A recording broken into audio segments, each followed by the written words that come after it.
Okay. I'm not late. You're late. It's fine. Everything is fine. Hello. How's everybody doing? Good to see all you. Uh in my defense, my alarm was not on time. Evan. Evan, what are you doing? Cat is being cat. Hey Iglor, how are you? Welcome in. Hey Jester. Hope you're well. Um yeah, so I spent like 8 hours yesterday playing Spider-Man 2. Fun game. Fun game. Not done with it yet. Maybe finish that later today or tomorrow or something. But it was initially not a chill day off, just because like stressful adulty shit. But then I no left that game for quite a while. It's another one of those things with side content that hits like weirdly hard. There's just a monologue some side character gave on like love and life and stuff that actually made me fucking cry like a baby. It's fucking beautiful. Um, I'm not the only one apparently. There's like memes about it. Like, oh, what made men cry? And it's that. um, hey, Etrigan, spoiler alert: Peter Parker, Spider-Man. Big if true. Big if true. You finished the Spidered Man? Not yet, Jaybridge. Um, I'm like 8 or 9 hours of gameplay in. Um, a lot of that being distracted by side content and stuff. Um, if I had to give an estimate, I'm maybe like halfway through the story, maybe.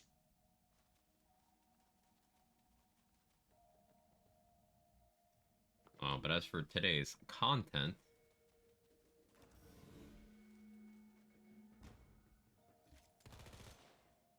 I can turn this up a little bit.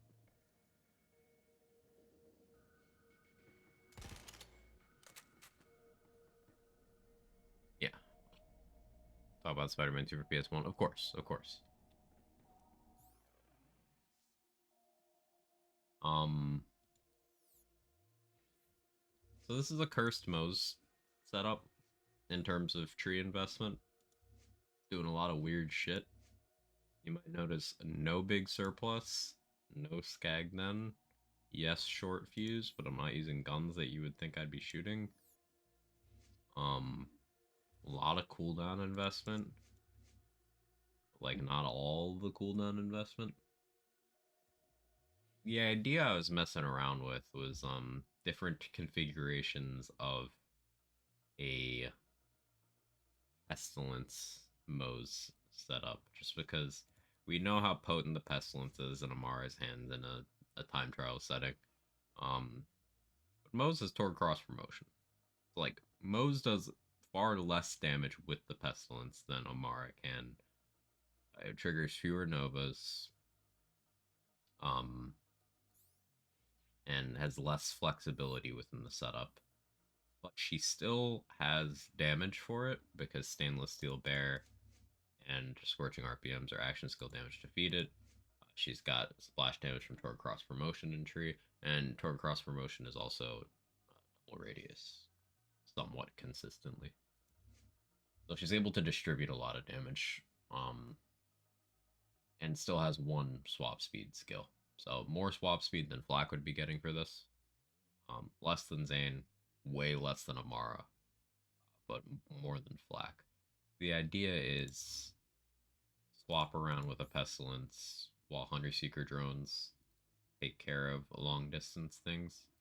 And unique tools Moze has for this, she's got Bloodletter to justify doing like a URAD red suit pestilence sort of thing.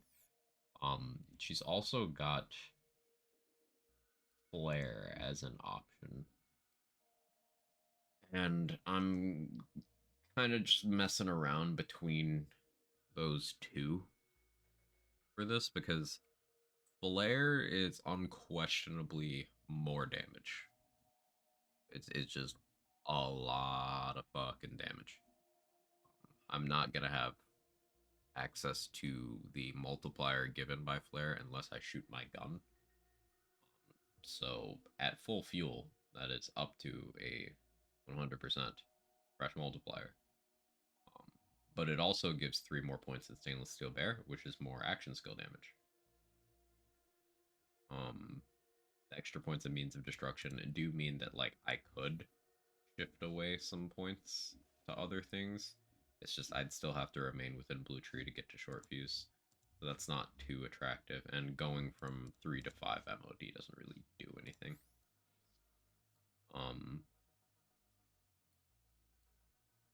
The Shield Anoint slot is like a little questionable. I was thinking about how to get more value out of this. One way, I suppose, would be to use a low level red suit, like relatively low level, like a level 61. Because there's some anoints that were available on the shields back then that are not now. Stuff like ASE move speed. Iron Bear cooldown does a lot to get me back in, to get Cub back online if Cub should die for whatever reason. So that's not bad. But I was honestly thinking about health and shields on IB exit. It's 75% to each. So that with Thin Red Line and Deathless is actually a lot of additional bulk.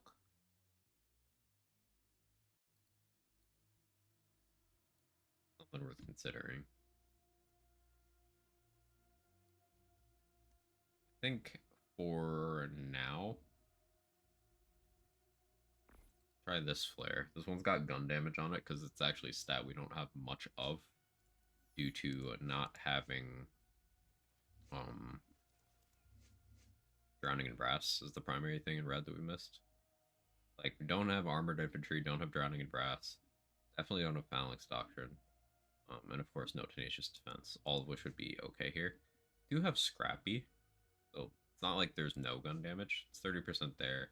Then Harmonious Havoc, which is gonna be imperfect in terms of stack count. I tried messing around with, 4 Pestilence, and a Rad Grenade, but it works out better to have the flexibility of something that doesn't suck against armor, something that lets you move faster, and not have to reload canceled at all times, and something that buffs the Hunter Seekers. So it's just kind of a collection of ideas I was messing about with.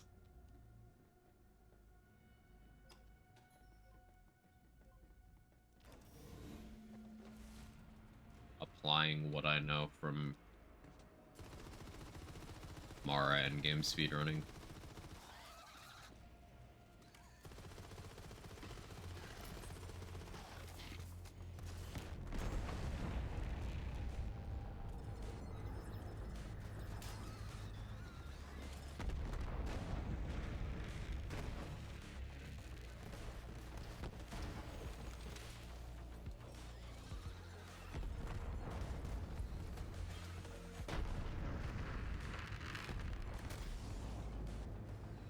Ouch.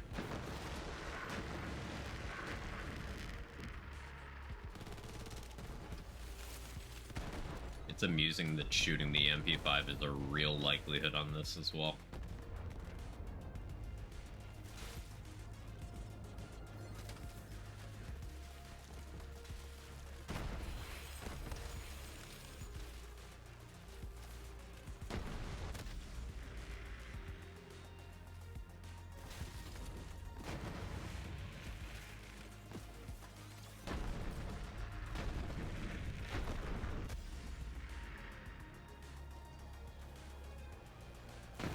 Yeah, like a little more actual bulk in the shield department. Be nice, because those heavies just eat me alive currently.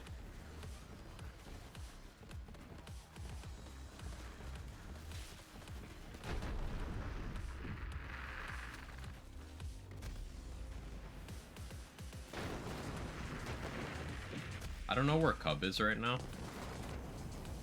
Cub is supposed to be the mitigating factor there, but it's just kind of fucked off to non-existence.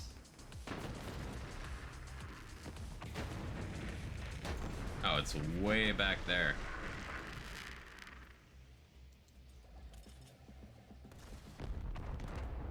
And wasting fuel.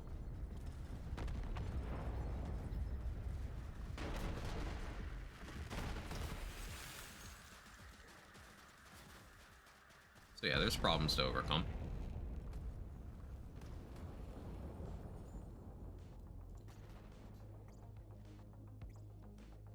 Probably not too long of a stream today. I'll iron out the issues with this. See if there's anything of value worth pursuing.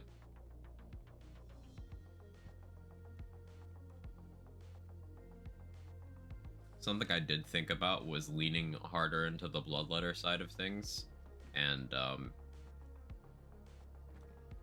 introducing a Blade Fury.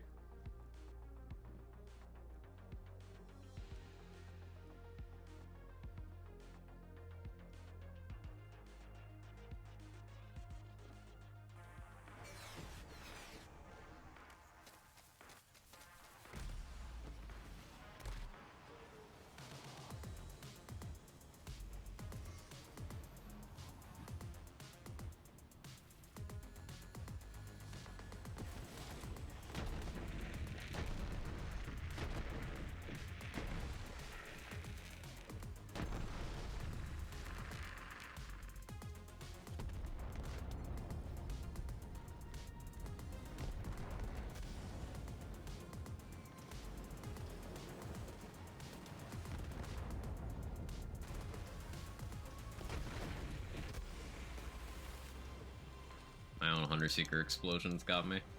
Pain.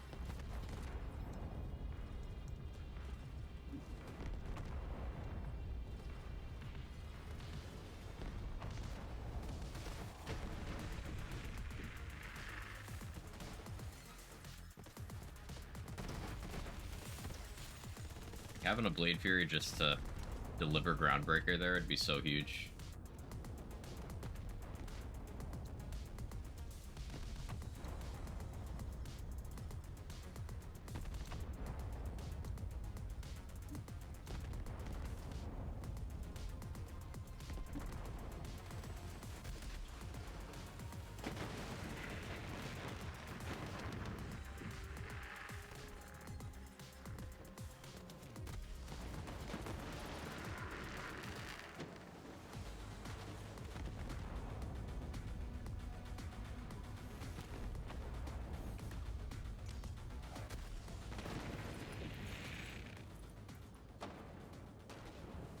Yeah, still have some stuff I need to give thought here. Like, the flare provides the damage for me to care less about the fact that Pestilence is horrible into armor.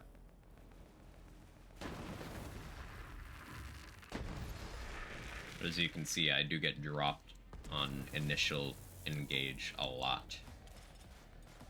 It's fine once I'm rolling. But before then, it's, well, yikes.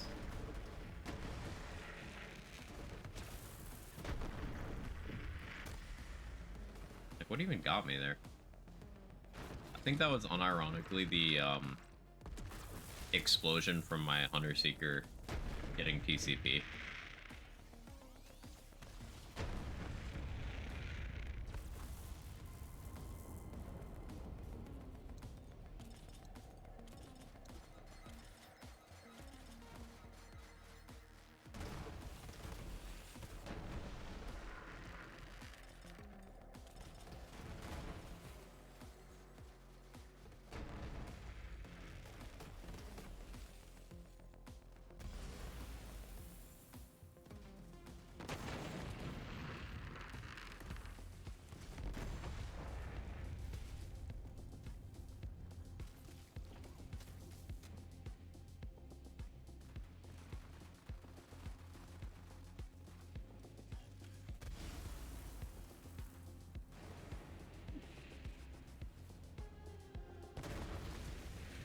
Thank you, Cub.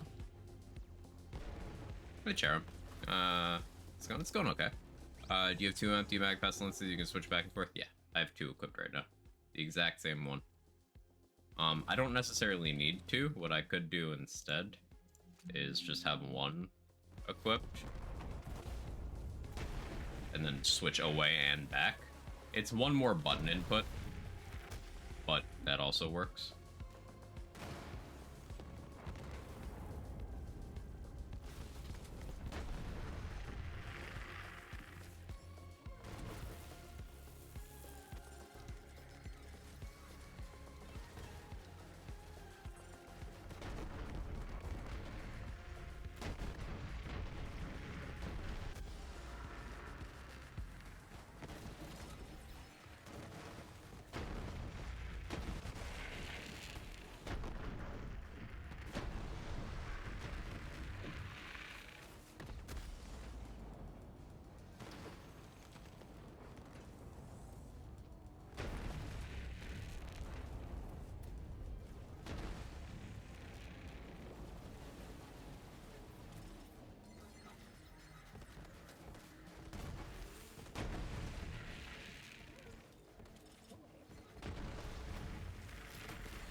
Mr. Sean, how you doing?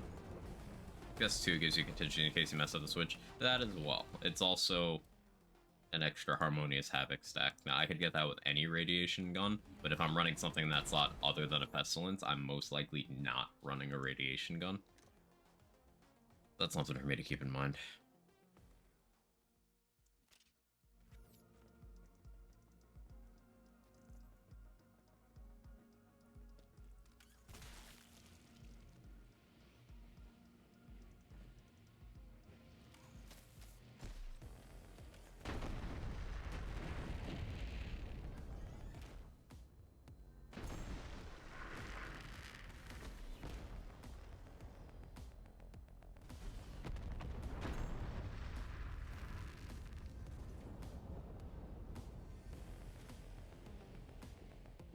Hey, Vocal, how are you? Good to see you.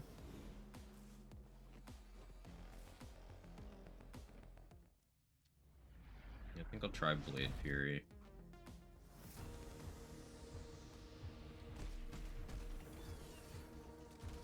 Probably should have let him spawn ads there.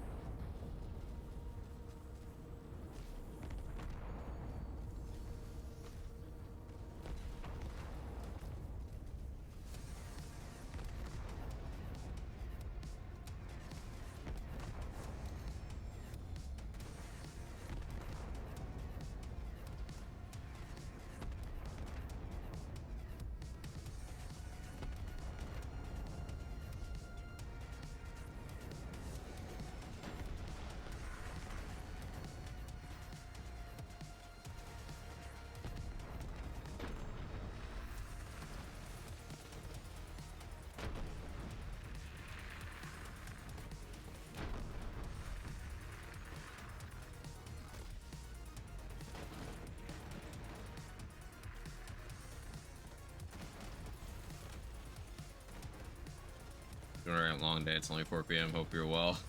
Long day and it's 11 a.m. I feel you, man.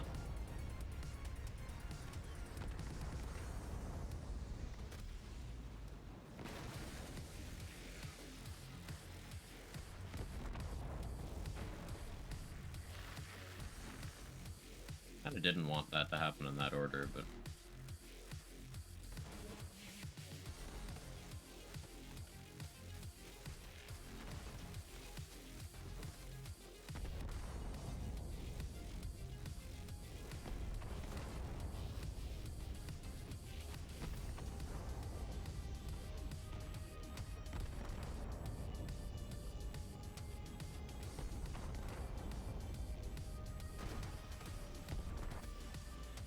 Oh, not the skeet shot.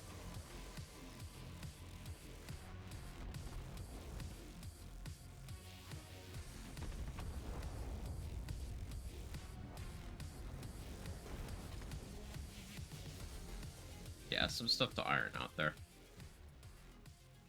I could opt for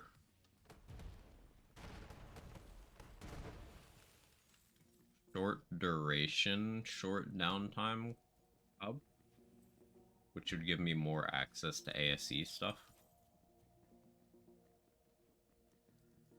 I would lose flare benefit, and I would lose efficiency engine benefit. But am I getting that much out of efficiency engine right now? Not really. Dex, good to see you. Hope you're well. Like, I'm realistically not applying running on fumes either. If it's happening, it's from a fire barrel or a cub applying a dot from Cloud of Lead. So, like, it's never happening.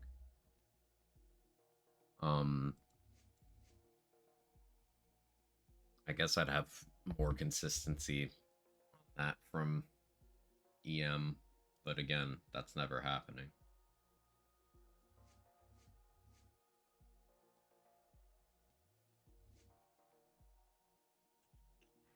Malkin. I could do Heat Exchanger, which would be like a lot less potential damage than Flare, but with no drop off. And it would be a lot more potential damage for Cub.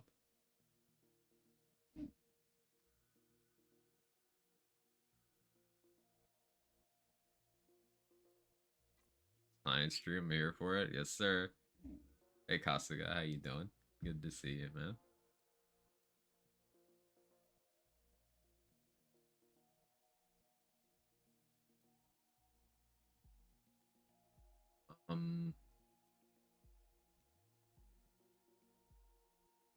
The weirdest notifications during streams. Beth. Who's Beth? Is this a new way of spelling Beth? People still name their kids Beth in 2023?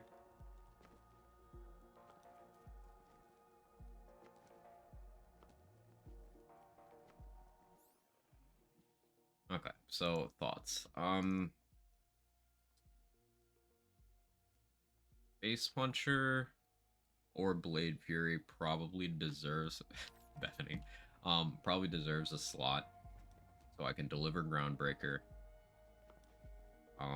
That would justify me switching to an Amp Red Suit and Bloodletter.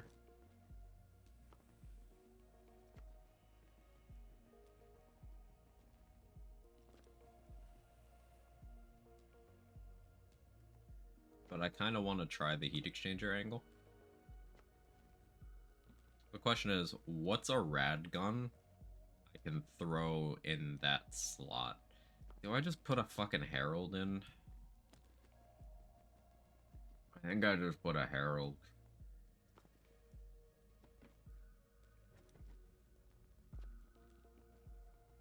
Baby Maker. I don't want to bottom out my ammo accidentally. Because then I won't be able to try to reload my Pestilence.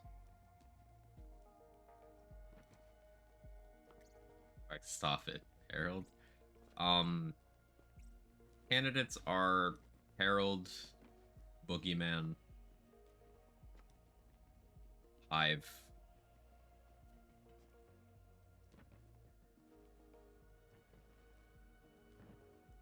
Probably stick to those for now.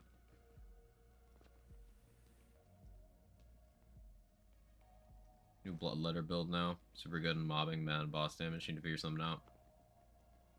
Yeah, it's that's one of the core things with build crafting. Mitigating your weak area as much as possible without compromising your strong area. So like this can mob super well, but against armored bosses it's questionable right now. It would require a lot of pivoting to fix that. So we're not trying to fix that. We're trying to offload that problem. Like, for example, getting Cub to be stronger solves that problem for us. Weak area. Brace the dark side of the Herald. I don't wanna. Beacon before Herald. The thing with Beacon is I don't have any charge speed right now, and this is a setup where I'm going to only have that gun. Currently, Face Puncher's in that slot. I'm only going to have this gun in my hand for like a second at a time. Literally a second at a time. That's why I didn't mention, say, Plague Bearer, because I don't want to deal with the charge time. I don't want to commit a charge time passive on a class mod for something that's a backup. It's also why I'm somewhat resistant to Blade Fury, despite it being, like, objectively better for Moze than Face Puncher. Because the projectiles have travel time. I'd have to be more precise in a shorter window.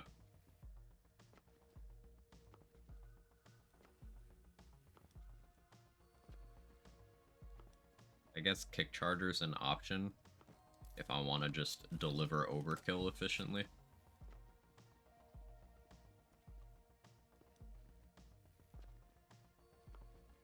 That would solve a lot of the boss issues.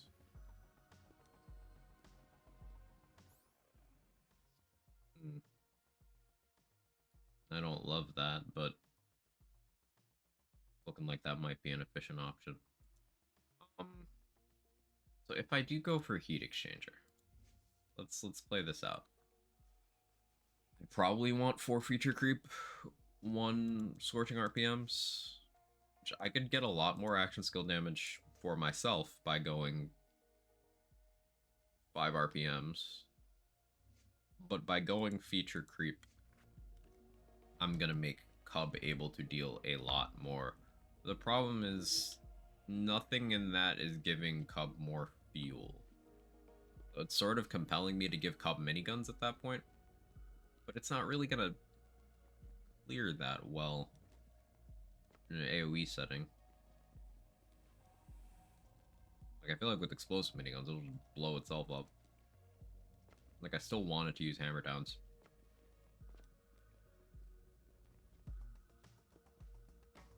Business Lady Radio, how we doing?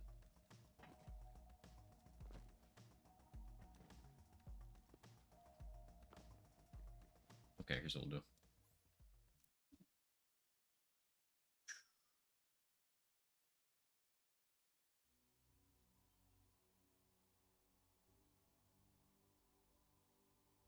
Is that a 29-month tier 3 sub with a 29-month streak? That's Mr. David Bowling. Thank you so much, David. I appreciate it. Hope you're well. Thank you, thank you, thank you. What did I name this save? Oh yeah, it's like a pestilence in all caps or something, so I can see it in this list.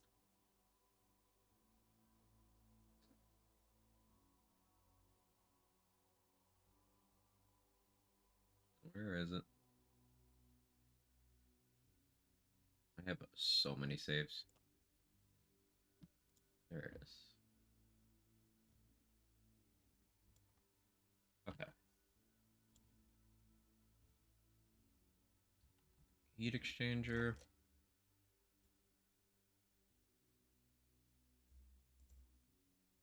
Gonna go with 4 feature creep, 1 scorching.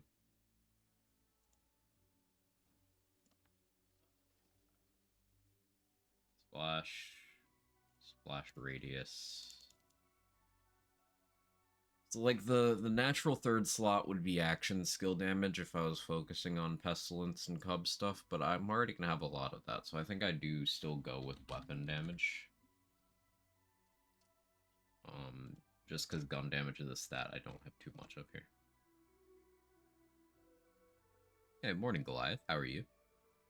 Pretty pog, excited for surgery this Monday. Let's go. I'm glad you'll finally be getting some relief. Yeah. I'm really glad for you. Hey Tom, how are you? The BL3s. Yes, sir.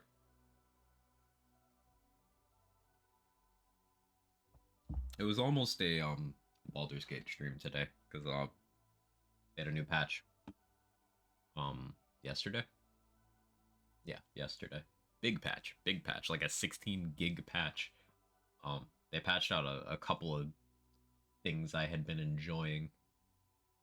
Like that the Raphael AI break, but bug fixes are always good. Oh, the patch, yeah, yeah. Larian just kind of went radio silent for like a month, and they're like, "Oh, here's a big patch. Bye." Giga Chad behavior. I don't know. Get relief. It's experimental, but here's to hoping. Well, I'm gonna be positive about it because I want that for you. So I'm gonna manifest it. You're welcome. You see, there's like modern medicine, and then there's me thinking a particular way in terms of power, right? So it's okay. I got you.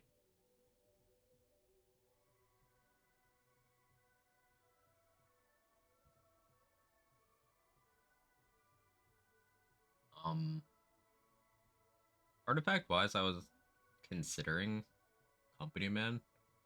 It's just losing the benefits of Deathless and the benefits of a prefix is questionable. Like Atom Bomb would be really good here, but Elite Projector, I need to fill damage formula holes. Um, Unless I went with like a double rad passive.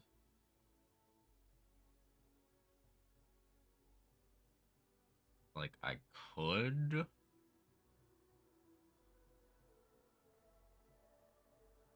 flash double rad. Why don't I do that? Why don't I do that? Splash double rad on the Atom Bomb Deathless.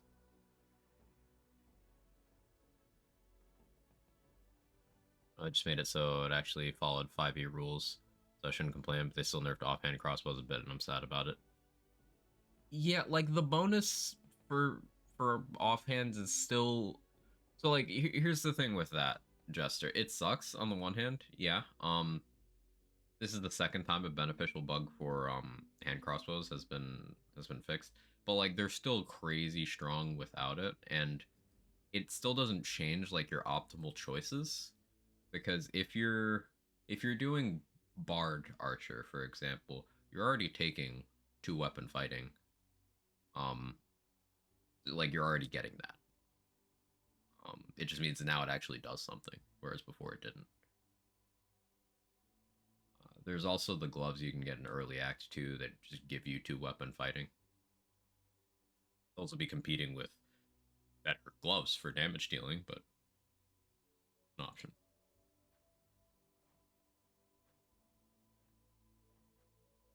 um okay, yeah. Anyway, other stuff. What else did I want? I wanted a kick charger, right?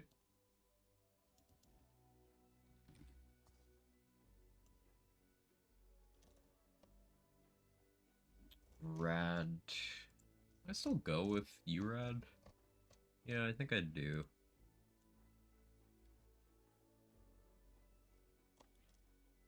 Like, there's always the option for me to just not do deathless stuff, but I think urad makes too much sense overall for me not to lean into that. I think. Maybe. Probably. Let's not think too hard about that. I'm thinking too hard about that.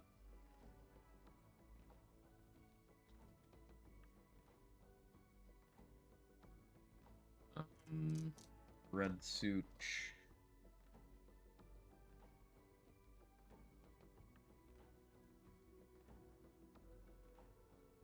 Do another power charge one with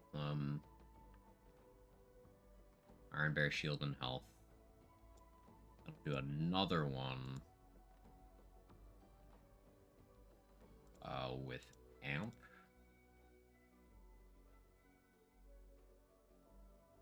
Okay. Should be enough toys to mess around with.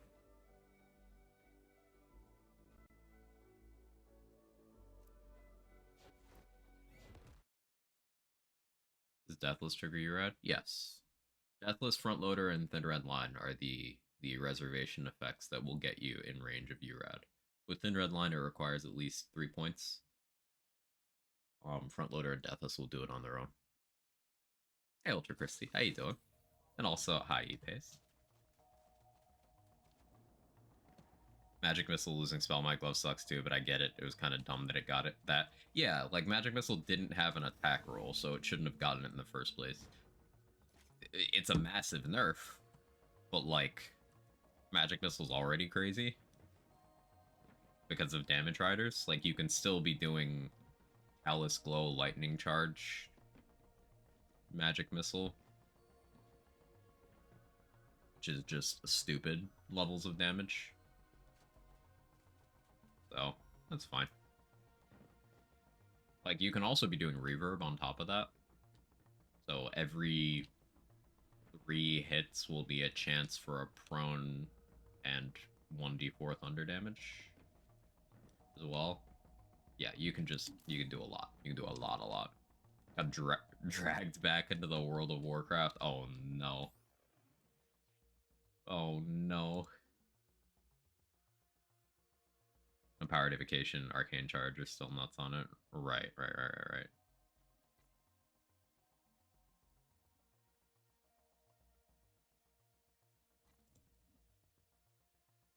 Like, almost all of the power reductions on things they've done in BG3 are like, they take you from, hey, you can one turn the entire Raphael boss fight, to, hey, you can probably still do it, you just need to think.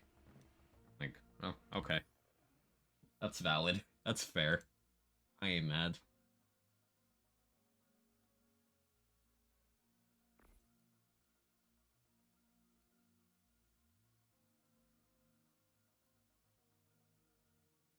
Okay, so I want to try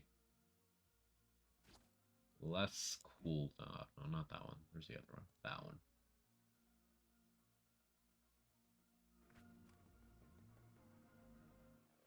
We're gonna respec as well.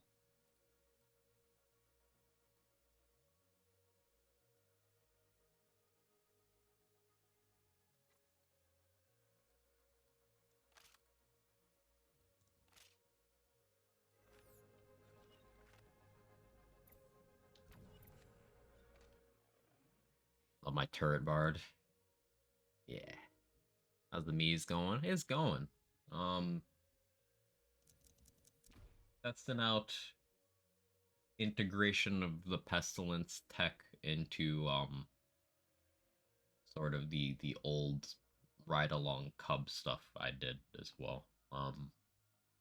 I'm seeing if pestilence has a competitive home on Moze for time trials purposes in categories not named Guardian Takedown or Proving Grounds or Circles of Slaughter. So basically, specifically for Maliwan Takedown, where Moze has not been pushed. Not that much, anyway. Not to say that the existing times on the board aren't fantastic, but like, if we do look at the board,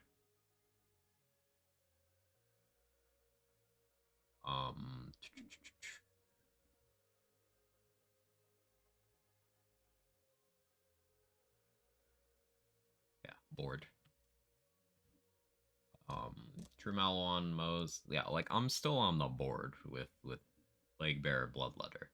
It's within not that much time of the top Lucky 7 run. And that gap, by all rights, like, should be bigger. It could have just been bad RNG on Super's run. That's most likely what it is. But like, look at the gap between Lucky 7 and other fast Moze tech elsewhere. Top non-Lucky 7 Guardian takedown time is 2 minutes slower. 2.5 minutes slower.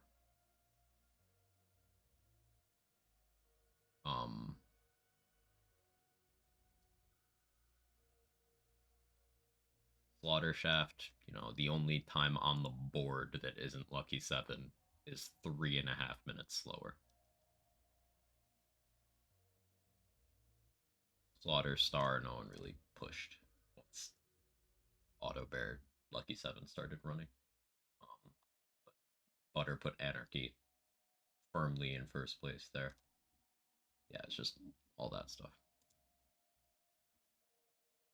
Hey, Moo. Think it makes burning smells in my head. That's so real. Am I on the board? Do you need to be on my redemption arc? Let's see. You are still third place for scaled Guardian takedown on Flak.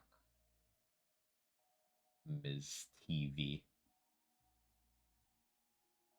Now, I still think you could you can get on the board for True. True Guardian takedown on Flak's one of the more competitive categories. But I believe in you. Because fifth place for that is Hawken with 1725, which is a really good time, by the way. Like sub 18 for a Guardian takedown is still you're a top level player, like objectively. Um, but yeah, 1725 is the minimum for that currently.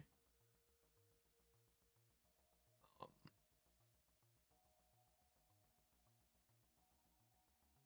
you get on the board for Amara. Fifth place for that is 2043. You know, not a lot of people, not a lot of different people pushed GTD on Amara. And obviously Moze, the slot is still open.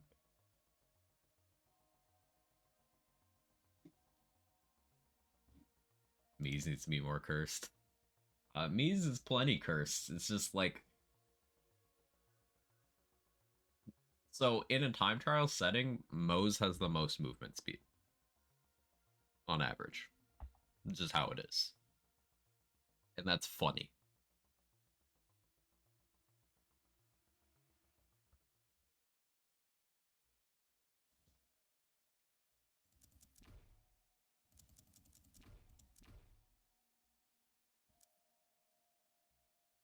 I can beat Hawk and he's got that PS5 lag delay.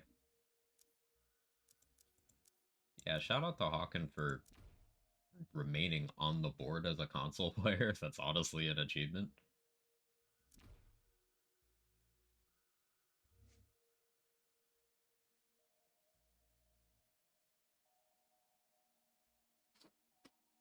So, if I skip deadlines, I'll be cycling Cub more quickly, which I think is something I want.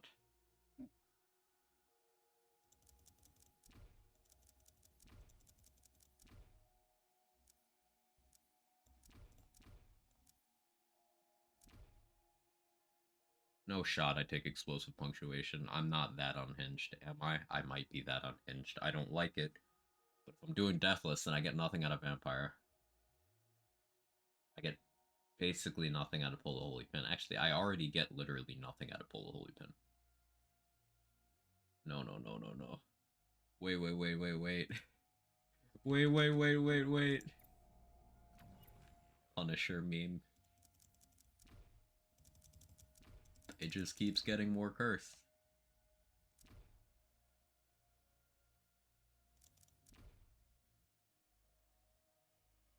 Okay, so from right here, I will outline the problem here. Fire in the Skagden would make my Pestilence kill me. Why can't I carry these grenades as one of the lowest value skills in the game? Does functionally nothing. Unless I'm playing really, really poorly. In which case it just delays the inevitable by one grenade. Pull the Holy Pin does nothing of value here. Vampire does nothing except heal Cub, which is not something I necessarily want. And Deadlines just reduces my ability to cycle Cub's full cooldown. So I need to spend 1 point across all of those skills to get to the next tier where I do want to the last. But then I'm back at the point where I need to spend 4 more points to get to short fuse, which I want. But the thing is, with those 4 points, the optimal candidate is explosive punctuation, which is one of the worst skills in the entire game. It is hilariously bad, but it's more than nothing. So yeah, this is appropriately cursed content, in my opinion.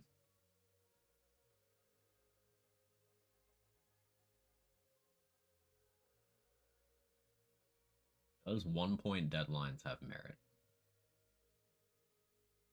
because of the DRs?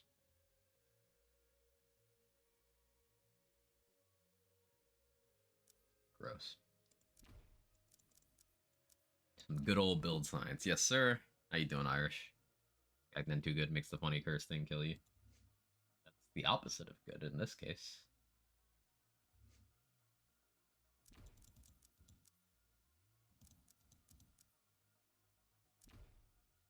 If I'm not doing Bloodletter, then I don't need Russian offensive.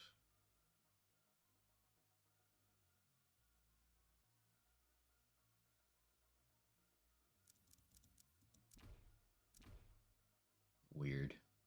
Weird skill tree.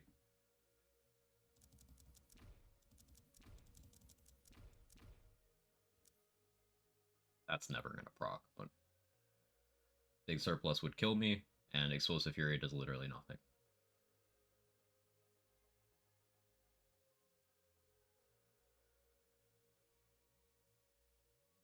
I need to spend 5 more points to get down here. Nitro engines, proportionally, it increases my uptime and reduces my downtime.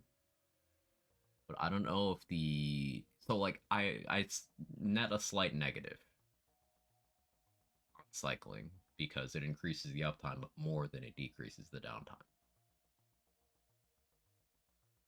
Impossible to play BL3 without some curse shit happening. Yeah, yeah. Um, people who just like shoot guns on Zane rarely do anything cursed. They're just slamming big numbers into things.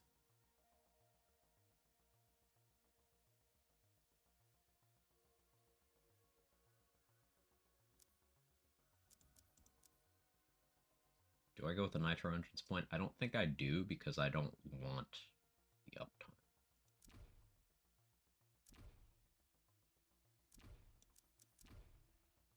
Running on fumes won't proc, so we don't care about that. Do go baby nukes. Okay, so 3 points left. I think optimally I take. Probably don't need security bear because I have 5 points in feature creep. If I just take 3 armored infantry, that's so weird. That's so weird.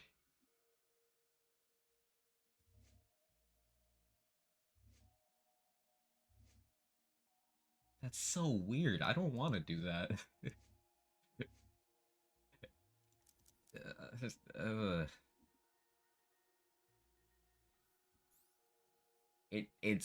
it's optimal.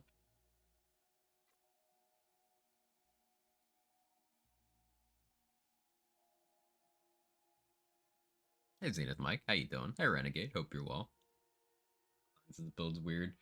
You make a lot of weird logical choices because I'm not following conventional cooldown optimization paths. I'm not following conventional gun optimization paths.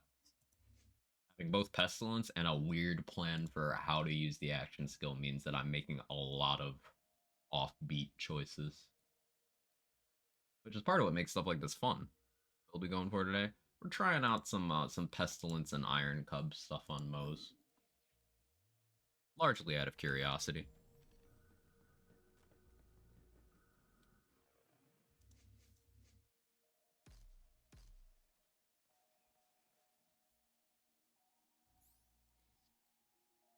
So the idea is with this investment, the only thing that's got to be stretching out our up duration is that 1 point in deadlines, but that's not going to be enough by design. The reason we want that is so that we get the extra bulk from this anoint. Now I'm not going to get the double value because I don't have any thin red line investment right now. Bit of a shame. I have to give up cooldown though to get to thin red line. Like, I need to give up 3 points, which would be maybe 1 there, 2 there. A limit breaks a lot of cooldown to lose, so I don't want to give that up. Let's see what happens. There's some really funny Cursed Pestilence Flash stuff. It's pretty straightforward. Pestilence Nova benefits from gun damage, but doesn't have a bullet, so it doesn't reset stack bot. So you just stack up stack bot and then reload a Pestilence at things.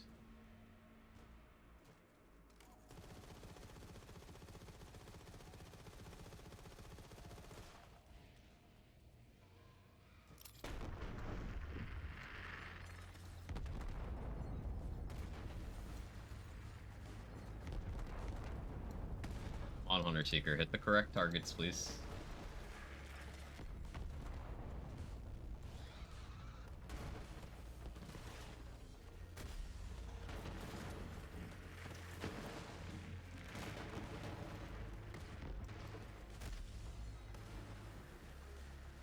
Fine if stuff like that happens, because I have the coverage.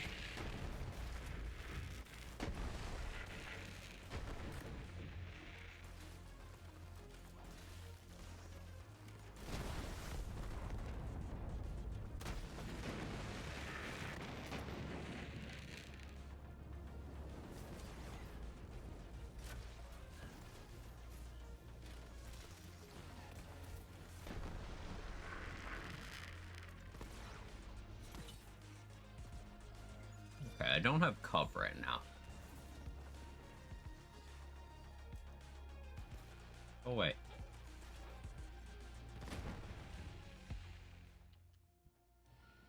Let me thunk for a moment.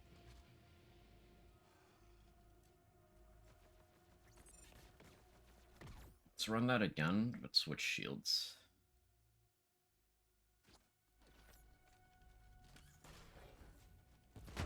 Okay, can we just talk about how crazy the radius on that was? That was definitely a TCP proc Nova, but like...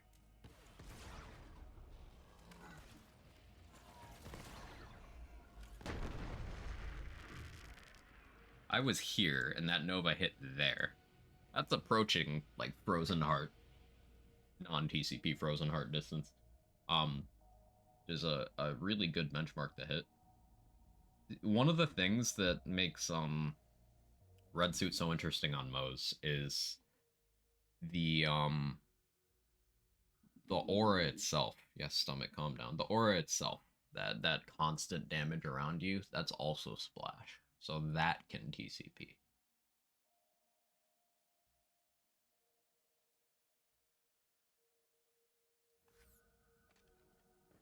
Yeah, let's run this first room back.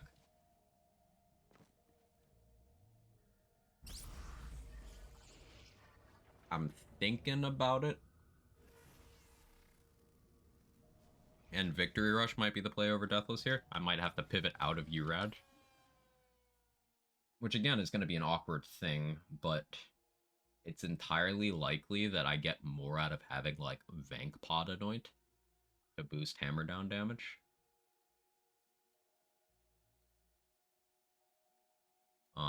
Like maybe kill stack on the Pestilence. 150 over 90 over here. I don't know about on the Guardian Angel though. Probably also 150 over 90, even though formula-wise that makes my heart hurt.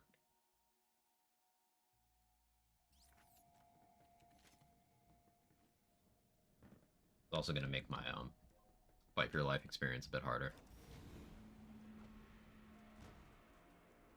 And Consec work too. Consec would work, but only as long as I stay on a gun that has Consec. Kill stack persists to other guns. Consec only persists to other Consec guns.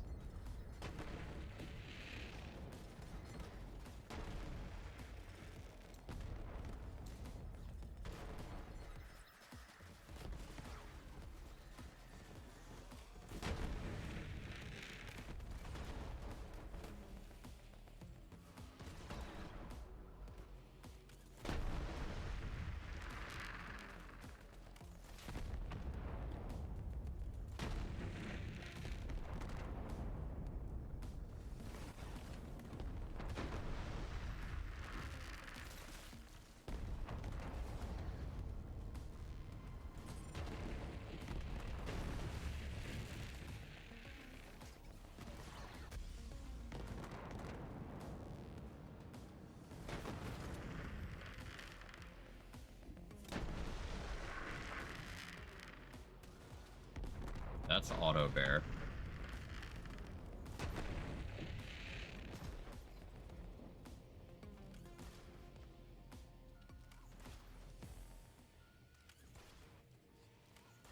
I'm waiting for Cub.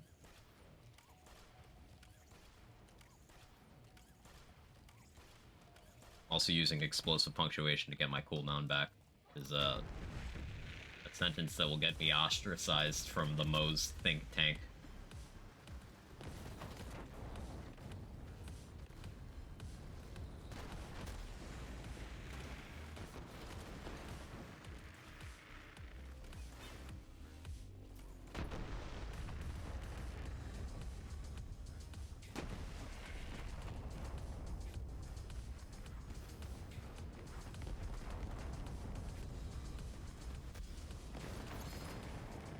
That's Rad's downside there. Alright, Rad is the worst element. Also Quag. Look at all my Rad focus speedrun builds. 1, Rad is satisfying to listen to. 2, if there was an elemental immunity shield for corrosion, you could bet your ass I'd be on that instead. Its Transformer does not allow for bonus elements. Red Suit does. So that's why Red Suit's relevant. If Ember's Blaze was perfect immunity, or if there was a corrosion variant, those would definitely be more used. Element itself is bad. I wouldn't say... Again, I'm just taking the piss. Whose piss are you taking? What if they need that? Give it back.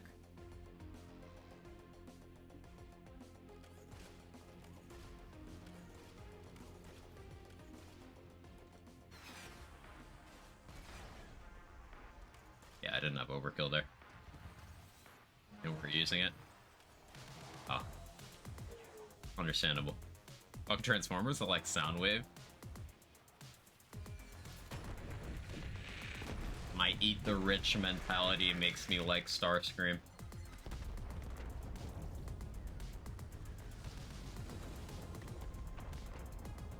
Morning, Urban Mac.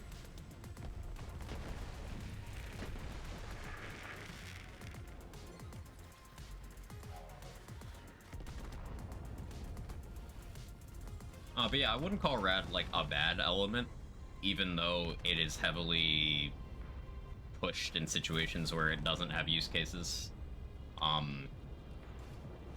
It's just it's an element with downsides that are relevant enough with how this game's content design works. Like, if Rad didn't have Fire's negative matchup against armor, I don't think it would be inaccurate to call it the quote-unquote best element. You know, we'd still have the, well, actually corrosion exists, but they would have, like, equally favorable use cases. As it stands right now, the combination that is most likely to be optimal for the most content is corrosion plus Rad.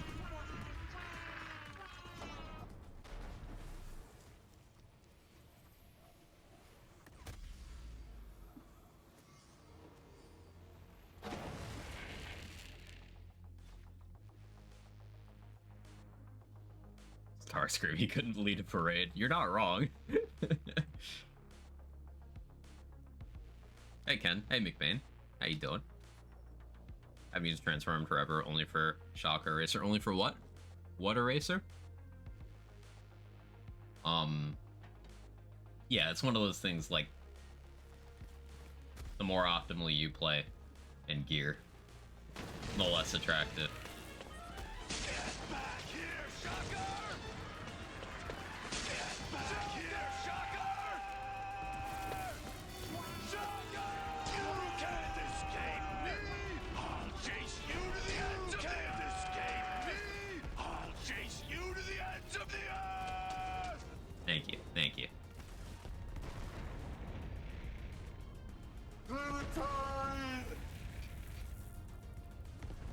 Hey Rabbit, how are you? Casual switch weapons to blow up the ads, of course. still firmly on my pestilence bullshit.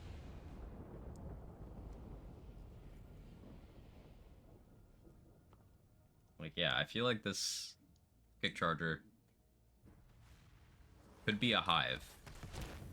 That'd be good for like the long range ad clear.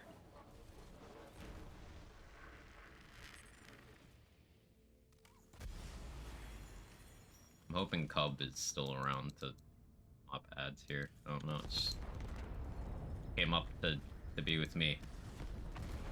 Not ideal.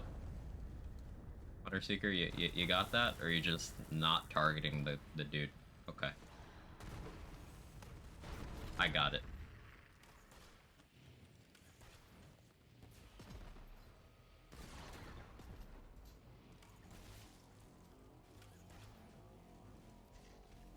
I'm just following its mom.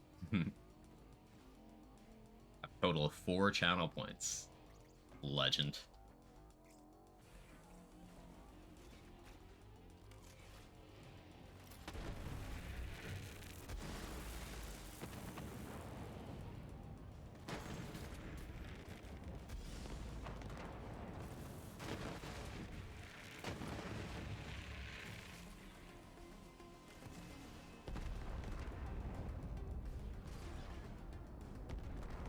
Not enough overkill.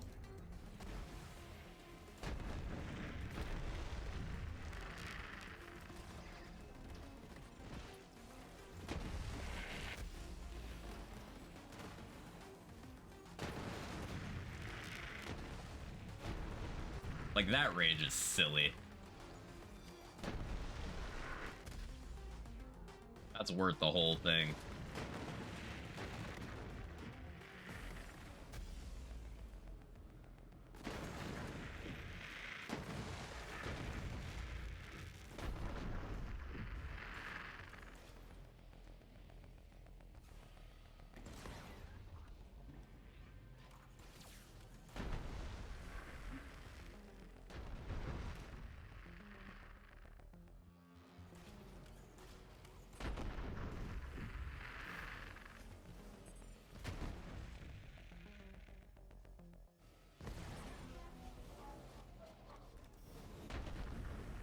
Hunter Seeker AI is cringe.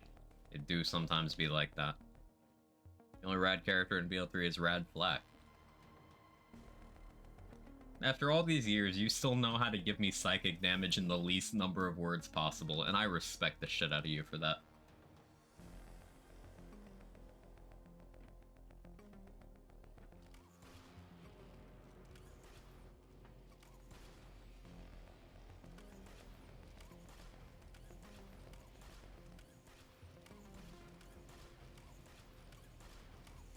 Now, you might think I'm doing this for no reason. This is actually making me cool down faster. Because explosive punctuation is a fucking stupid skill. Stupid bad. Not good.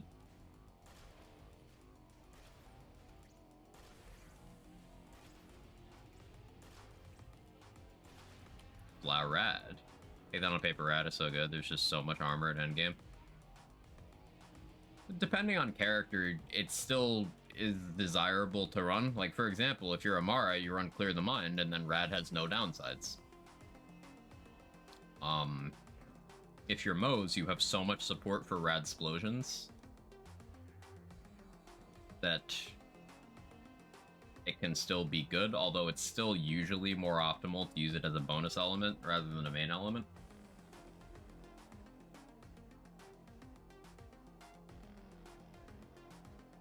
Like a fire immunity shield. It's very good that we don't have one of those. But it would unquestionably be powerful. I could run Funny Corrosive Mara. You do both, is the thing. Like, the setup I made with the Pestilence that is the first sub-17 True Guardian takedown on Amara under Time Trials rules is corrosive action skill element with radiation everywhere else.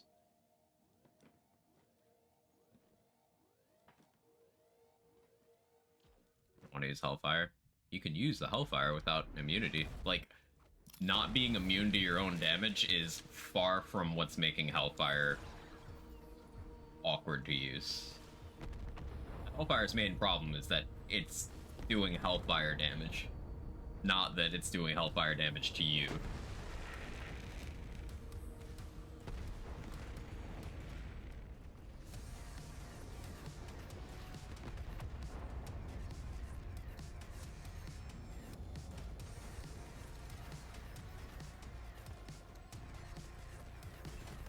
LE projector skag them to be nasty. Yeah. Just LE projector fire on Moze would. Yeah.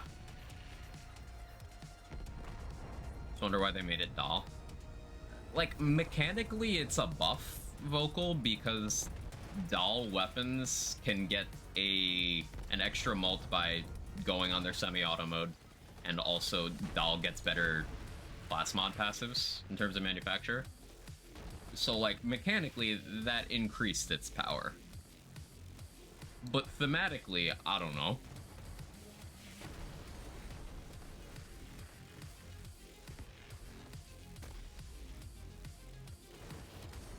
You not already do that with low-level splash gun? So, Moze and Amara have so much scaling off of, in particular, dots and splash stuff applied to themselves, that Moze and Amara can delete themselves with level 1 weapons. Like, a level 1 Ruby's Wrath, you can one-shot yourself on both of those characters. If you've invested optimally for, like, the other stuff you're doing damage with, you just one-shot yourself. Level 1. Remember, players don't have that much health compared to how much damage they do. Like, if I unequip my Deathless here, just put on, I don't know, that. Are there health files fucking anywhere? There's one. Okay. Yeah, so I have a total effective HP of about 69,000. Nice. 69,000 versus, you know, my weaker Pestilence Novas when I don't have damage buffs on and I'm standing still and I, you know, don't have LE Projector active. The low ball is something like 35 mil. So, like, the floor of my damage is many times my HP. So even if you take a low level launcher here, like this at level 1 is still a lot of card damage relative to player HP. It's like a clean one shot. Maybe you do too much self splash. Sometimes I get it on my toes when I use the bathroom in the middle of the night. That kind of self splash damage is the worst.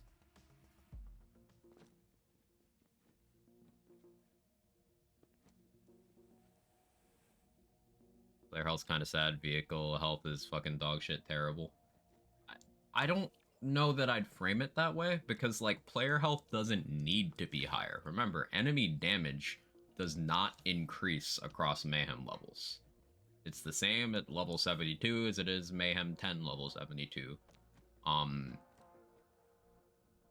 And that's a good thing, because that means you are not in the BL2 situation of, if you are not health gate lifesteal tanking, you are not going to survive outside of a couple very specific strats. Like high-end absorb and reflect shields, blood soak shields tanking, grit tanking, rough rider, stuff like that. Outside of those things, it was, hey, you lifesteal. And that's because enemy damage increased and player health increased. In BL3, we have the big number issue, but, like, only on the enemy health side, which means defensively you can use the same strategies at all points of the game.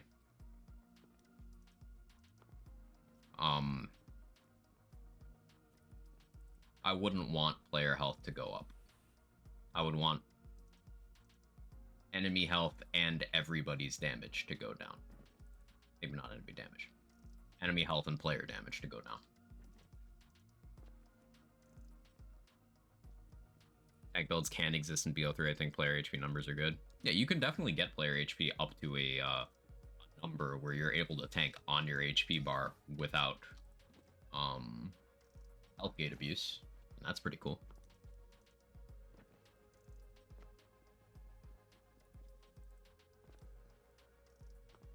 Like the option to make myself tank without lifesteal? Absolutely can. Manawell and Beskar are two of the best tank tools we've ever had. And those shields by themselves, provided you can keep them active, make it so most enemies are incapable of killing you unless you're not looking at your screen. That's just shields on their own. That's not even using interactions with other things. That's just those shields by themselves. Impunity just running slightly late. I see what you did there, Nunu. Hope you're well today.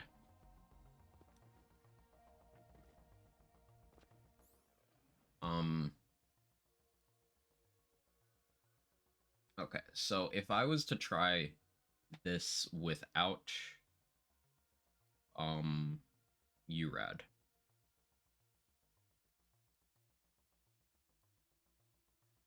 What am I going with? Anoint slot everywhere. Kill stack there. Probably kill stack there too. Or anyone happen to remember? Do the hardpoint anoints apply? Good cat. Do the hardpoints anoints apply if you equip the gun Cub has already been summoned? I'm gonna have to test that. I don't remember.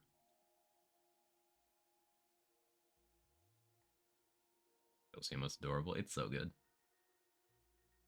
Tank builds are plenty fine. You just won't be doing time trials with them. That's not necessarily true either. Again, bringing it back to Beskar. Beskar is relevant offensively as well. Anything that's shooting at you is going to be hitting themselves, and you can give that a lot of damage scaling. So you can absolutely be time trials competitive.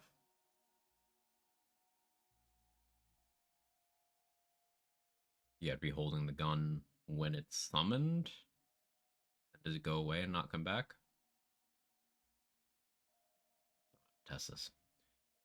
Like the idea is if I can just switch back and forth as I please, then Vank Pod Anoint on EMP5 would make a lot of sense.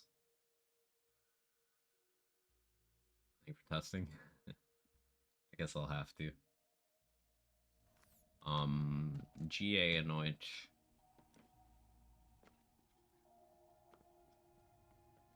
Looking at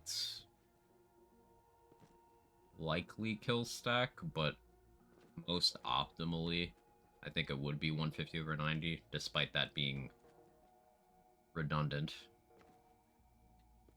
Like, I'm already good on that multiplier between that and that.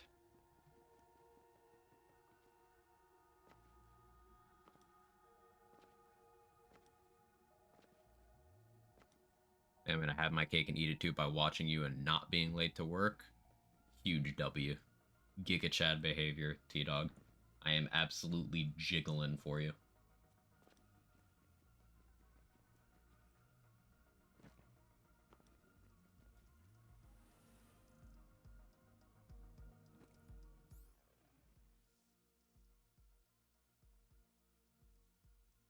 To Nova Flab range.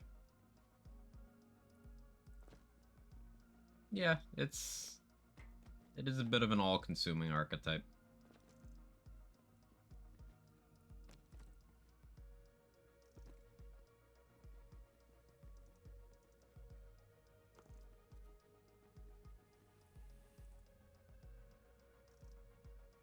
It reminded me I could just run Novas on this.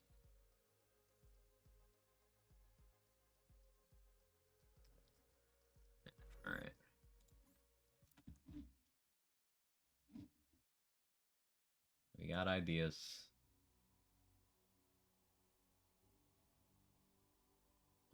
Where in the list are you? Okay, there you are. Cool. Alright, so red suit.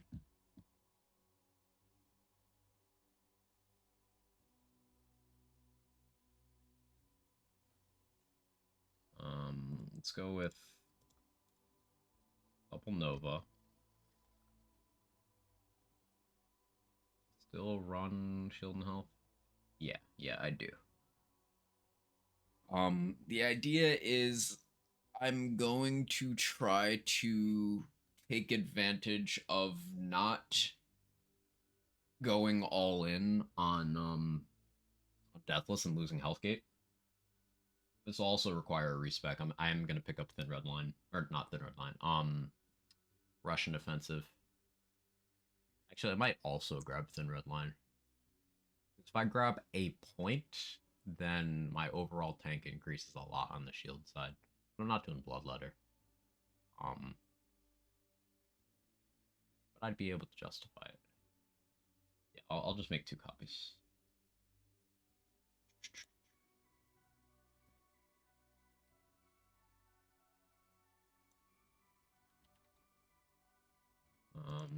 Do that there.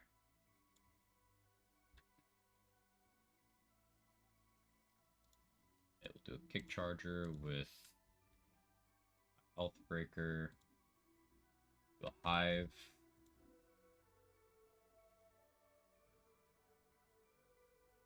Which guard do I want here? Yeah, I guess we'll go damage.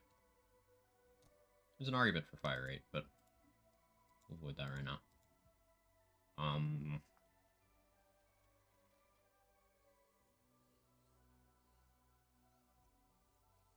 The play for Hive might be Consec.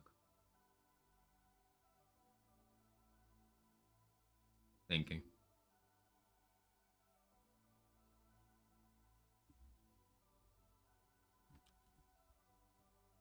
Throw that on there.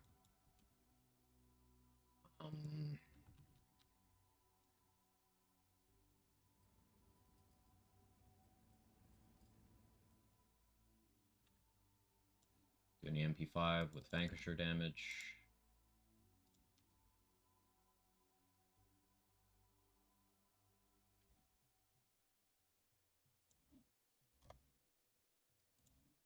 GA.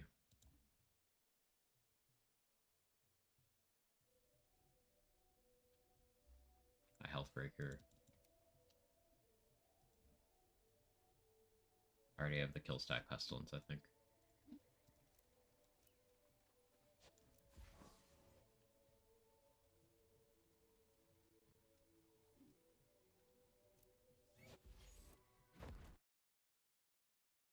How does Twitch manage to make the mobile app less user-friendly with every update? I don't know that they actually want people to use it. They just have it because it makes no sense not to have one. It's just, it sucks in like every possible way. Rush your offensive. Threaten me with a good time.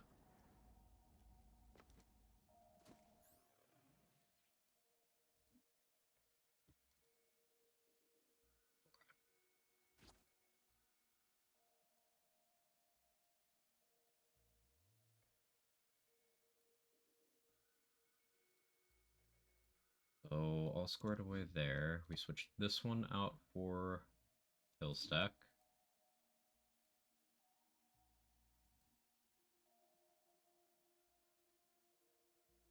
150 over 90 there. Try out Vankpod CMP5 there. Get that Hive as well.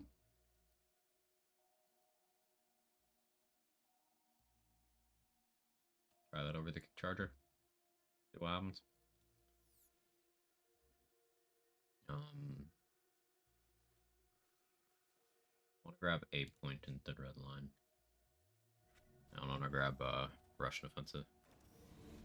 Use the heat exchanger on Karlak. Bonk. Bonk. That's what.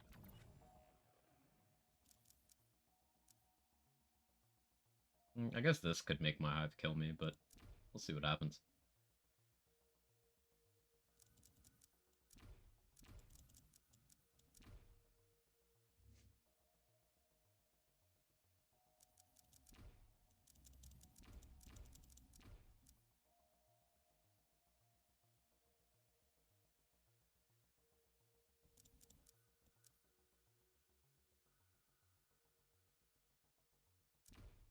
Yeah, do that.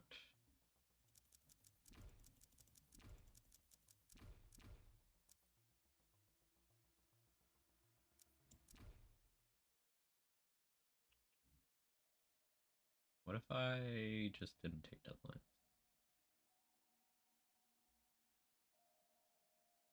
Certainly an approach. Like I should honestly be taking redistribution and pull the holy pin. Like, what if I didn't? That effect damage boost rad explosions? Yes. I'm like eating hot chili in a cold afternoon. Very true. Make changes or people won't think you're working. Yeah, like how Twitter bragged about how many updates they pushed in the year since the hostile takeover, glossing over the fact that most of those updates were fucking terrible.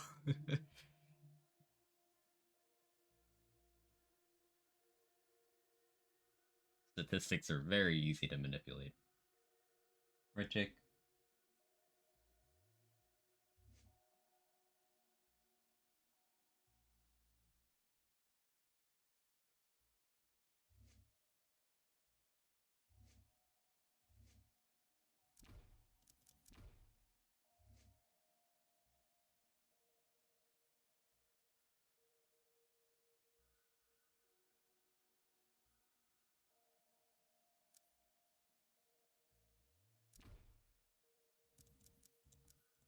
Gross.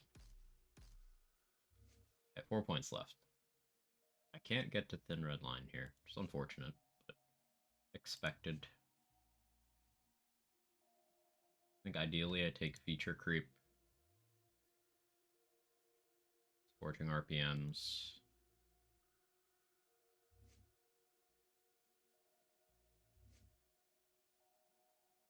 Do an armored infantry. Oh, I could take redistribution and point holy pin.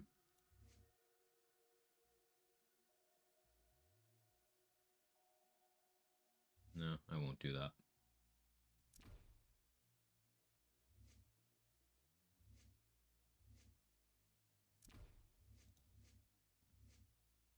Gonna be cursed. Objectively poor value from that point. Like, actually a bad decision. But as the great sages say, fuck it, we ball.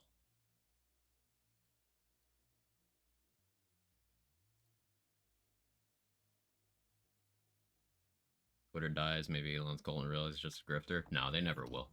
They never will.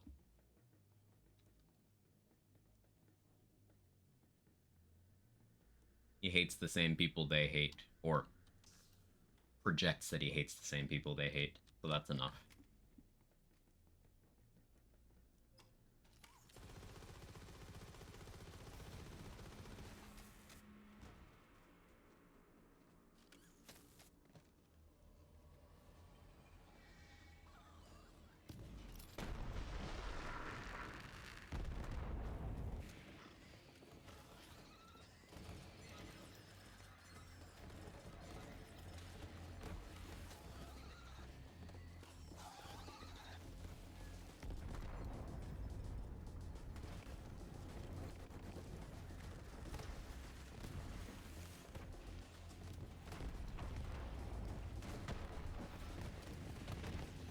Oh, you didn't die?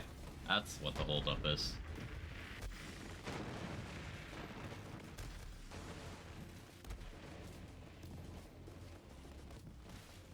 Elon hates trans people because his trans daughter hates him, and Grimes left her for a trans woman. I mean, those are definitely, funny things.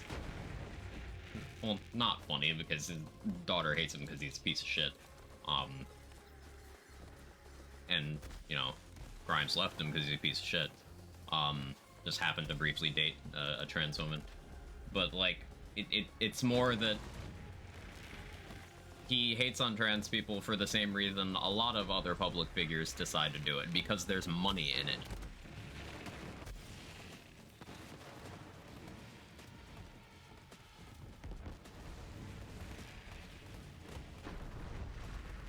There's money to be made by piling on the culture war bandwagon. That's it. It's that simple.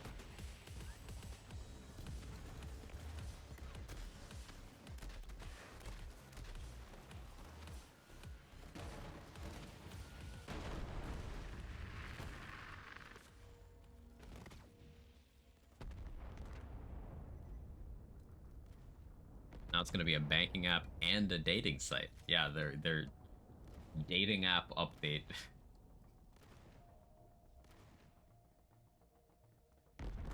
Can't hear things like that without thinking of the red versus blue quote. Yeah, some old been on the internet for a long time. I hate you and I hate the bands you like. The trans people are the most vulnerable group. They can't hate on gay or minorities or women like they used to. So now it's trans people. Well, they absolutely can. It's just those other groups mentioned have shifted lower in the priority queue. Obviously, that fluctuates depending on world events. Like, currently Arab people are pretty high up in the target list.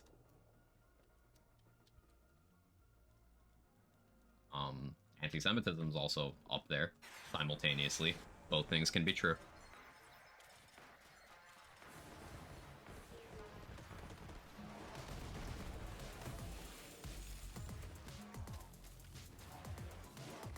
But I would say that, yeah, the primary target for the last 4 years or so has been trans people.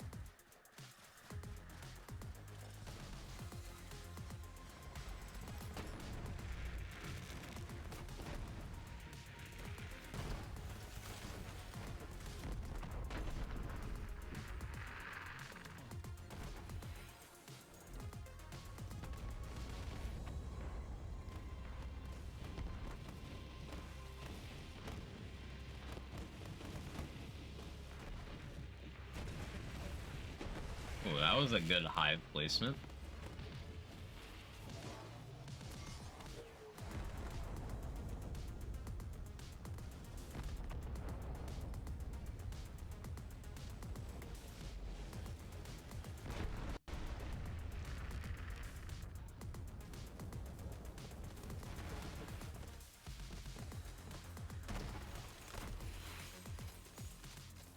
Keep forgetting, I need to not do the Amara strat. I need to swap away and back. Amara can do other animation cancels fast enough, Moze can't.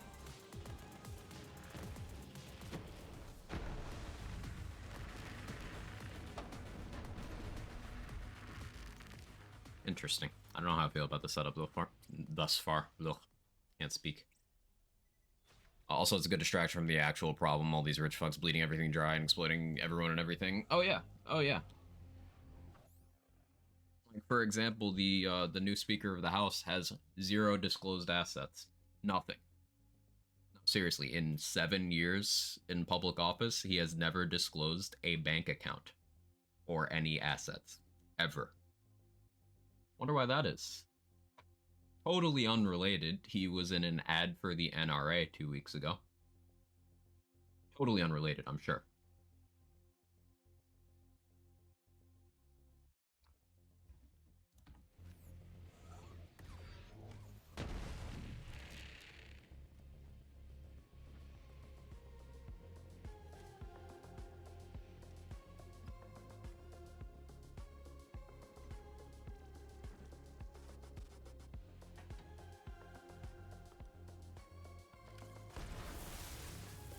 Thoughts and prayers kind of guy. Yep.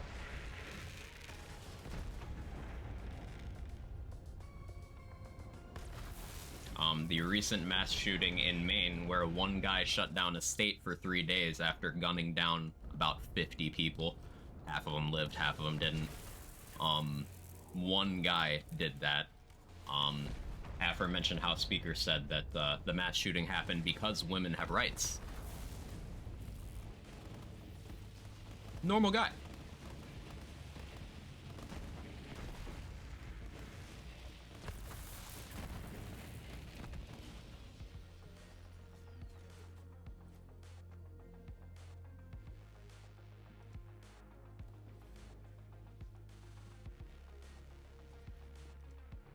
The hell is any of this even real? Because it goes back to the same thing I mentioned earlier, Vocal. There is money in fomenting hatred. There is money in it.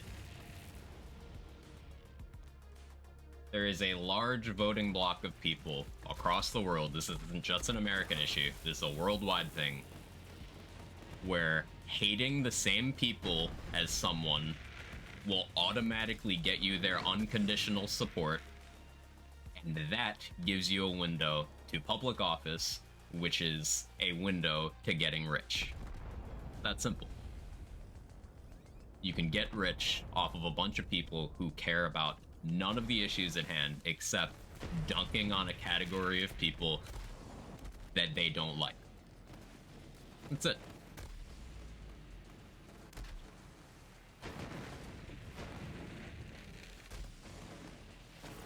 So you'll see, particularly in US politics, a lot of these hard right positions held by members of the House and Senate. They don't actually hold those positions at all. They don't care. They're rich. They don't ever interact with the issues. It mobilizes their base. And their base is what keeps them in power so that their donors can then continue to fund them. For example, the dude that's blocking all of the military promotions in the U.S. right now has said he's doing it over the reproductive health policy, where active service members and their families are covered for a bunch of things that happen to include reproductive health care. He said that that's the reason. That's not the reason. He's doing that, one, because it's safe in his state to do so. He's not going to lose his seat. They will never vote him out. But two, it's so that he delays the fills of those positions. So in the events that his party takes the White House, it can then fill those seats with yes men. That's it.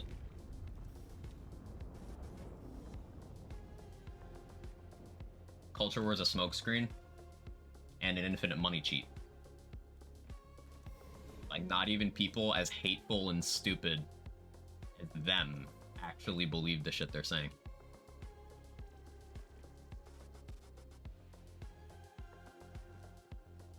Because it's absolutely insane. It's cartoonishly insane.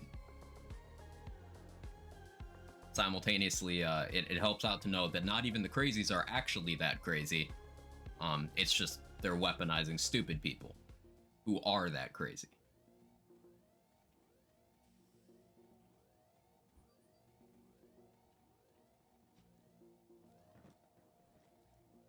Like, remember, Cletus from West Virginia cares more that a trans kid didn't kill themselves than he cares about successfully putting food on his own table. Remember that.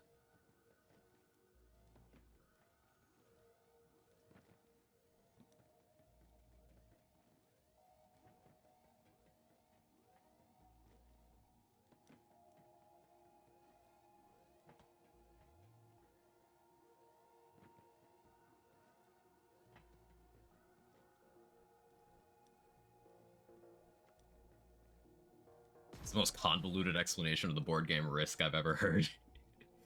Yet still accurate. How you doing, Wales? People voting believing that's what makes it really dangerous. Yeah, because it's it goes back to its stupidity.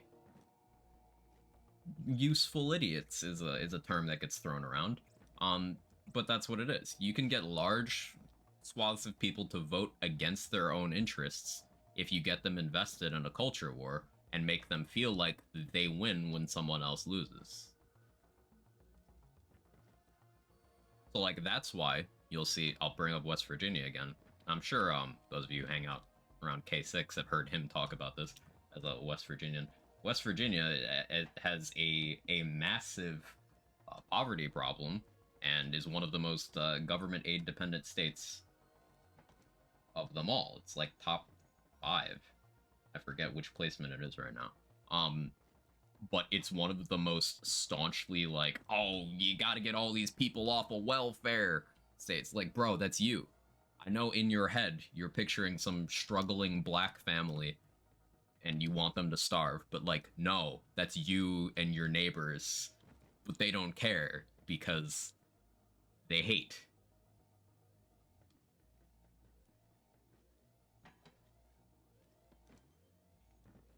It is not hatred with reason, it's just blind stupidity.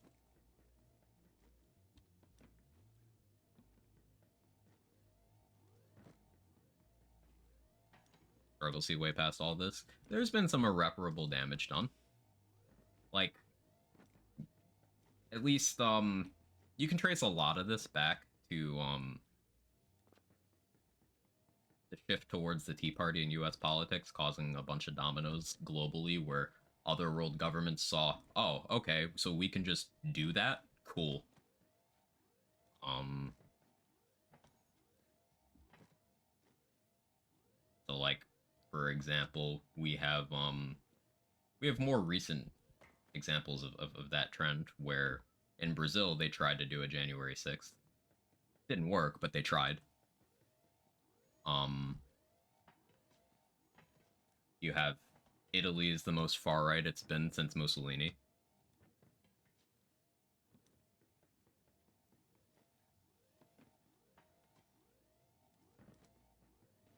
Um, you obviously have everything Russia is doing.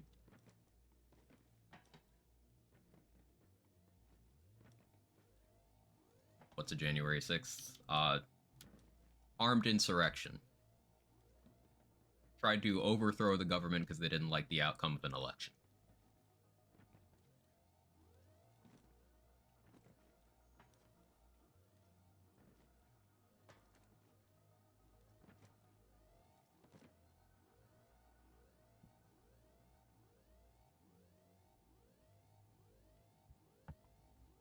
On the bright side, though, Poland is slowly moving in a better direction. Yeah, I've been keeping tabs on that, and it's actually very calming and comforting to see. Um, Basically, the opposition party in Poland, which is the non crazies, are gaining a lot of traction and taking elected positions and stuff, and it's good to see. Because especially throughout COVID and mirroring the big spike in civil rights activities in over here in the US throughout 2020, 2021, 2022 in particular. Poland's had a lot of their own stuff that they've been trying to fix as well. And they've actually been making progress, which is super cool.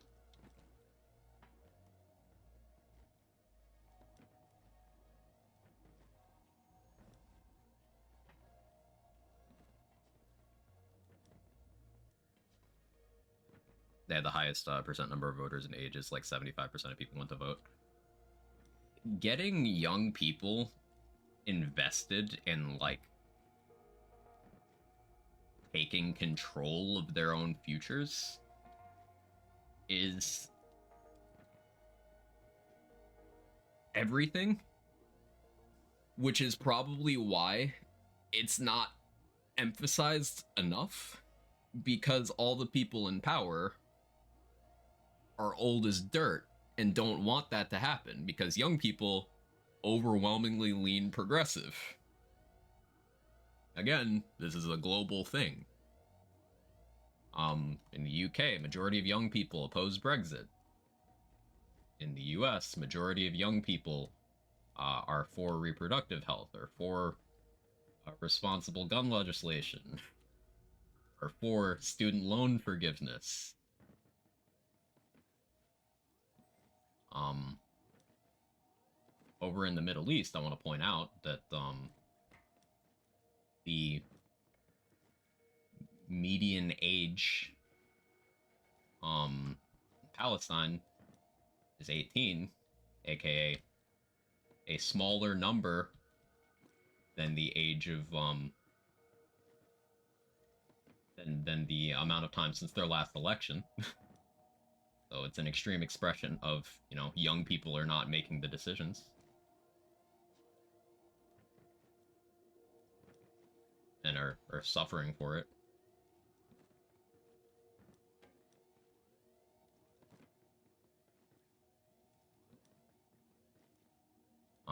But that's why here in the US, the right wants to suppress young people's voting options as much as possible because they know that young people are not for them. Young people can fix the world, truly. Despite all the fucked up shit happening, I do genuinely believe that, this generation of upcoming young people can do a lot of good. They just need to be reminded to care. That's it. It's that simple. Average age of U.S. Congress is 58, grandmother's 54. Not okay. There's, I want to say, 2 or 3 sitting U.S. senators that are older than the chocolate chip cookie.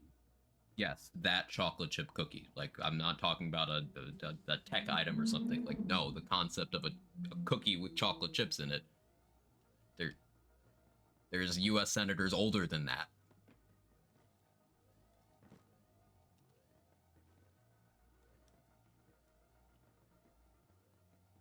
One of them passed away recently, but there's a couple more. Do not let this interrupt this conversation. This is probably the most jumped around room. It so is. All we have to do is wait. Unfortunately, Irish, the thing about that is it's taken a long fucking time. And there's time sensitive issues like climate change. Where it is currently November 3rd and it's hot as fuck in my room right now. Obviously, that's a very simplified expression of climate change and stuff and does not reflect the actual issue, but I wanted to complain that it's hot, so it was a good hook.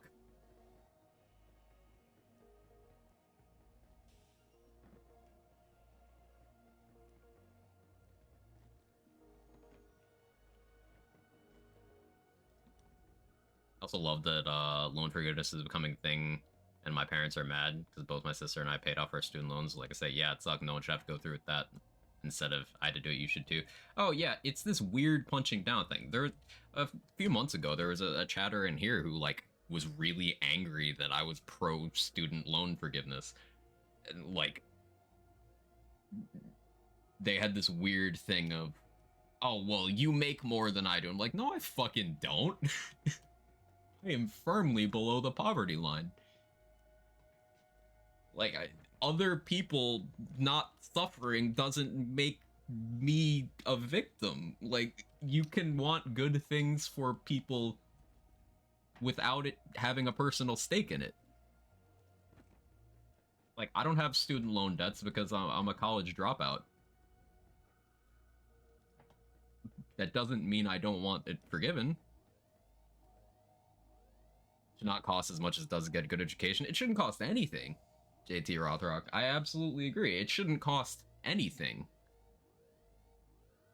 Because getting that extra education, that extra training, gets people qualified to do some very important things in society that are like kind of needed. Shit like being a doctor shouldn't cost you enough money that you never get out of debt without a doctor's salary. Like if you go to college, to med school, you're never getting out of debt unless you make it in that field. Like it creates this weird. You know what a spawn trap in Call of Duty is? It's that, but like financially in real life.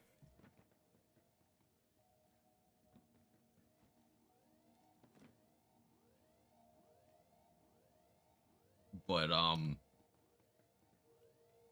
yeah, like higher education should not cost that much, and something we need to be vigilant of is uh people who are beneficiaries of the system working from the top down like that to keep the working class as poor as possible and at work as much as possible are catching on to the fact that unrest about that can also be weaponized.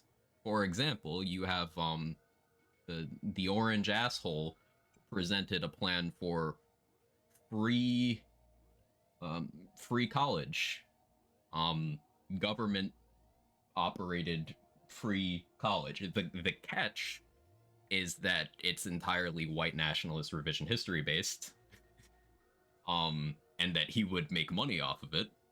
But he did present a plan, and people without media literacy can be taken in by stuff like that.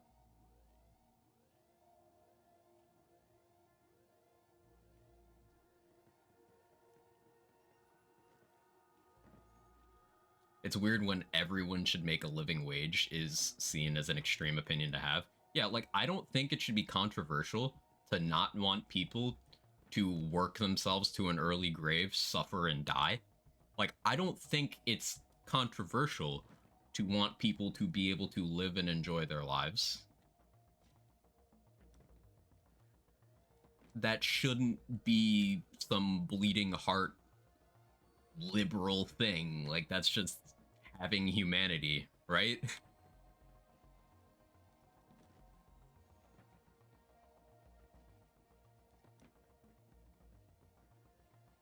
Got my public student loans forgiven because I've worked with government for over 10 years, but my private student loans never going away. Be playing Sally Mae until I'm dead. And there's a lot of people in that situation, Jester. We have at least two generations of people who are adults now who were told explicitly to go through that engine because it worked for the previous generations. And guess what? The world does not work that way anymore. That whole post GI Bill picture of the American dream over here in the States again, that hasn't existed for decades. Like, currently, the housing market is the worst it's been since the Great Depression. Higher education is the most expensive it's ever been. Ever. Like, people can't do that same path, but we were all raised to believe we could, so now we're all in fucking debt, or are just poor and trapped.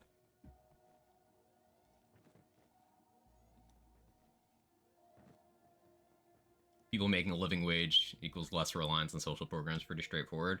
Yet you'll have a large group of people who just decide to attack the social programs without fixing the underlying problem. Because it's not about fixing the problem to them, it's about, hey, I can't feel like I'm winning unless I see you losing.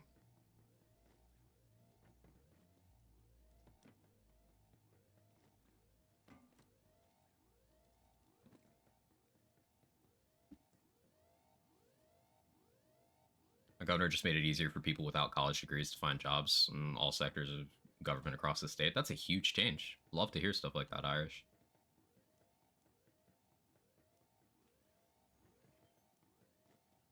Orange man was Democrat. Yep. In the 90s, big orange asshole was a registered Dem.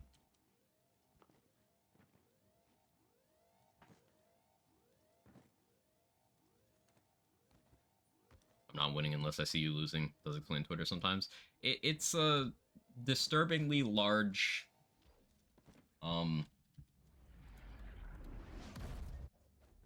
disturbingly common viewpoint, just across a lot of things right now. Like, and specifically, it's they have to see the losing.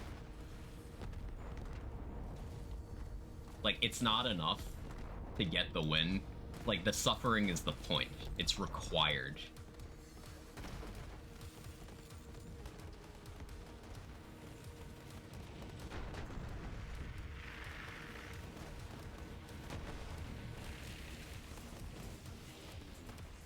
Hub is not targeting what I wanted it to. It worked out.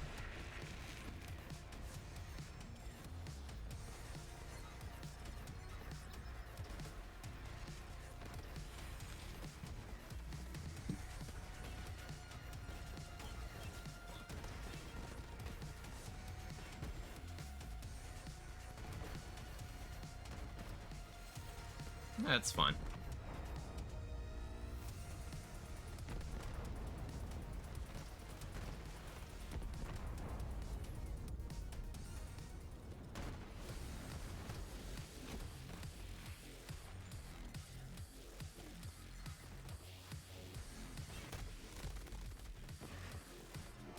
Russian offensive is stupid. I had no business surviving that.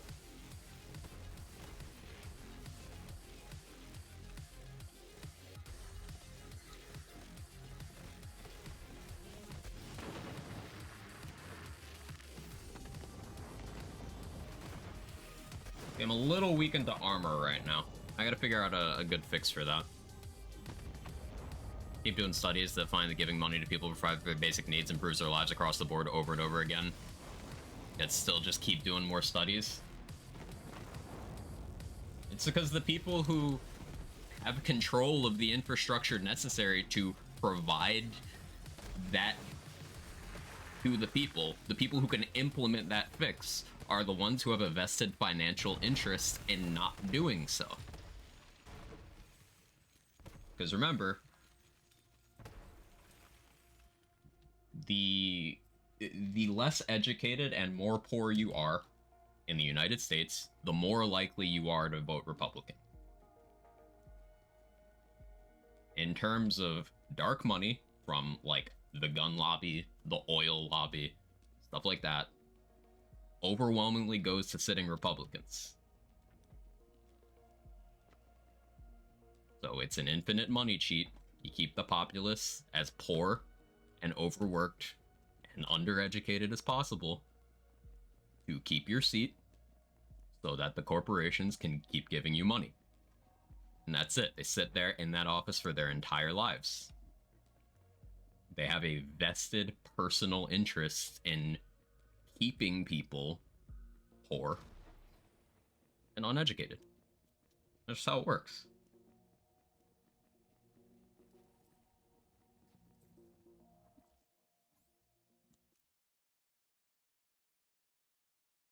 And that's why it's important to, at least in my opinion, to label public officials by what their policies actually are. Like, for example, you'll see a lot of messaging, and this is because the right is more proficient at work in the media and at the socials and messaging in general. You'll see the branding of people like Biden as extreme leftists. And no, Biden's a conservative. He's straight up a conservative. By US politics standards, he's a centrist. By global politics standards, he's a conservative. And especially see, US is the most hard right on foreign policy we've been since the Bush administration. But our conservatives here in the US are regressives. Conservatives want to preserve the status quo. Progressives want to improve things for people, and regressives want to make things go backwards, get worse. So we have, the current administration does not have a vested interest in improving things. They're not actively opposing it in most cases, but they're not trying to improve things. They're not progressives.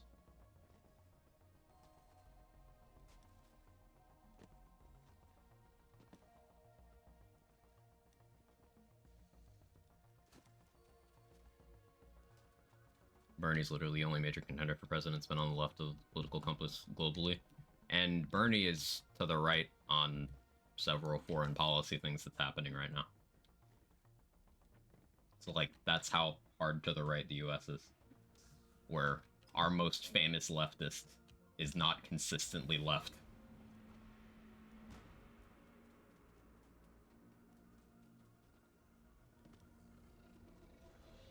Warren was also fairly left, that's true.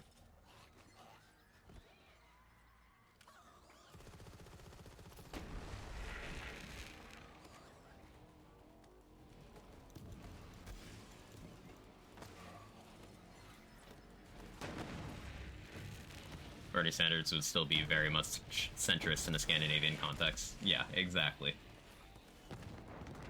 Like, by US standards, because of how far to the right we are, he's super leftist. He's leftist Superman. But he's not in the context of, global politics. Find it funny BL3 always makes his chat talk about real life shit. It's because I don't really think about what I'm doing when I'm playing BL3, just because the amount of experience I have in the game decks, it's as natural as breathing. So I could just like use 100% of my brain talking about whatever with you guys, while I just kind of also do the BL3 stuff.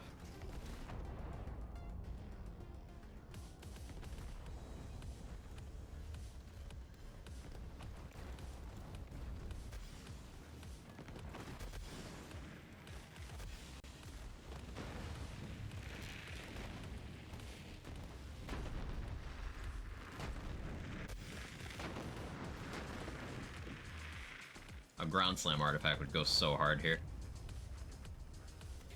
Basically the way I have my damage set up. If Cub just misses Kraken like that, shooting right over its head, I just don't have damage into it.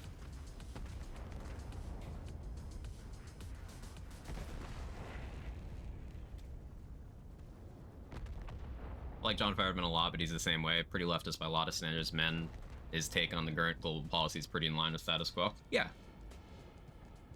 the establishment democratic machine right now, you know, the Democratic Party, overwhelmingly is centrist soft right, but like by US standards, the actual left doesn't have power, because, you know, actual leftists would be people like AOC and Ilhan Omar, and like their party's not a fan of them. The opposition is way worse, but their party's not a fan of them either. And they have no actual power, you know, because they get off committees for being progressive.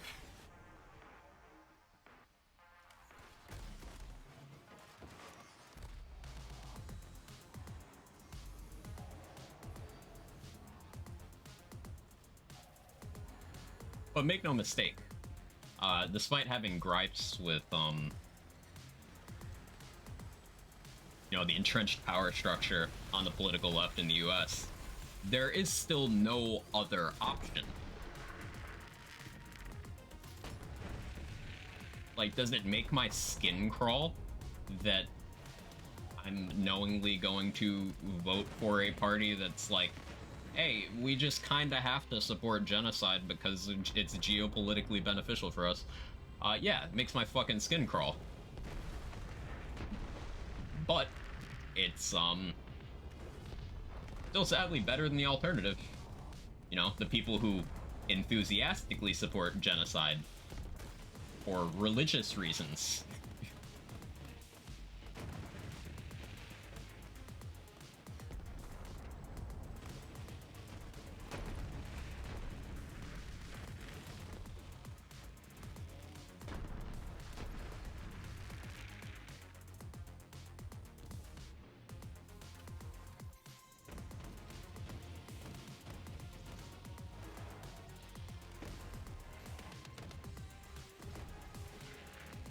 Like, I think the Biden administration absolutely dropped the fucking ball in a massive way in foreign policy in the last 6 months.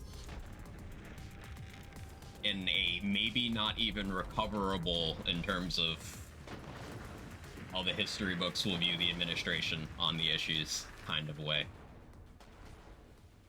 Still not voting any other way. Because you can't.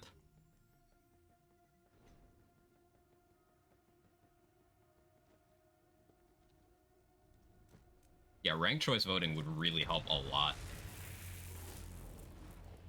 I first learned about that when, Alaska that has that system, right?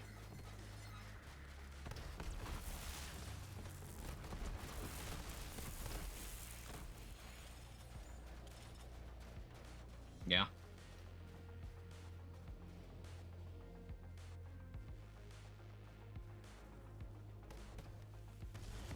Religious money out of politics. Dude, just get money out of politics, period. It shouldn't be an infinite money cheat. That's it. It's that simple.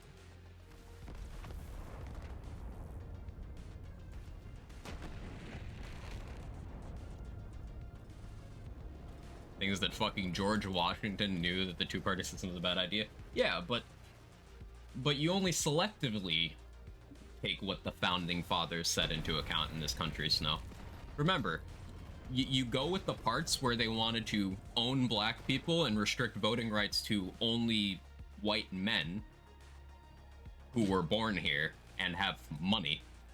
Very specific category. You accept those parts, but you ignore the parts where they talk about things like the dangers of partisanship. You ignore those bits.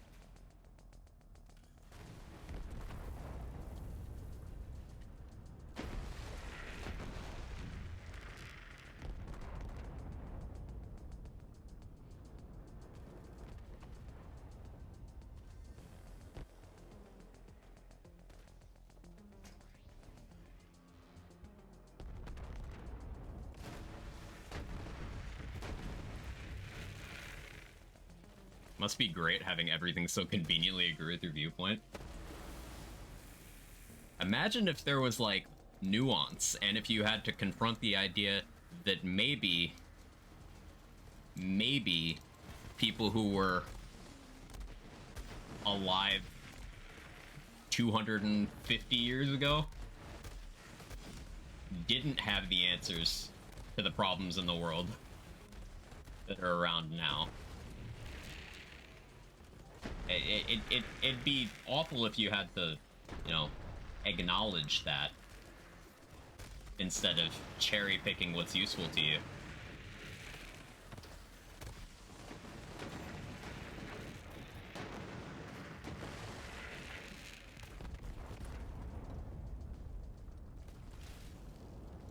Hi, Jacqueline. How you doing?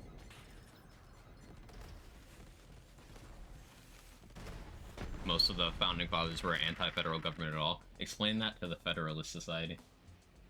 Make their heads explode.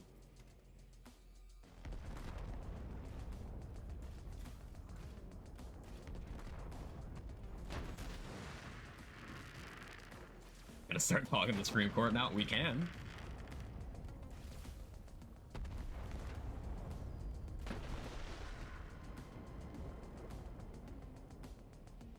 Decent? Well, I hope your day gets better than decent, Jacqueline. You deserve a good day.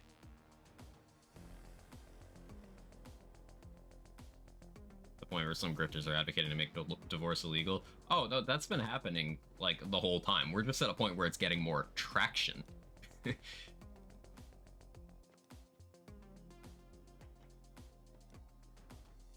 My opening point is fuck Clarence Thomas. Oh, yeah, of course.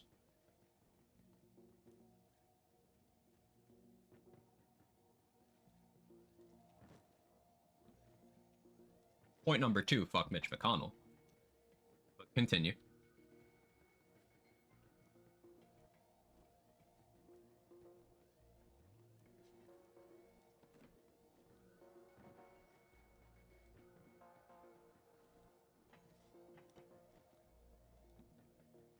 If they make divorce illegal, most Republicans can't get 5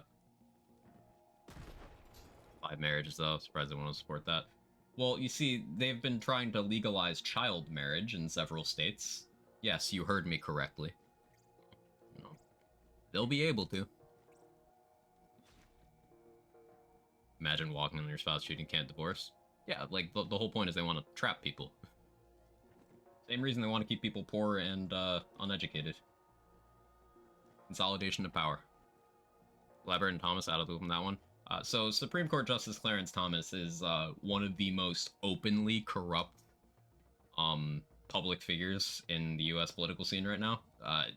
For the past year or so, it's been unearthed multiple scandals of most of them tied to this one specific billionaire, Harlan Crow's the name, I believe.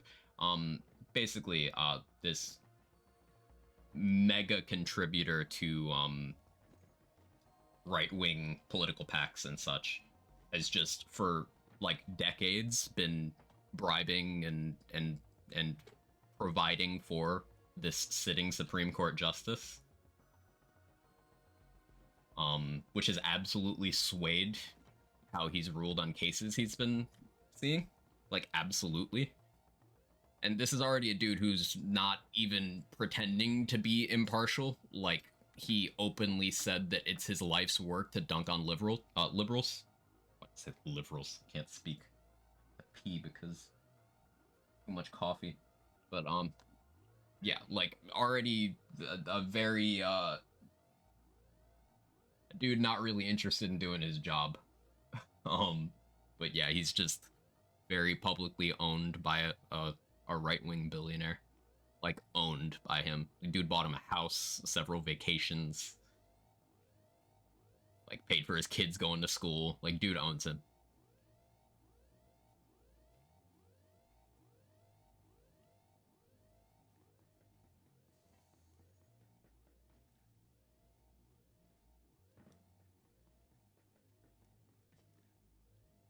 People who have a child with another you're forced to raise because you can't divorce and abortion's outlawed. Of course, you cannot do any of your own family planning, says the party of traditional family values. See, by traditional family values, they actually mean you have this because I say so. That's it. How did you get radicalized? Listening to Quag, obviously. No, I don't have a goal to radicalize anyone into anything here. Just, it's important to talk about these issues, and as we said before, young people have so much potential power over everything we're facing. Like, as a global society, getting young people to give a shit is important.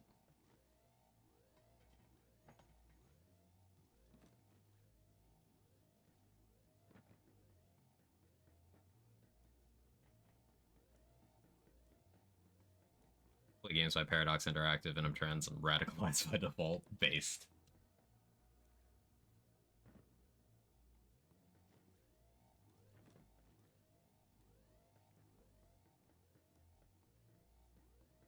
No longer young people, not around many of them either, so honestly, don't know what to do these days other than vote and hope.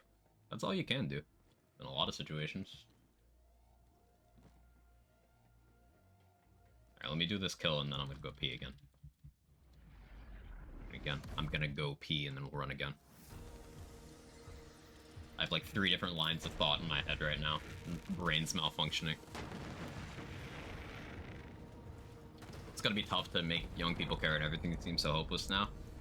It is, and I think that's why it's important to talk about it, Vocal, because things are hopeless by design.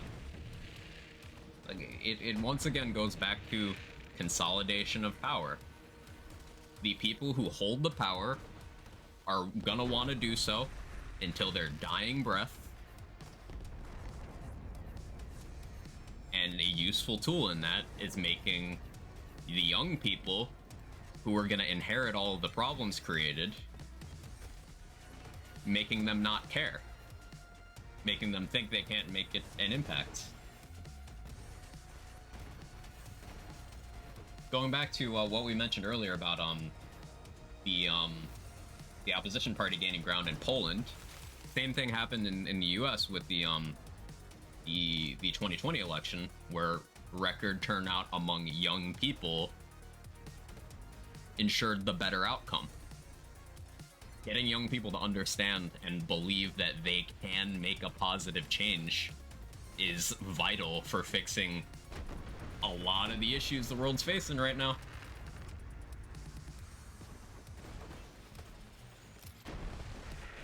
Young people are overwhelmingly pro gun regulations. They are pro reproductive health care. They are pro LGBTQ rights. They are pro civil rights action in general. They are pro ceasefire over in the Middle East. Young people are.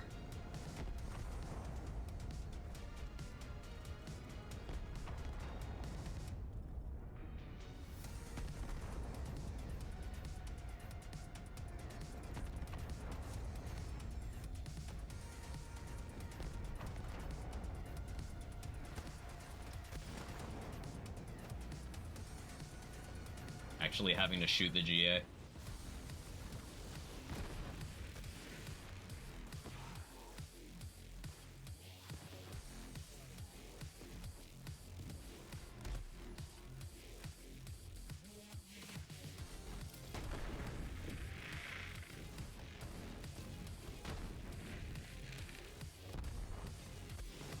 Come on, Woden, die. I have to pee.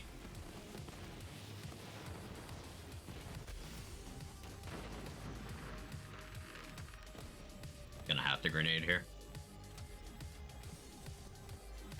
Literally dying breaths. They're so fucking old now. Yeah, I mean, Mitch McConnell has had how many mini strokes while delivering addresses to the public during this calendar year alone? Are we up to 4?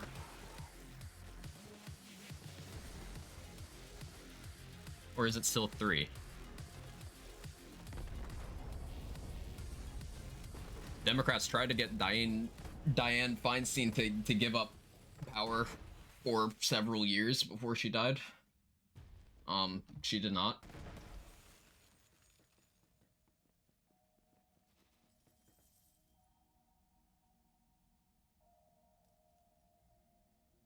So, like, people are too fucking old.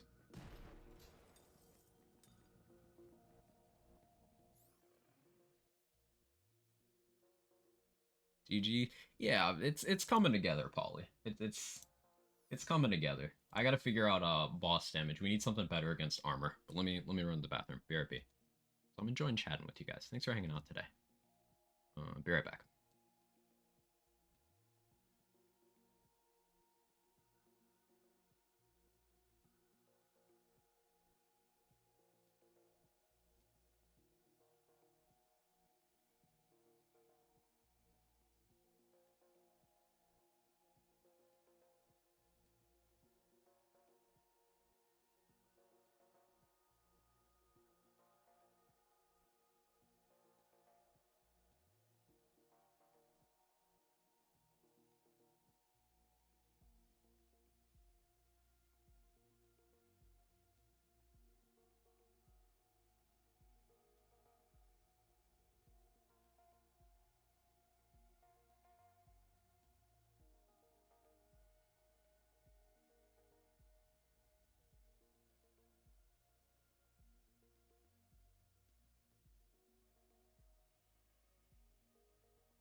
Okay, I ran. I did the streamer P. We back.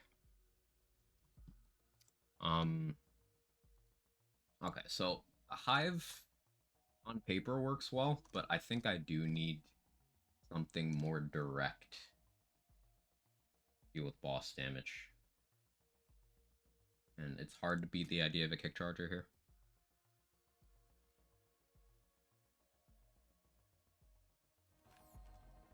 Um,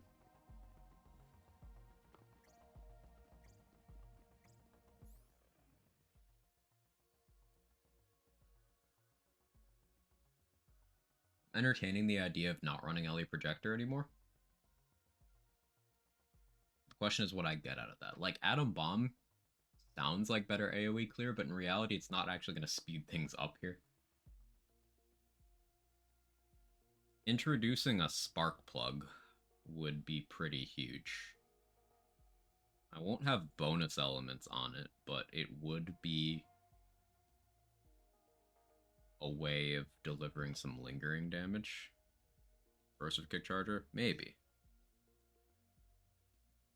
80 splash damage? I did not. I did not. The cat. What are you doing, cat?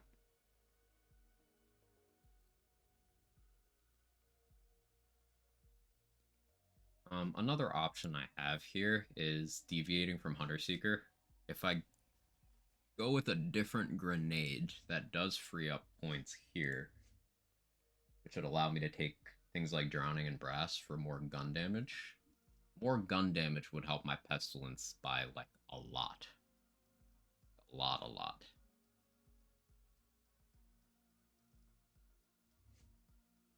Like, I could free up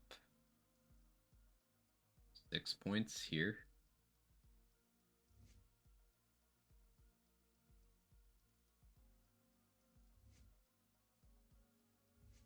I could pretty easily free up points for that.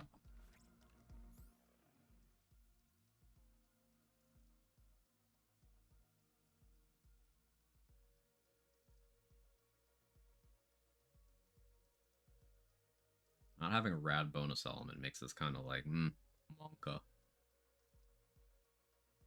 But I'm applying rad through other sources. I kind of want to try this hex. Alright, let's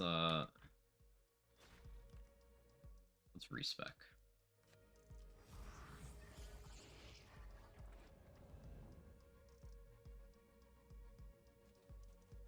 The idea I'm leaning into now is I can resolve some of my single target damage issues more consistently by just directly throwing a hex at the enemy.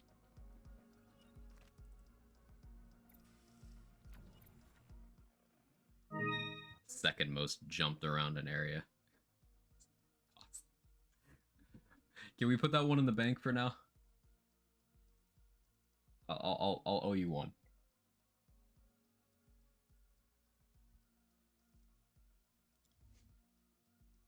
The thinking area.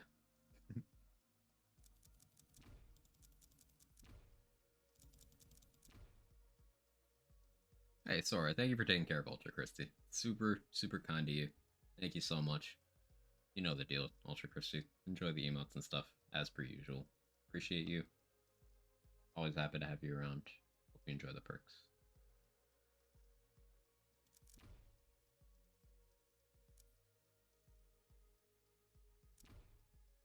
I could do this with Blue Tree. Just like to troll you. Understandably. Well, it's just a quick fight sandwich between platform and practice. Really is.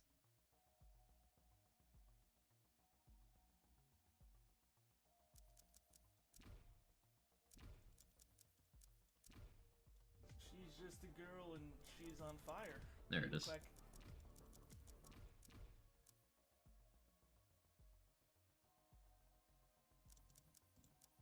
I guess the option exists of like I could run big surplus and then just make sure I never use the pestilence when Cub's unavailable.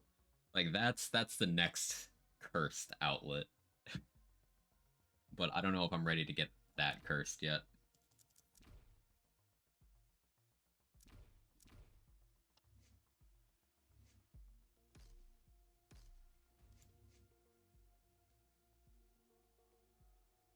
Okay, so for this one, I could go 5 armored infantry, 2 drowning in brass. I think that's optimal, actually. Or 3 drowning in brass. Did I say 2? I meant 3. I'd like to have more, but that's enough to be interested in right now.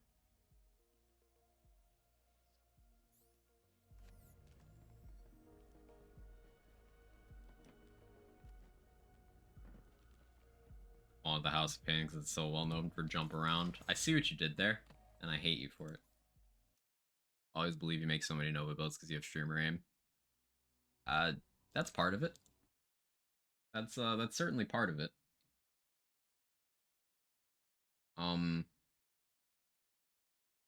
particular, this Pestilence Theory crafting session is inspired by, like, I wanted to make Pestilence good on speedrunning for Amara, so I accidentally made it the best for speedrunning on Amara, for takedowns at least. And this is one of those attempts to just kind of see how transferable things are between characters. Like, there's some things that are going to be consistently good on every character. Things like Lucky 7, we know that. Things like Fish Slap, we know that as well. But there's definitely some stuff that is much more specialized. Like, for example, Globetrotter is a good gun, but only on Zane is it a competitive gun for actual content clear. Pestilence overwhelmingly favors Amara, but I want to see how good it is elsewhere.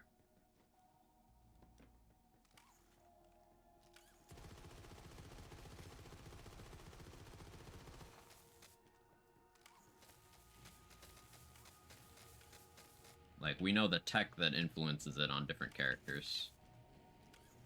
They'll try to run Moze is amusing. It's certainly amusing, yeah. And like the reason why I phrased it as for content clear, is because it's still a great gun in anyone's hands.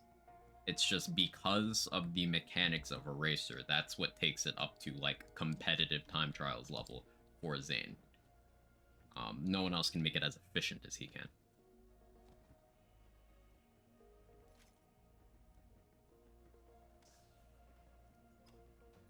Did I turn Garden Rank back on? I did.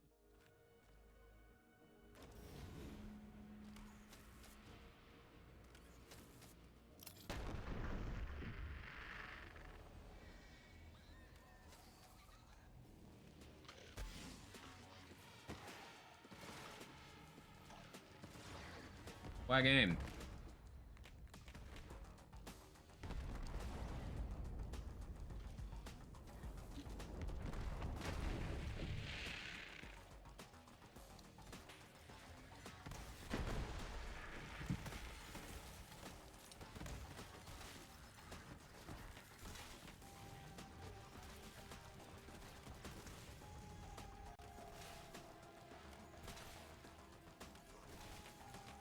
That was a pretty good courtyard clear. I missed. Skill issue.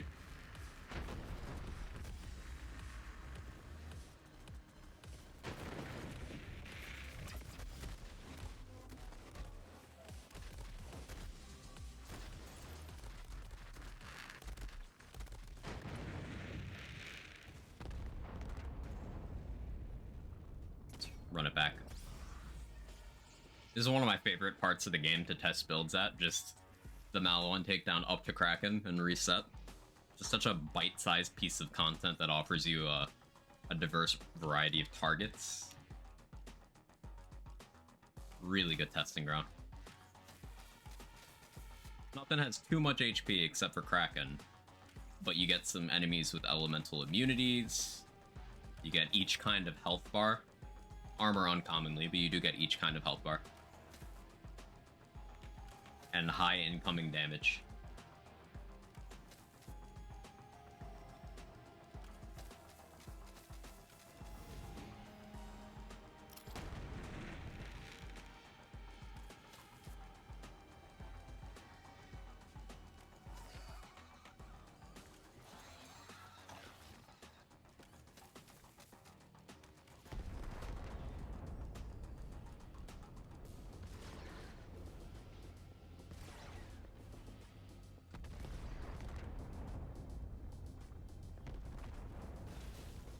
Stop making me miss Borderlands. I know the next one's years away.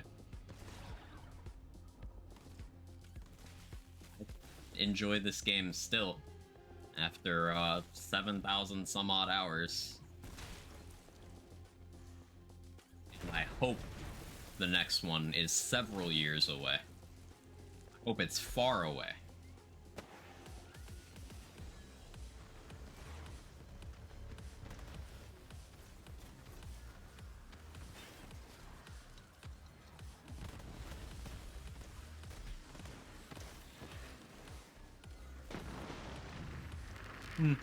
Heck's not doing as well as I'd hoped here. I guess I don't have the rad bonus element. It does make a big difference.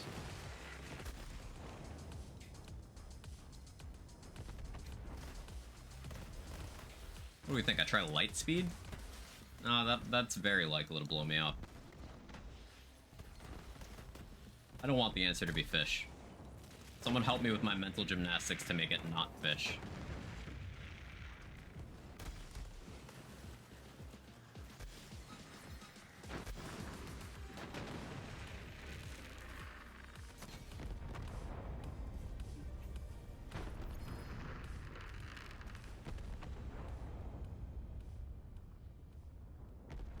Got over my run, growth experiments. Thanks, Urban Mac. Thanks for the chat, and always appreciate you.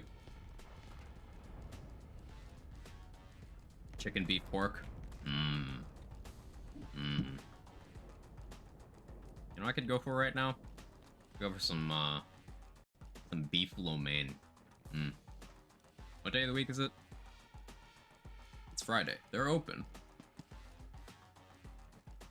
Bonkin. Heal 3 is definitely the best Borderlands for endgame longevity. Be even better if we did less damage, but yeah, agreed. Rock triple sticky. You know? Renegade, I think you're right. I think you're right. Because I can just choose not to use that when it wouldn't be relevant.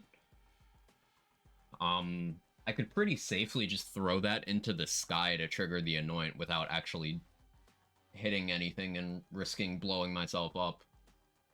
It would be good for second wins, provided I have good line of sight. Yeah, I think you are most likely correct. Now, I don't have direct grenade bonuses. Like, I don't have grenade passive here, I don't have grenade passive here.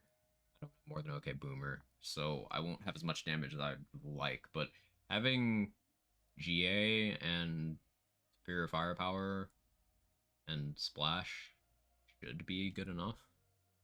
Hey, Almighty Nico, thank you for the 5 months. She's on fire. There you go, Quack. I appreciate it immensely. Thank you so much. Hope you're doing well. Yeah, I think you're correct here, Renegade. Let me grab that. Today off, which means World of Warcraft. It's nice to have a game you can just go to for your downtime like that. I'm gonna play more Spider-Man 2 later today. Looking forward to that.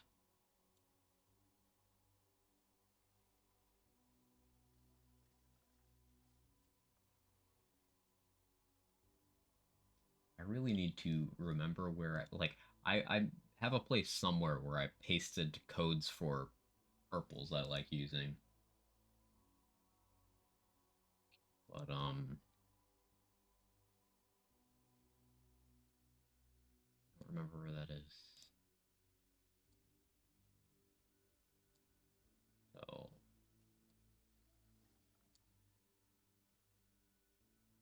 I gotta open another tab here. This fucking thing would let me.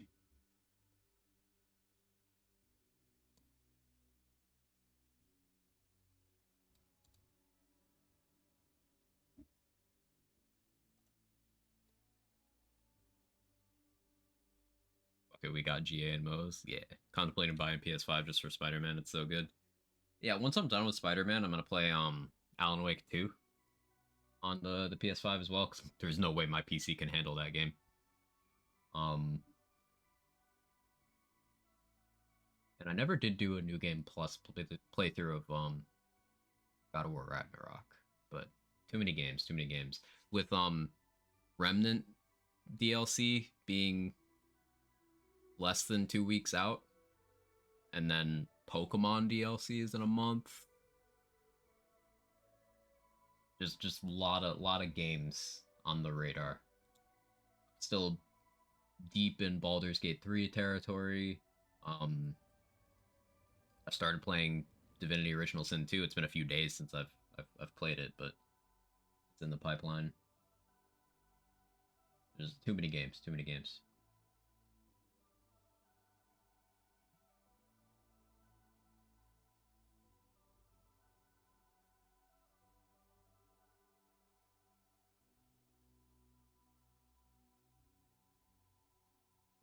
Bear with me 1 minute. I gotta find a thing in my folders.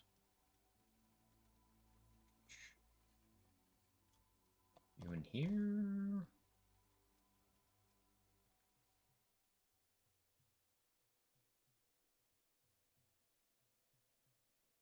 Fix files.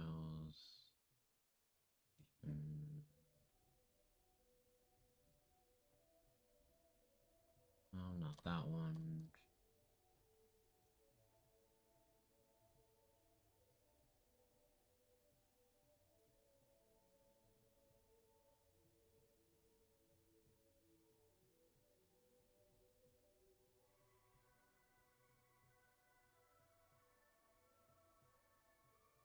Bear with me.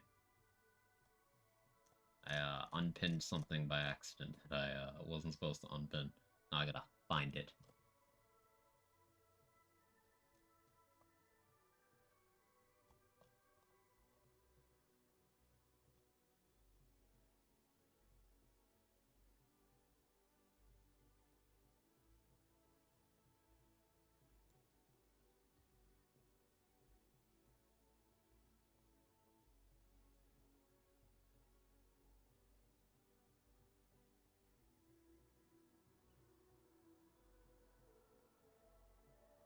Oh, not that.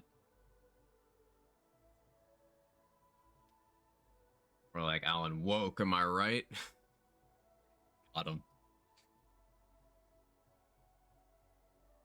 BG3 and Dragon's Dogma are occupying my time now. I do want to play Alan Wake 2.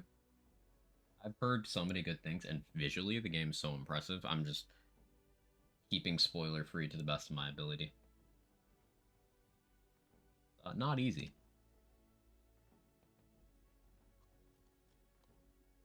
Maybe if I go by date modified, cause like when did I fucking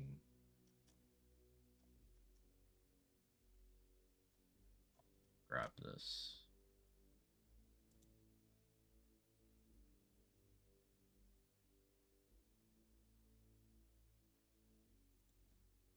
Ah, here it is. Okay, cool. Found it.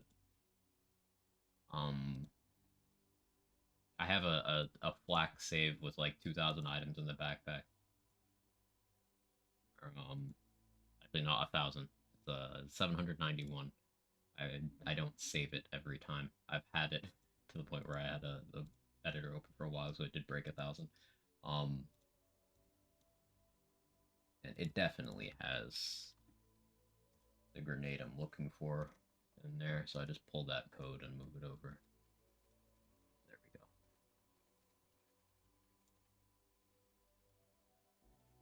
Copy that. Now I find the save I was on.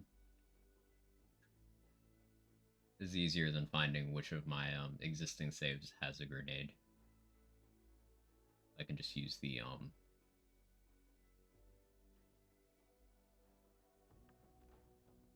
old item generation one. One that was default shift player's best friend.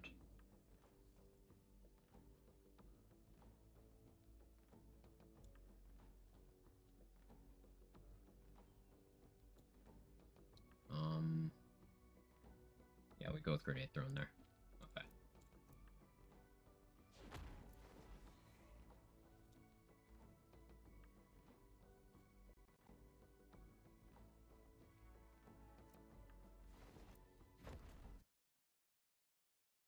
Get a tattoo in between my titties. Is that even a question? I've heard that's a painful one. It's a great aesthetic. I'm a huge fan, but like I've heard that's a very painful one.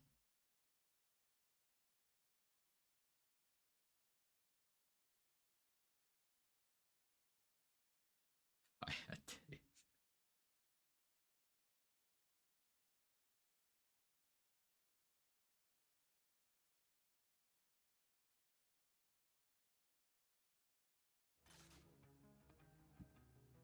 Well, I guess I'll have to cry. Giga Chat Moo Girl.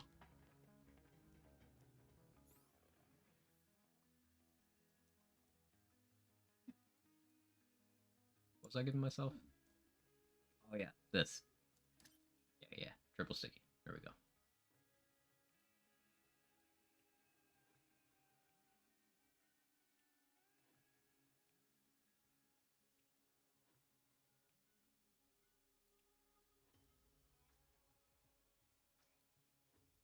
Do I want like a rad ASE? No, there's no way I'd consistently keep that on. Let's see how this works out.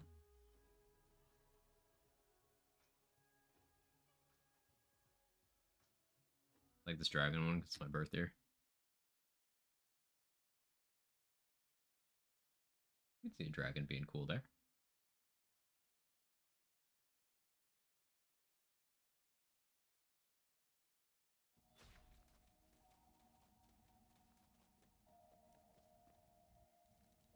homegirls have Bat, Santa Muerta, and a lotus flower thing. They all look amazing. That's cool.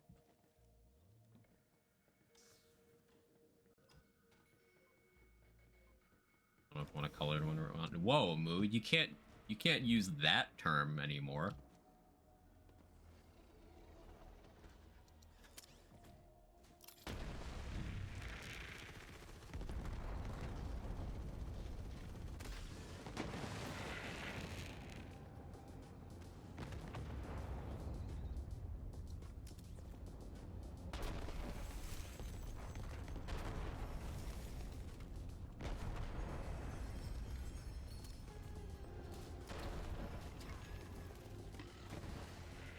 Sorry, I'll get...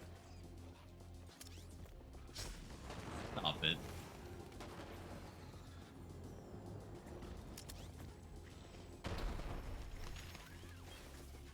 Koi is also a great option tattoo, my favorite. There's just something weirdly pleasing about the Koi aesthetic. I don't know why. Okay, she has friends who are colored. Oh, okay. I see.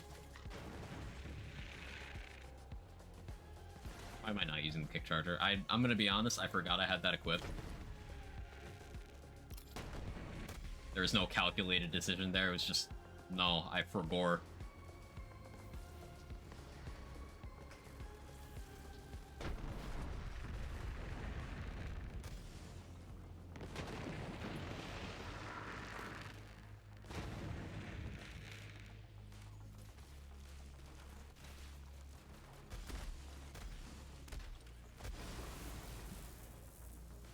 That was a PCP barrel.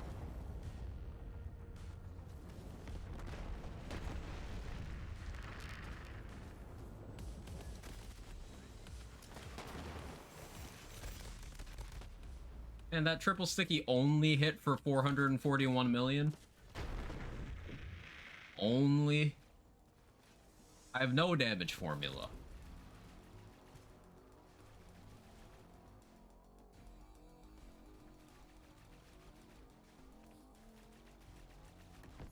Just remembered it's BlizzCon day. Can't wait for my feed to blow up the next X-Pac reveal for WoW. Are people tired of those yet?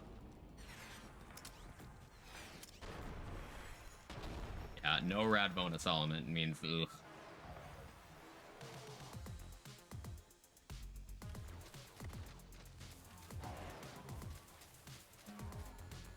So I should definitely kick harder for that.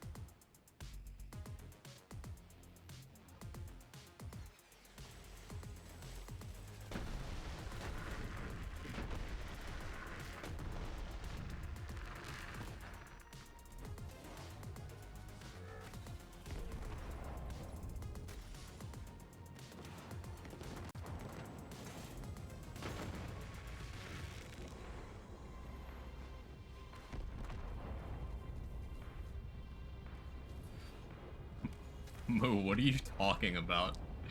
You lost me. I feel like I missed something, but like there's no messages I missed. I'm so confused.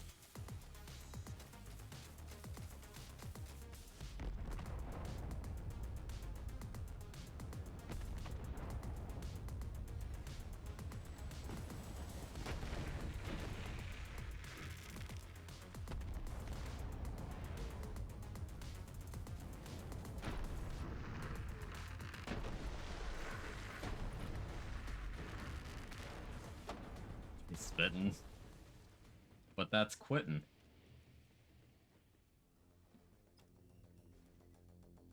Just pull out? I don't understand.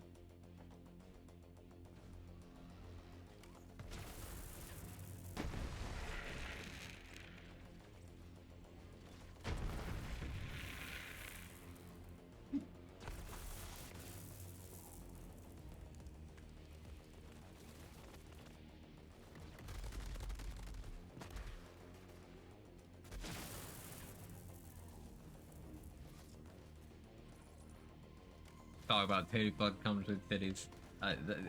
But why? But why though? how did we get here? Just explaining things in Quag's chat like a normal Friday. But like, how did we get here? I don't understand.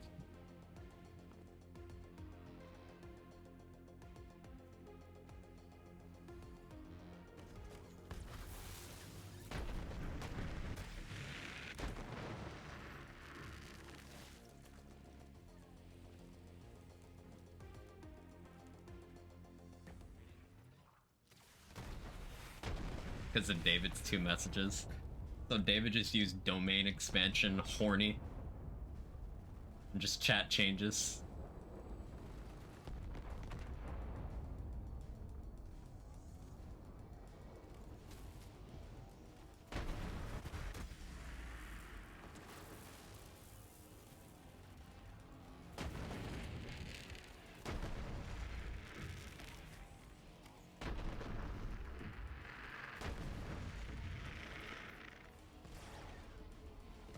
One of these days I'll hit a shot.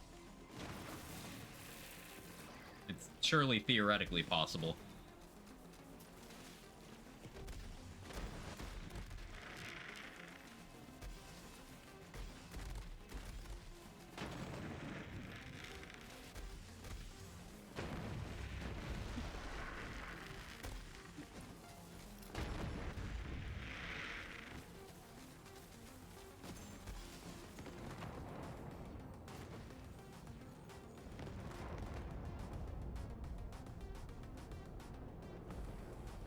Three days. Man's already failing.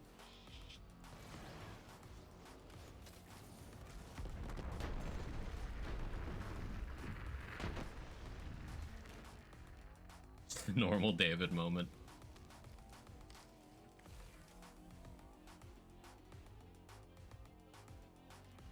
But like, Russian offensive pestilence is funny.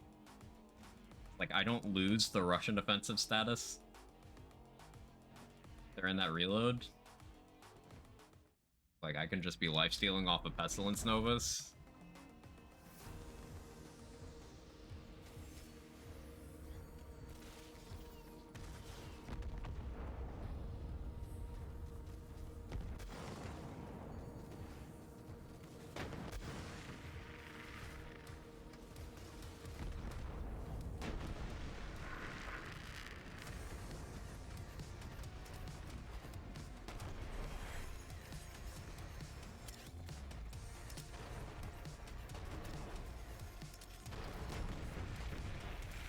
Honestly, not bad. Considering the resistance, that's very not bad.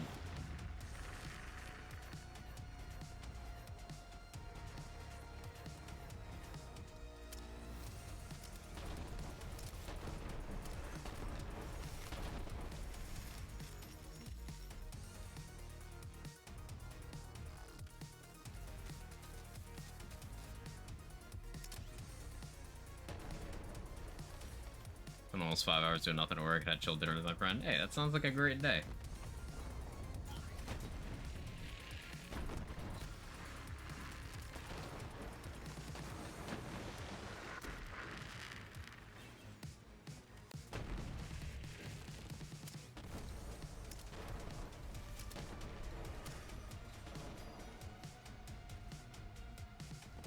Okay, I had a thought. I don't love the thought, but I did have a thought.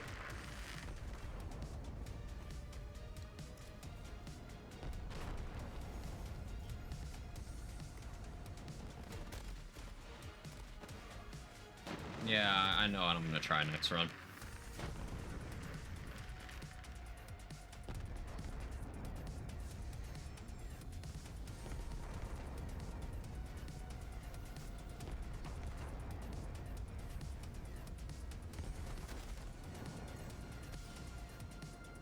Oh, I fucked up the Pestilence reload. I had too much reload speed.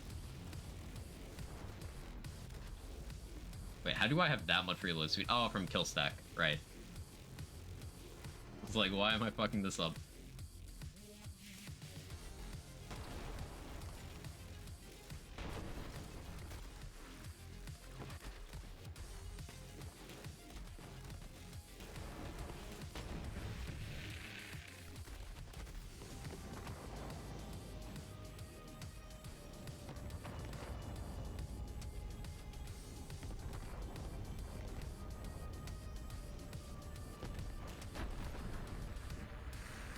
Still a graphs for everything? Yep. There's still a graphs channel. Oh, where are you going? Just being you? Okay. So... I have one on me? I do. Minesweeper.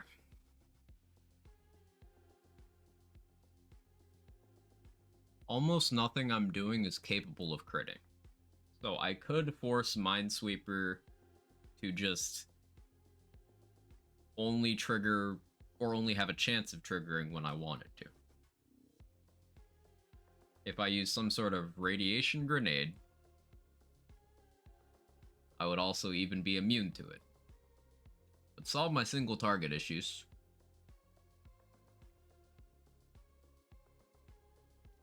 Because my solution would be just go for Minesweeper chains.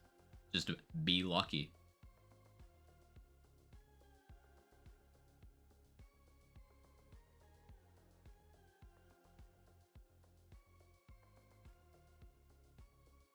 Remembering right, there's a BL3 dev that said they didn't expect people would self-top for Rally Projector.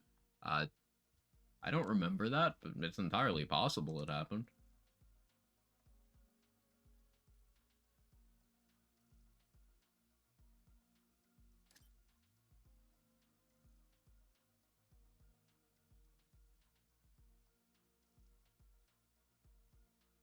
I'm curious to see how this works out. I actually don't even need to respec. It's not my first string choices for Minesweeper, but like that's a really good one. I'll run it anyway.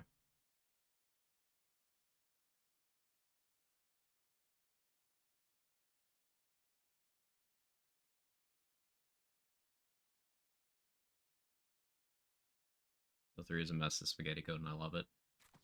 Not too much of it is actual spaghetti. It's just the spaghetti is notable when you see it. The majority of stuff that people label as spaghetti is just multiplication or incorrect descriptions of items. That's the majority. There's some that's just truly fucking weird.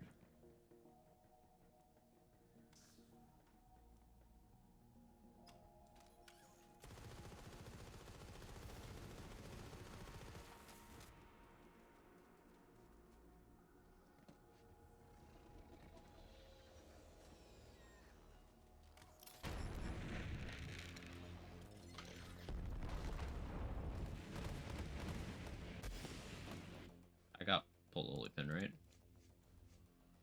Only one. Should be fine. My consistency won't be great, but proof of concept.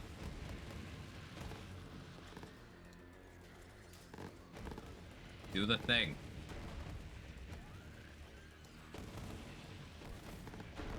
Yeah, I gotta just kick charge with these guys. That's fine.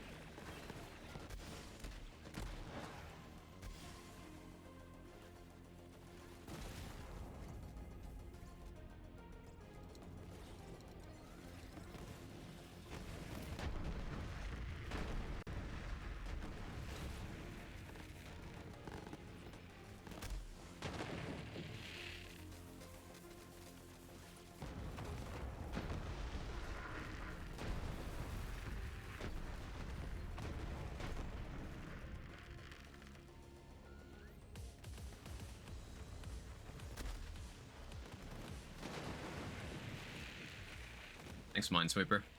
I think the Borderlands community can do math.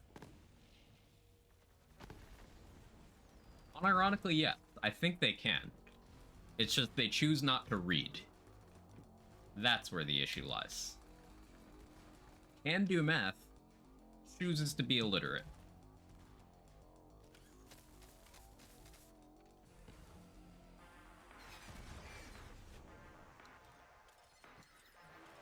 Look how much damage the rad aura is ticking for. I was ticking for 19 mil, just being next to an enemy I rad dotted. That's so funny. I'm not even using Atom Bomb.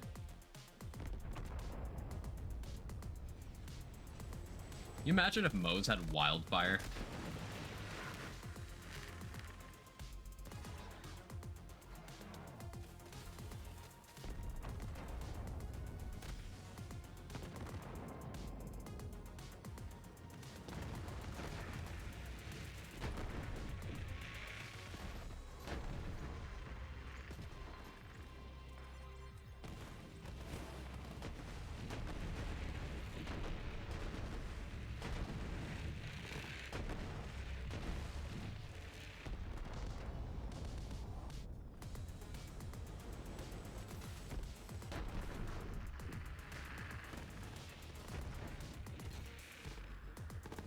No Groundbreaker built up? That's wild.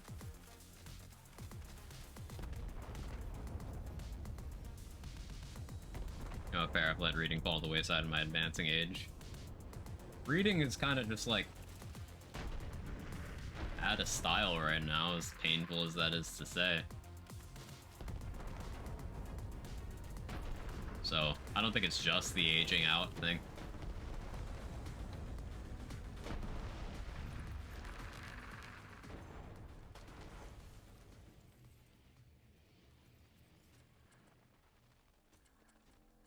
Atlas crit on a Blastmaster.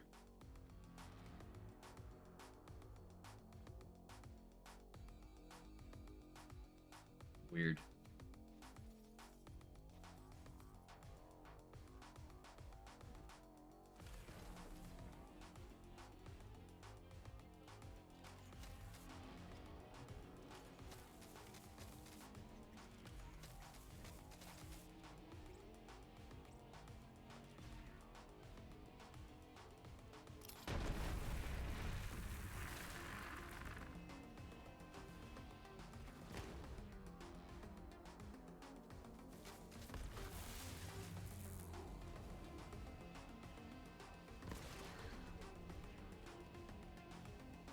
Very much a TLDR society.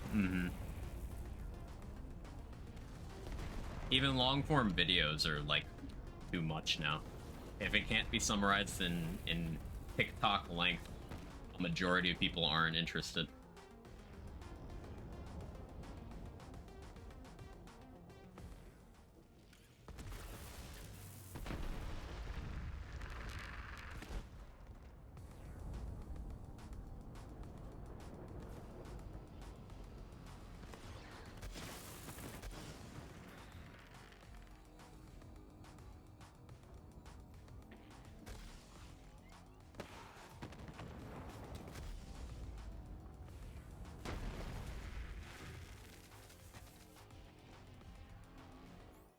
Really need to switch these.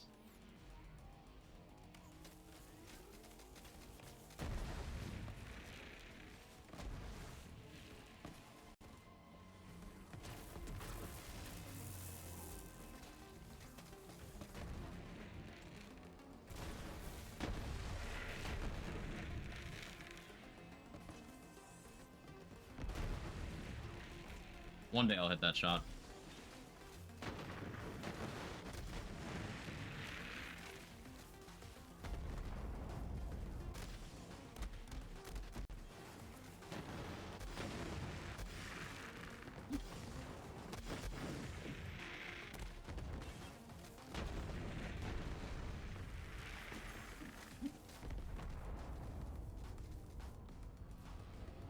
You're resilient.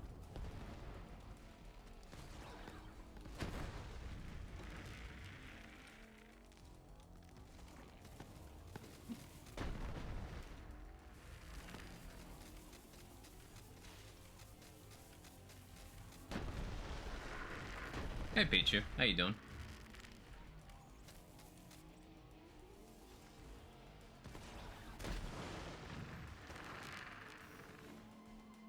What are we up to? Testing out how well various adaptations on Pestilence tech go when applied to Moze. I've established pretty unquestionably that Pestilence is at its peak in Amara's hands. And made it time trials relevant on Amara. I'm just kind of seeing how well it does on Moze in this particular content. Because I have sort of a passive interest in going for Moze Malone takedown record. A very passive interest. Like, super passive. But it's one of the few takedown categories that does still have room for improvement left, so.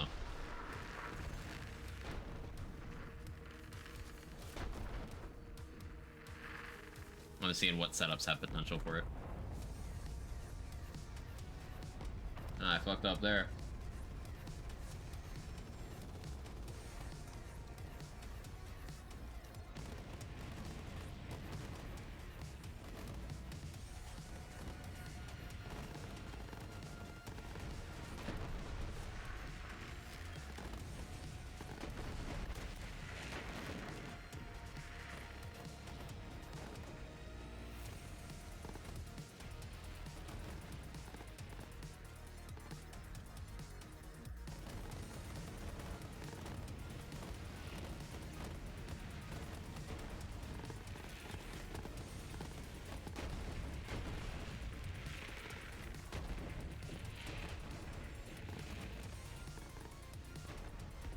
Am I not getting chains, or are they just not going far enough?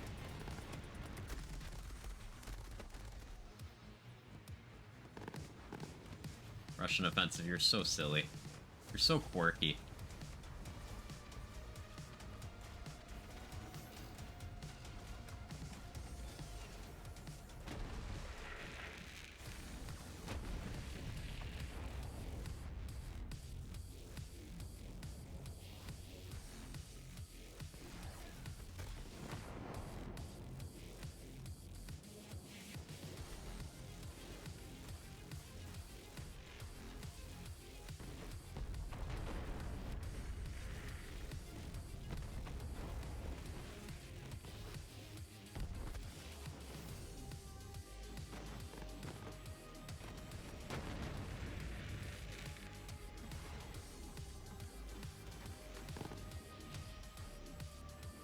I need a grenade. Mine's super not performing as well as I'd hoped it would.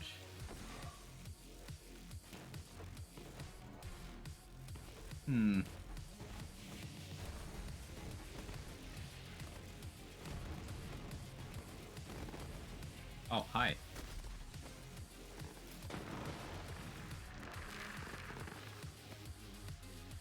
Yeah, I don't really have enough formula to make these pop.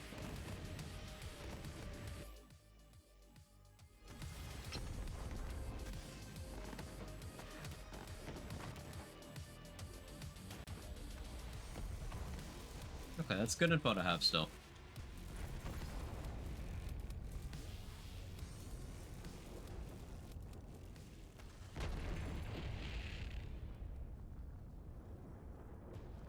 I feel like all YouTube shorts are people stealing others' content. By design, it does often end up that way, yeah.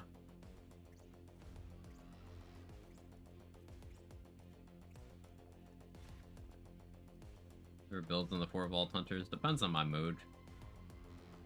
I really don't think I can provide just like a contextless. Hey, this is my favorite. There's just too many options, too many things I enjoy playing.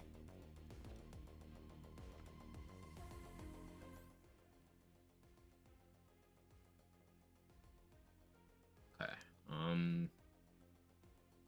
we've circled back around to me considering Bloodletter again.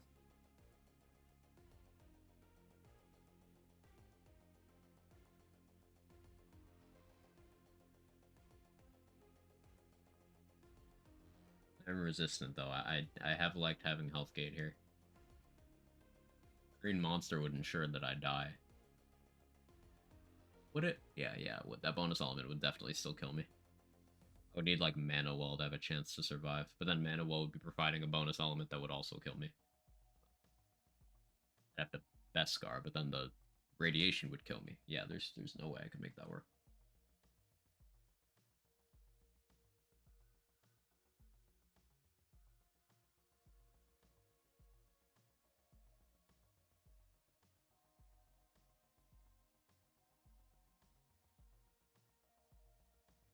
I try Flare again.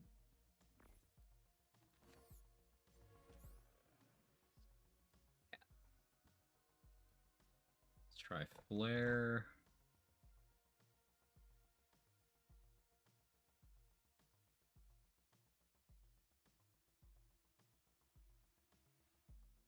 Two of these. Neat.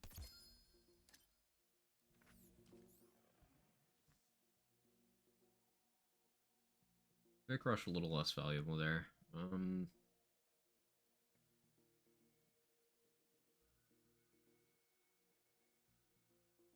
I'd go with Deathless and go back to Urad. Do I love that idea though? I kind of do, for being honest. Like if I just keep Urad there. Actually, what if I just keep Urad there for the second win purpose? Not the worst idea.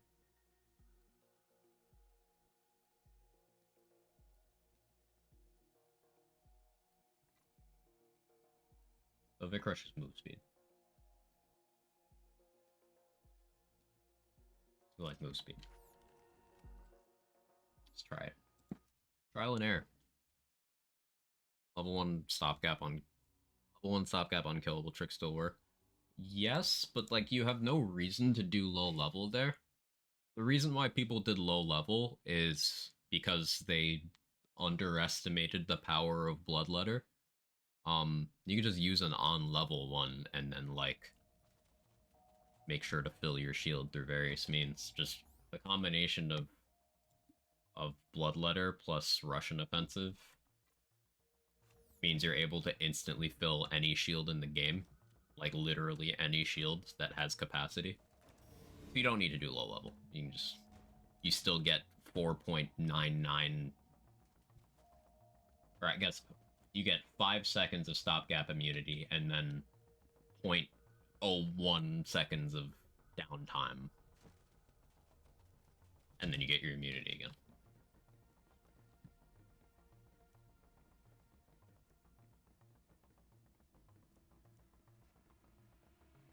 Because we have Twitch stories now, only taking clips from Twitch VOD isn't formatted right for the screen. It'd be cool if it actually had tools to fix that.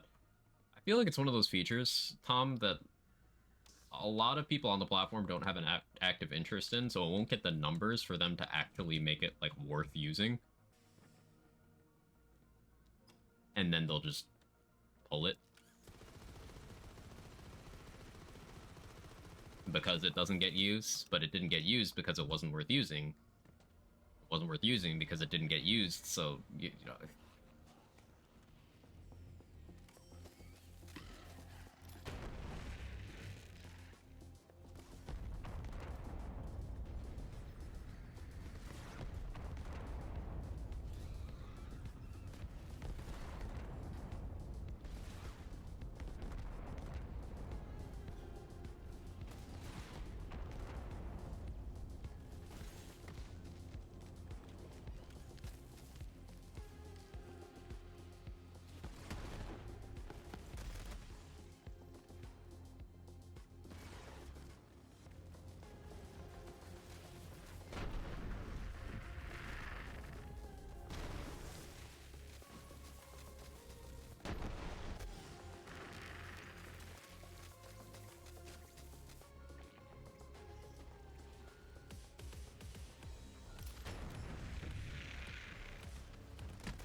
That's not a consistent way of doing that, but...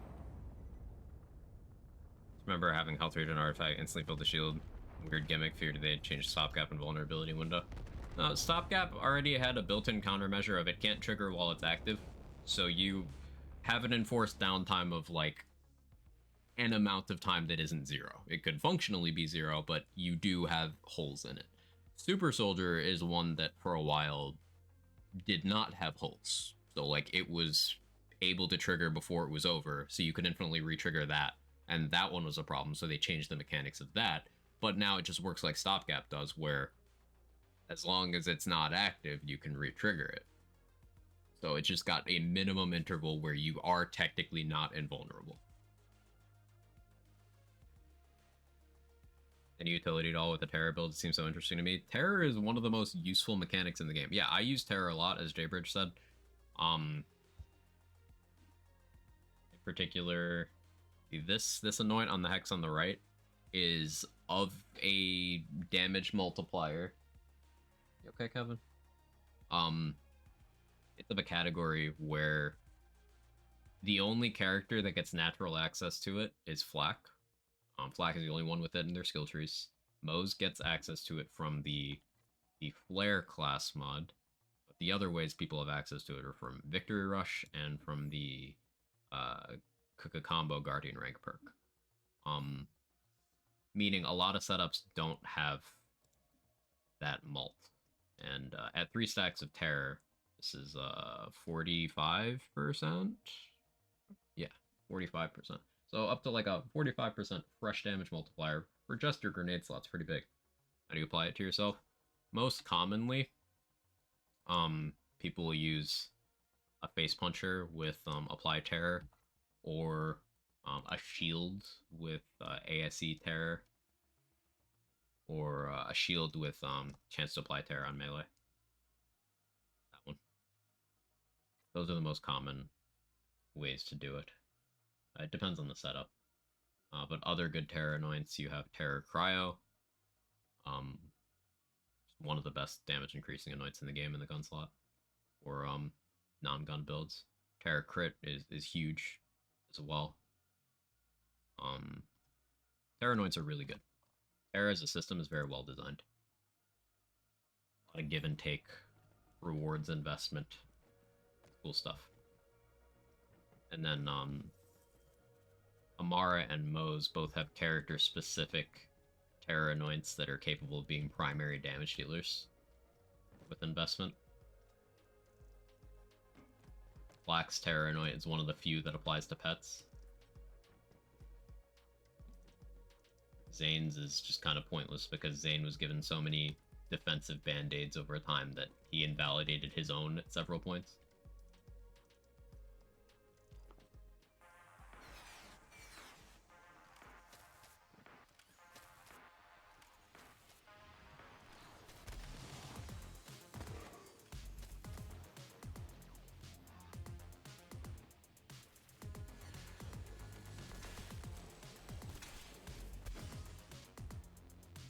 Arm so long for a melee terror face puncher, never managed. It seemed to be a necessity for a build. It's one of the easier ways of applying terror, but there are many alternatives. The most common approaches are melee terror face puncher, or melee terror on something, and spark plug. Those are the most common. Cat, you're making noises.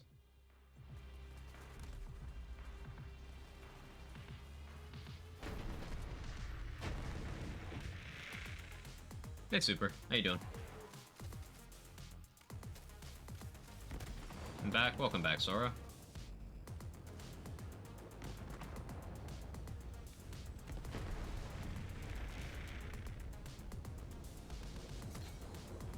It's so weird that I don't have Groundbreaker there.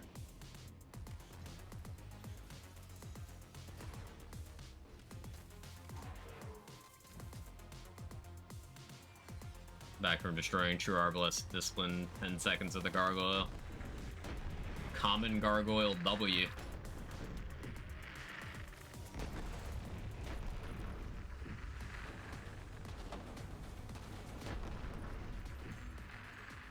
Light show who?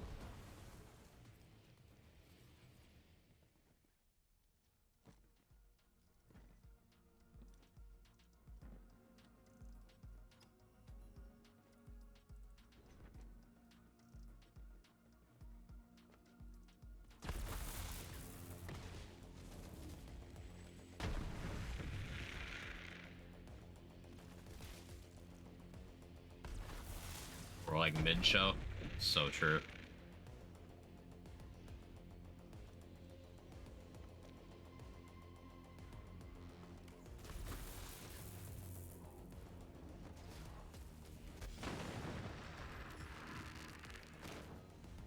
I give Light Show a bit of a break because the time when it came out and first gained its reputation for being very good, it was very high tier.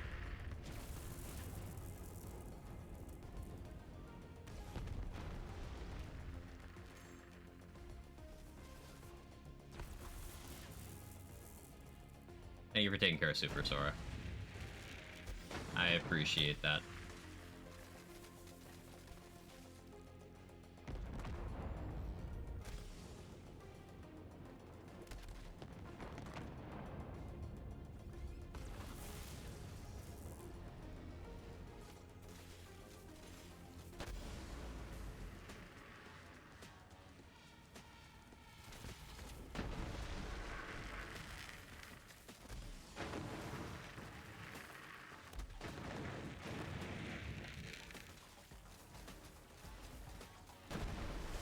Yeah, I'd like a little more move speed.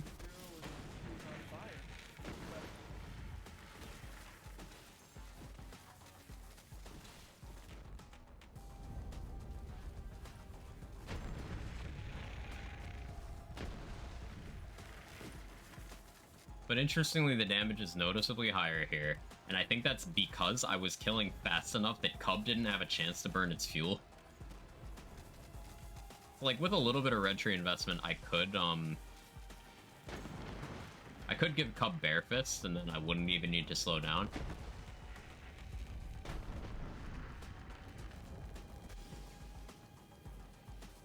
That would keep me at max flare for a long time.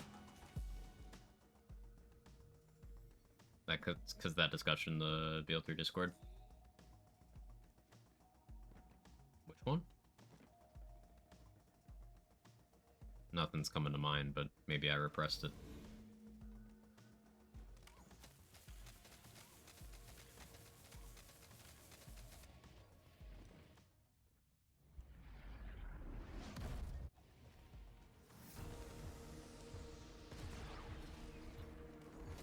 Gargoyle versus Light Show thing. It's ringing a bell, it's just, I did not retain any details.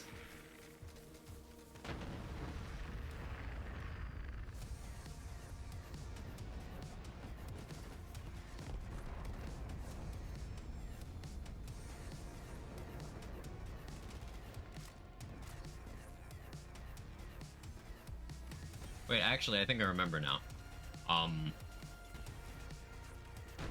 Someone who hadn't tried the Gargoyle was adamant that the Light Show was better. Super was like, not. And then they got upset.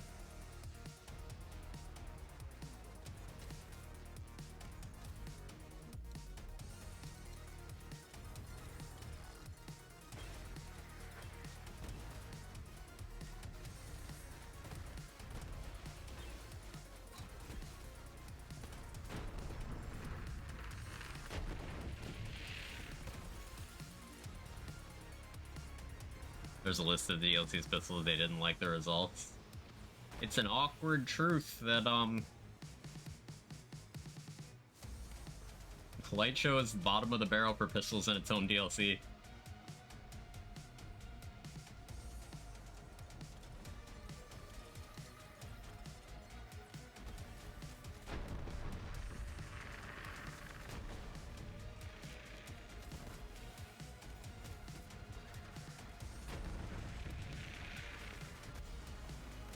Oh, that's awkward.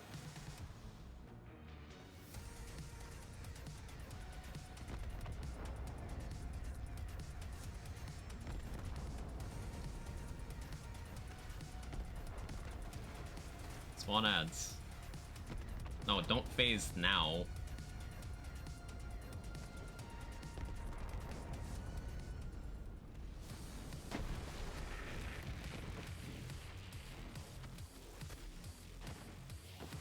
Like, DLC 3 has the Beacon, the Heralds, the Gargoyle, the Miscreant, the Blanc, the Pea Shooter, and the Light Show. Pea Shooter is a purple that's not anointable, so, like, we'll get that out of the conversation.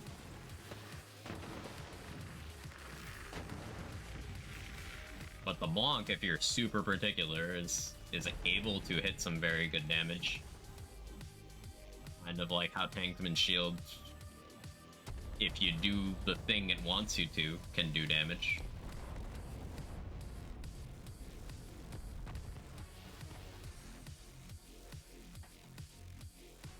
The Miscreant is more burst DPS than the Light Show. The Gargoyle is more. The Beacon and Herald are unquestionably, unconditionally more.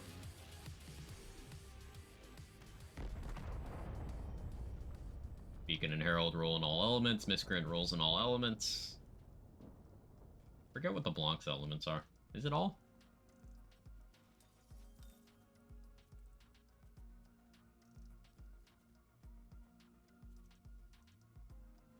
Gargoyle is Corrosive Lock, but Corrosive Lock is fine. All? Yeah.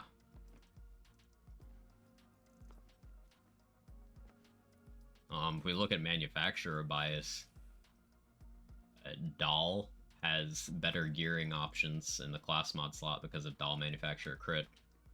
And also Doll being highly consistent across multiple weapon slots means, for example, a Doll company man gets you a lot more value. So that's definitely a win for the likes of the Blanc.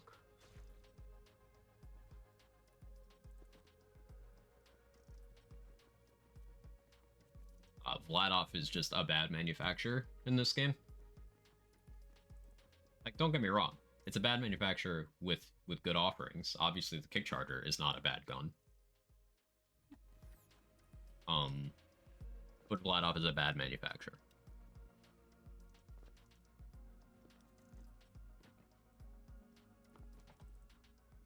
Ion Cannon, Chad. I kind of want to do some Ion Cannon stuff with, like... Is the Ion Cannon a racer? No shot it does. I don't mean, like, eraser in the stupid, it hits the whole room way. I mean, eraser isn't just... It makes a projectile away. Does eraser? I think it'd be fun to do, like, a cold bore Ion Cannon setup where you're actually trying to, like, snipe. Maybe. Hope they find a way to make Vladoff better rounded. Yeah, I think either giving them a new manufacturer gimmick or completely overhauling their design philosophy on the underbarrels has to be the way. Because, like, Vladoff was initially defined by being bullet hosey, right? Bullet Jose. But every manufacturer has that now. COV has bullet hoses, Dahl has bullet hoses, Jacobs even has bullet hoses, Malawan, like fucking everyone has bullet hoses. Bullet Moze, good one. So like that's not a defining factor anymore. Vladoff is low on splash guns in comparison to other manufacturers, so that's a mark against it with how important splash damage is for interactions and formula.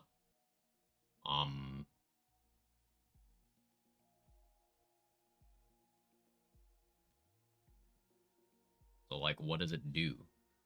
The underbarrels are usually a hindrance rather than a help. Hey Lizzie, hope you're well.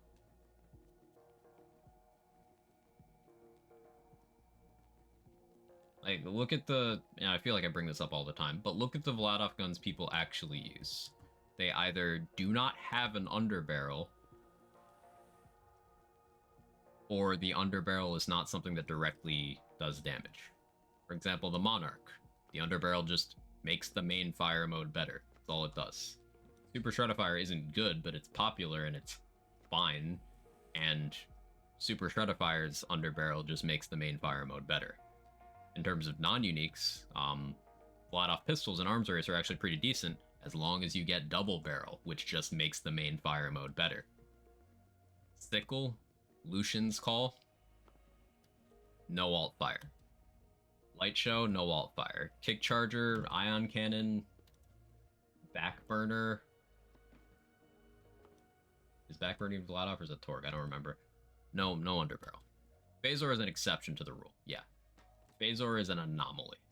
It is not the norm. Rocket Pod, yeah, Rocket Pod's 1 fire mode. Jericho's 2 fire modes, but one of them is worthless. So it fits with the, hey, we don't care about the underbelly. Liuda is 1 fire mode. Boogeyman, 1 fire mode. All of the Vladov's people care about do not use the manufacturer gimmick.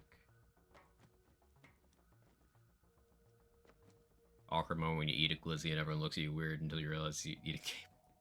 You okay? Firefly, the ultimate Vladov bullet hose. Well, hey, Miscreant. Miscreant optimal underbarrel is also just making the main fire mode better.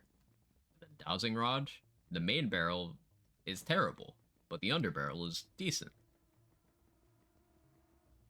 So I think just an overhaul of the manufacturer gimmick would get Vladov in a place where it doesn't feel worthless.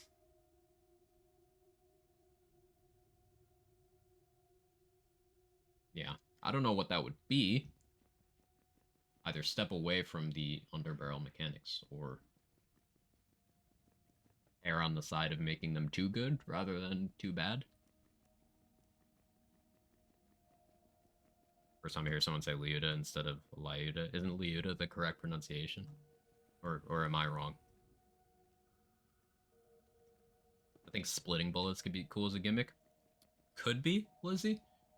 Problem is we already have that as an established thing for like a bunch of guns. Now some of them are Vladov, for example, aforementioned Liuda. Mongol is another splitting bullet one. But like the Becca is probably one of the ones people think of first with splitting bullets.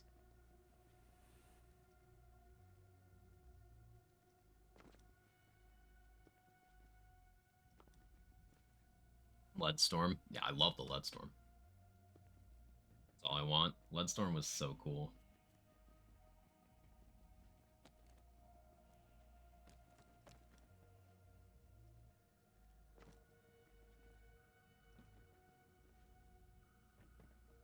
Always said Liuda. Let's Dr. Google decide this.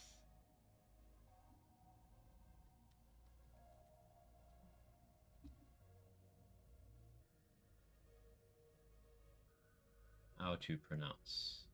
Luda. This one just says Luda.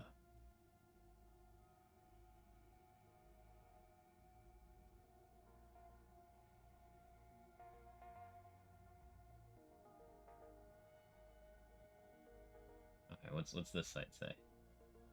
Yeah, this one just says Luda. There's a bunch that just say Luda. What does Wikipedia say? Good question.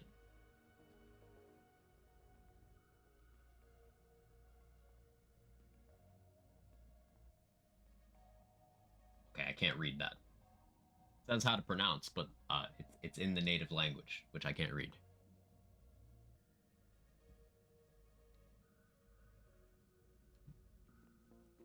Bloodstorm is and always will be my favorite weapon in BL2. It's such a cool and satisfying weapon. It also is, you know, a common W for the Seraph weapon category, which to this day gets underappreciated.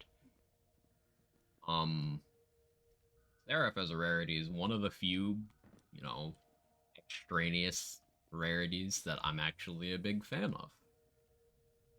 And I think if they're doing rarities above or adjacent to legendary, that's the one that should be taken as a successful implementation. But I digress. It comes from the Seraph category, which is raid loot, or at least the vendor that uses the raid currency. I think that's really fucking cool.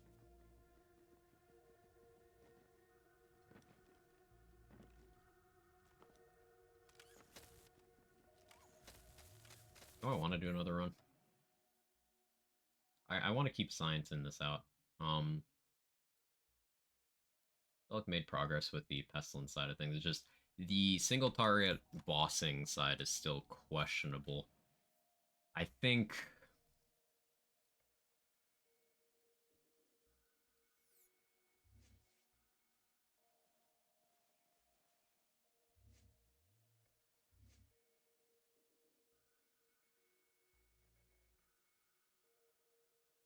getting rid of limit break and potentially feature creep. I think re-optimizing for action skill uptime and then just going for a more passive cub that uses like bare fist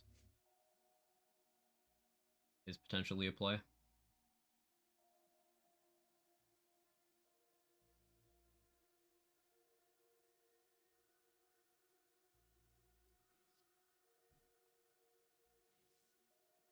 Hey Foster, hope you're well. Like if I switched cub over to fuel economy, I could use that to maintain biofuel and running on fumes, and it wouldn't have to be as passive as Barefist Cub would be. Thing is, I'm not super duper confident in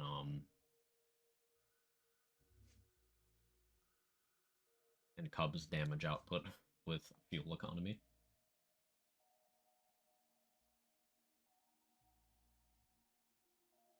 Flash Melter Vic Rush with corrosive damage. That's a lot of corrosive damage. I'm gonna try it. Alright, we respecking again. Closed my first house this morning. Currently waiting the results of my mom's surgery this afternoon. Send good vibes. Sending all the good thoughts. Definitely a big day. Crossing my fingers, toes, and butthole.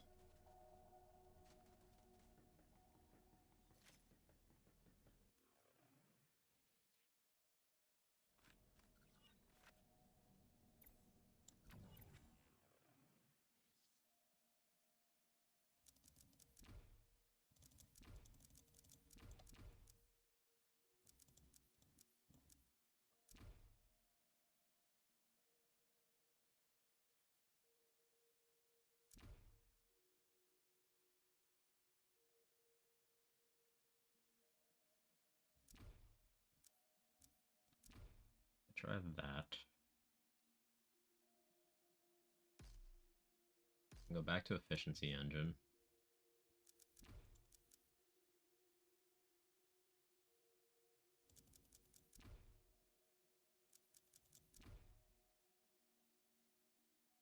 Using Hunter Seeker right now. Cool.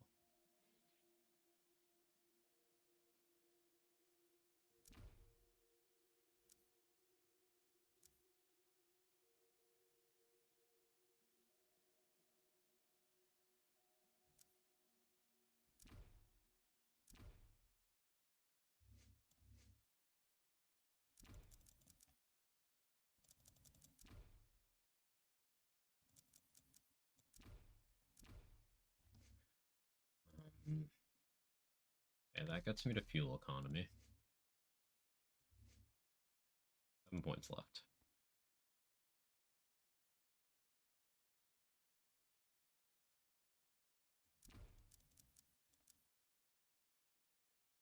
I could go 2 thin red line for more bulk, but I would need 3 to do URAD.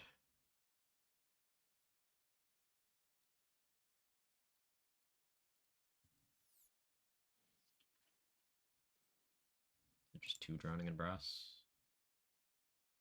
Or 1 scorching, 1 drowning. Probably 2 drowning. Okay, I need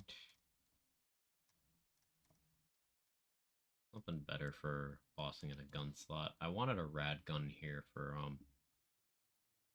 Harmonious Havoc purposes, but I'm willing to budge on that. I put a beacon there? Primary rad beacon, secondary corrosive, even though superior firepower. I'll think about it. Another run. You ever cross my butthole? What if I uncrossed it? What then? What are you gonna do about it? My mom always told me if I cross my butthole, it might not become uncrossed. Did she test? Didn't think so. I'm excited because Quag is the first and only person going across their butthole. What a guy. What can I say? I'm built different.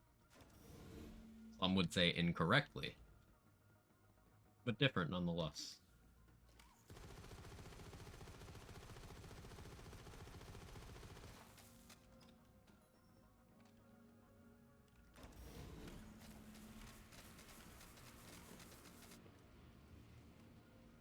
You cross my butthole and seek revenge.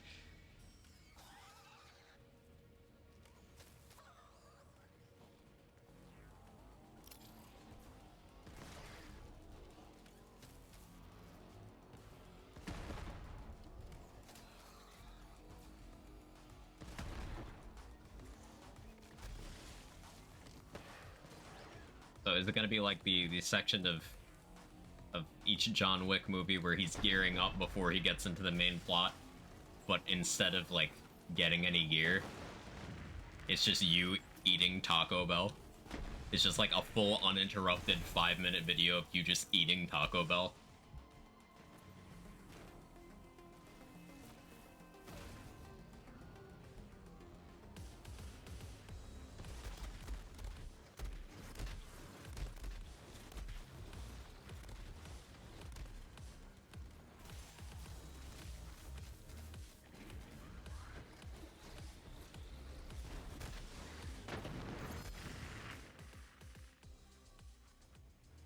Taco Bell montage.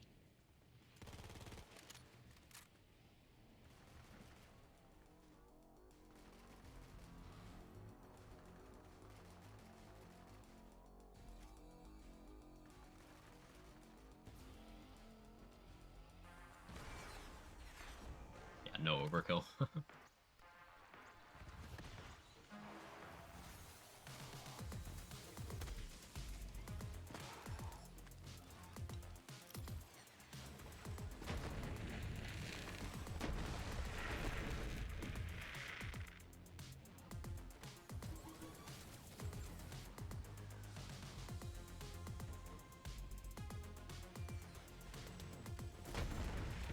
Cub's fuel efficiency is kind of funny right now. You see this bar? It's just, it ain't moving.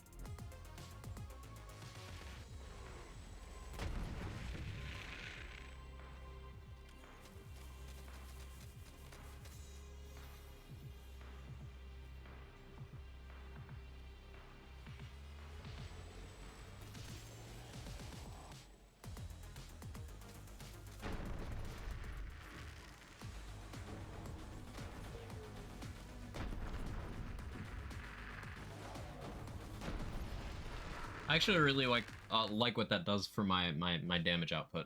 Like staying at high flare values is a noticeable consistency improvement. Like I'm able to brute force past those armor bars with my pestilence. That feels pretty good. Take my eye off you a day we're back here. Listen, Priz. It's a cry for help.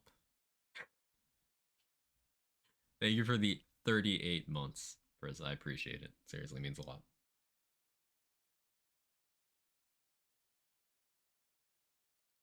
If it helps, we had a long conversation about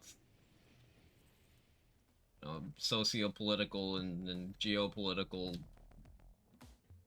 movements and ideology and how important it is for young people to give a shit about what's happening in the world and all that. We talked about meaningful shit before I went back to frying my own retinas.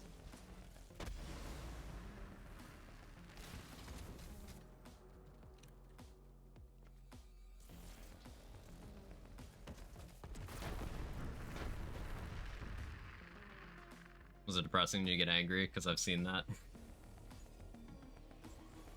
I didn't get outwardly angry. Inwardly. But not outwardly.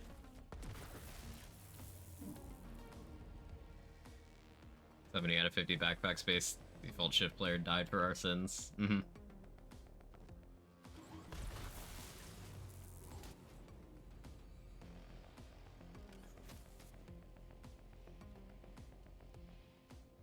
Cat, you are so bad at being a cat. He just climbed on my lap and he could not figure out how to get past my arm, so he just, like, failed at it several times. Yes, Cat, I mean you.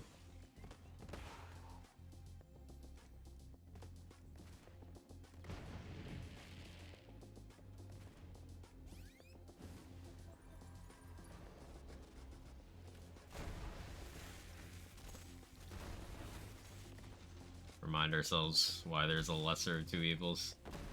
Yeah, see, the concept of the lesser evil is something that...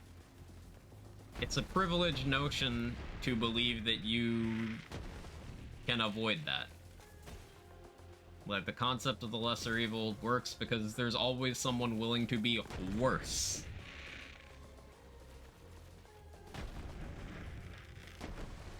So sticking your head in the sand just enables the worse option.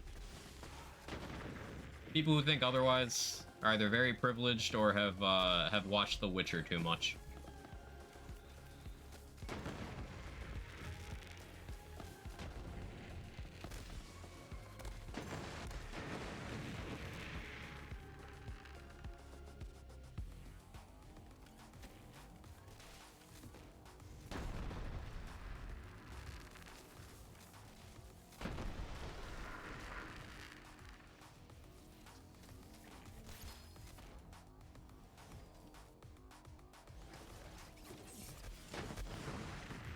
No same frame. No same frame. That was too close, man.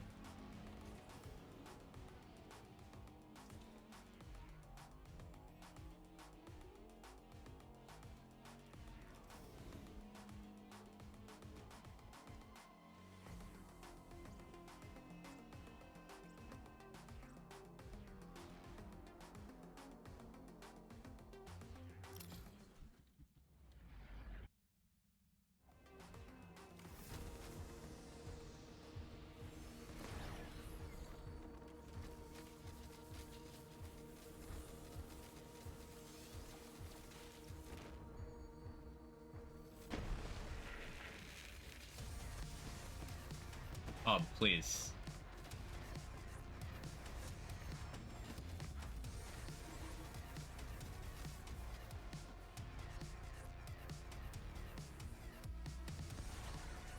Skill issue. I need a corrosive kick charger. Like, just for this boss.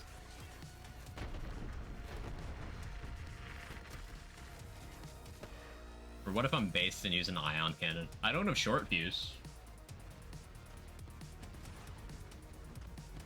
So it wouldn't be that suboptimal.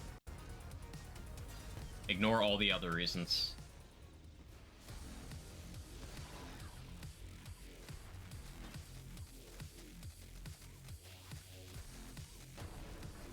I'm also forgetting to throw grenades. I need to be doing that.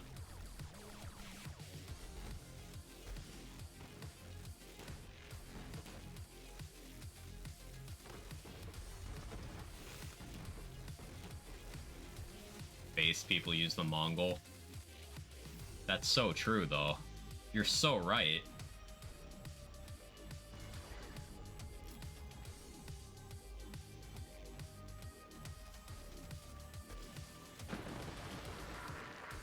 Oh, a Mongol Zane? I really like the Mongol. It's so underappreciated. Like, it's incredibly good. It's just one of those items. It wasn't obtainable in the game in the first couple months, despite it being a base game item. So it didn't get the early coverage. And then it's a dedicated only item, so a lot of people forget it exists. Like, it's really, really good.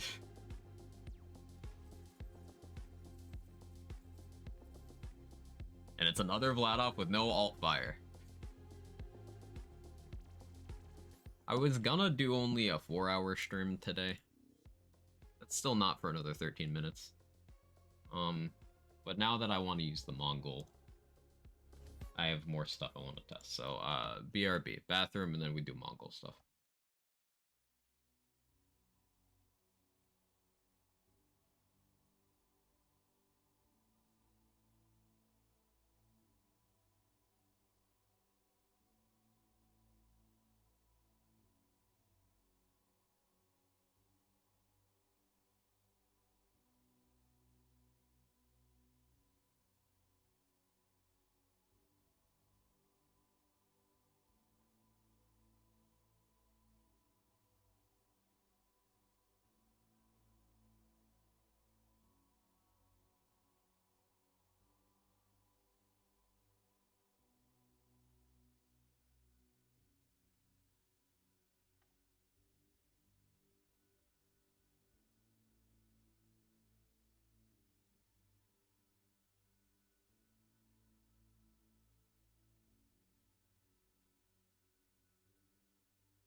Okay, okay. Hey, McBain. Jiggling to you too.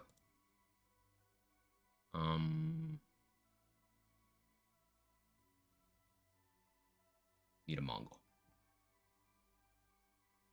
Really think I just do corrosive Mongol for this for bossing. I'll give myself a rad one too.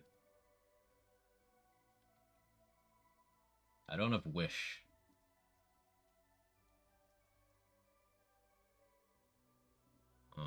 Just pain, but it's fine. What grip do you have on here? You have the damage one. Do I want the projectile speed one? No, I don't. Shoulder. I want the one with better fire rate. Or not better fire rate, better radius rather than the fire rate one. I can speak. I promise I can speak.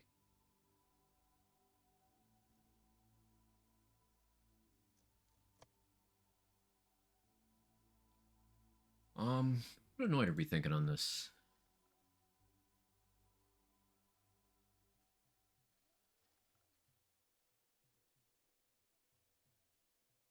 On second. Airborne? Airborne. Airborne. Airborne.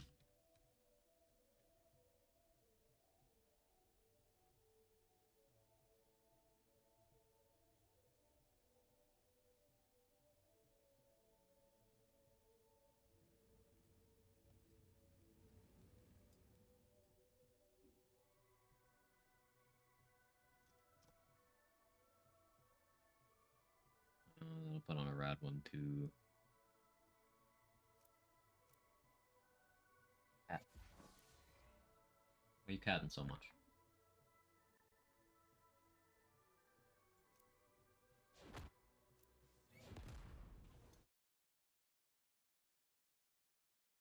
I heard Quag and Quag Chat's my favorite place to hang out, even though I don't chat. I appreciate that a lot. Seriously, that means a lot to me. I just I don't have any like big growth aspirations or anything. Honestly, I just love the vibes that we have. We just chill, talk about shit. Um, and I like being able to know everybody.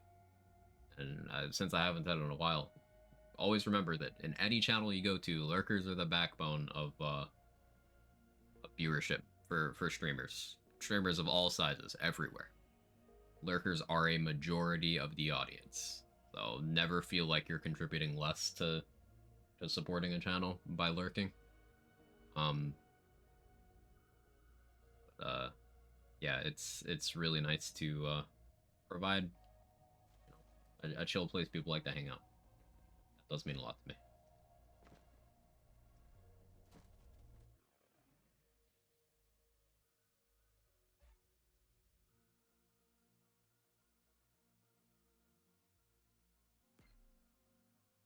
I don't know why I cared about what I spent with the Guardian token there. British streamers who ban lurkers.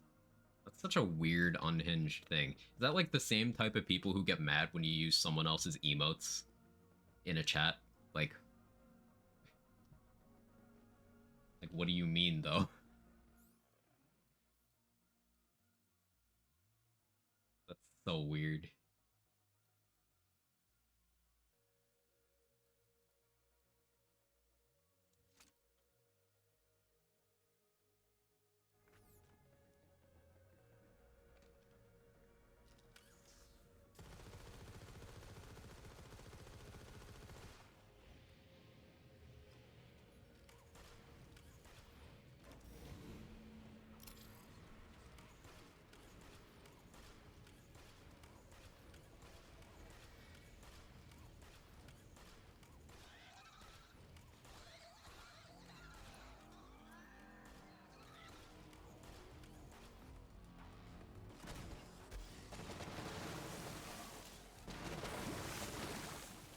I don't have short fuse, so that's not going to kill off element, but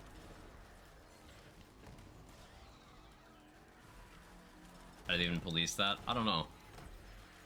But I have seen such sentiments and similar things expressed, so the existence doesn't surprise me. It's just like, I think it stems from being out of touch. Like, is that one person who went viral a couple years ago, you know, the what do you not have $5? That. It's gotta be some just monstrously out of touch person.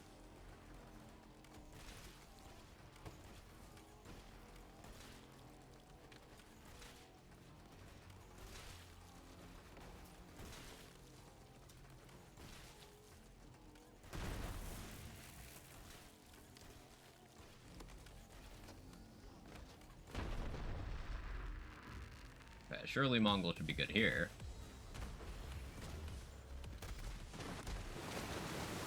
Oh yeah, that's considering how little gun investment I have, that's pretty solid.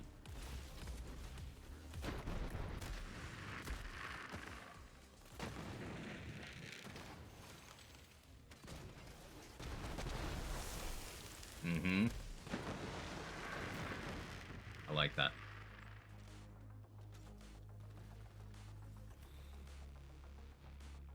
You didn't know about that one, Jaybridge? Yeah, this was, I want to say this was 2020 or 2021.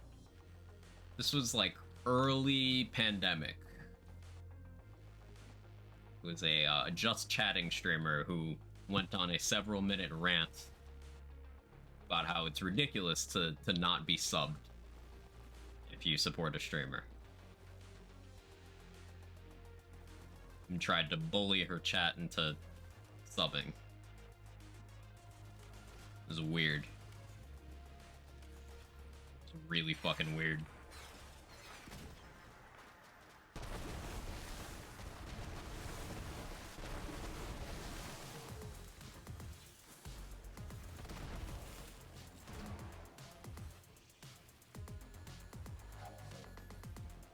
What backlash in the worst way? I think it was a couple weeks of like notoriety, and then they went back to obscurity and just continued getting that bag.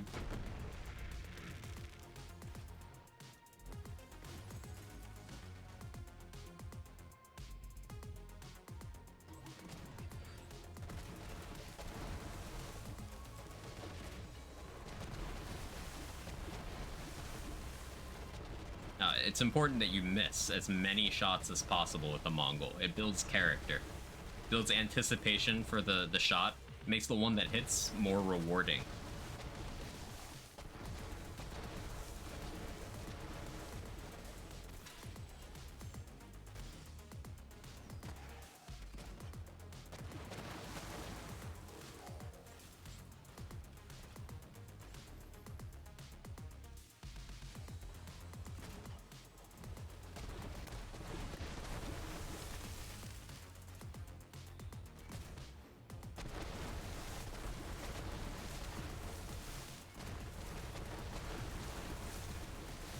Yeah, if I had a short fuse, I'd only need to shoot once, I think.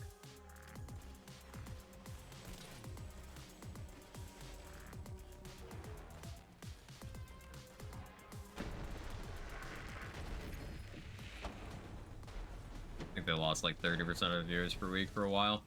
Yeah, and I'm sure the bounce back was very fast. Like, that's the thing. Anyone who thinks in 2023 that, like, and I'm gonna use the air quotes here, cancel culture is a thing, no. It's not. People have very short memories. And even more people than that just ultimately don't care.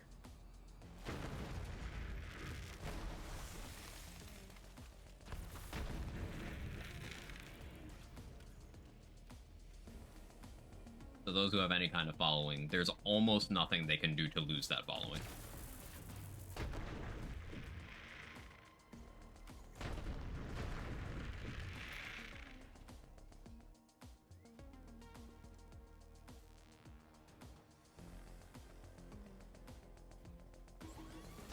And this goes for like all sorts of situations and levels of severity.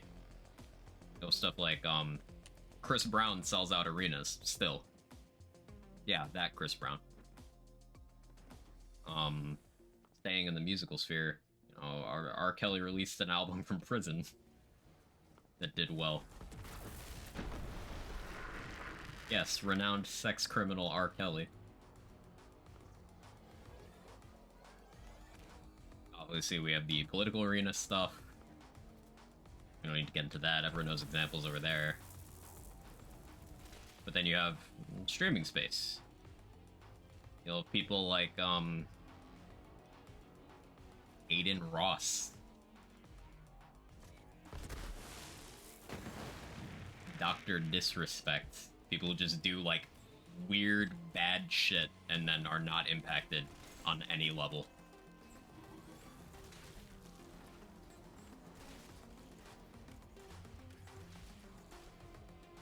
And their current audiences don't even like know about stuff that they've done. Cancel culture ain't a thing. It does not exist.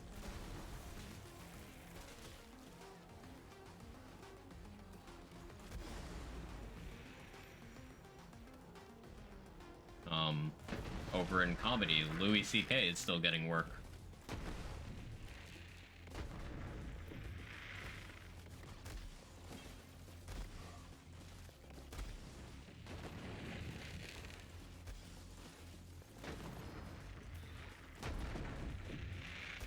So, if a streamer that nobody remembers the name of bullies their chat into giving them money, of course they can just eat the short-term viewership hit and come back stronger. Because we don't even know the name of the person.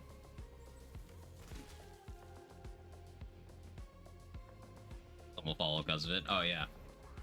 Can't forget about that crowd.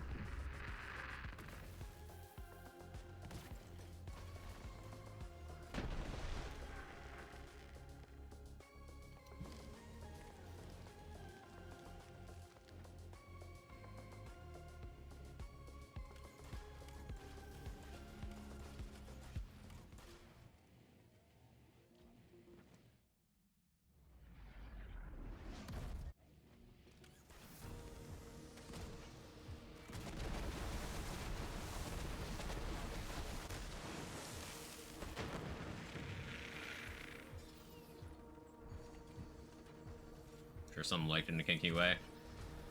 I'd say that's probably a large amount, Sora.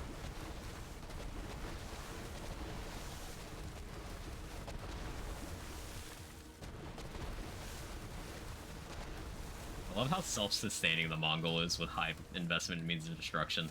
You can actually just shoot the gun forever. It's so cool.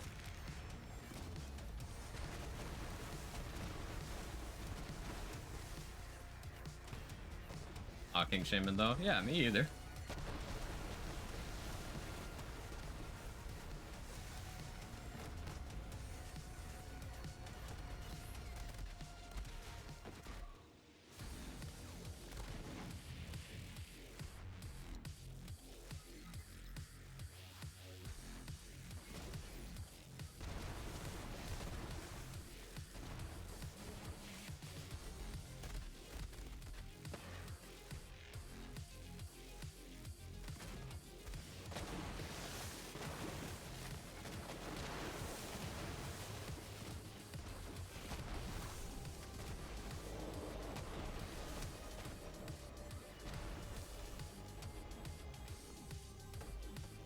Okay, if the Mongol looks unimpressive to you right now, keep in mind I have like no gun investment. This is just it operating on merit. No short fuse, no skag den, no big surplus, no amp, no launcher damage passives. Very little actual like gun damage to the stat.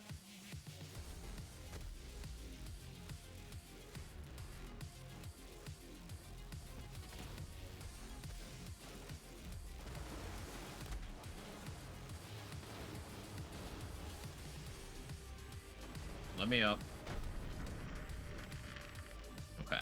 Finally have my cub back.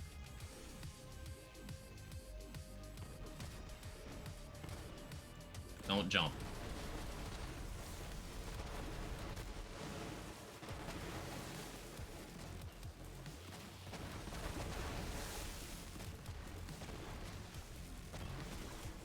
I also don't have extra projectiles, which is a big thing for Mongol.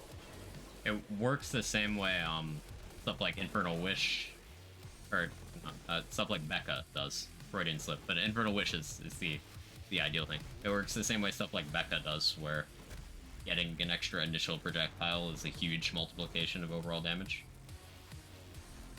Really neat because of that. It's a good Minesweeper gun as well. There was a time trials run back before the Hemo category got so competitive, where someone did Mongol Minesweeper. Stayed on the board for a bit.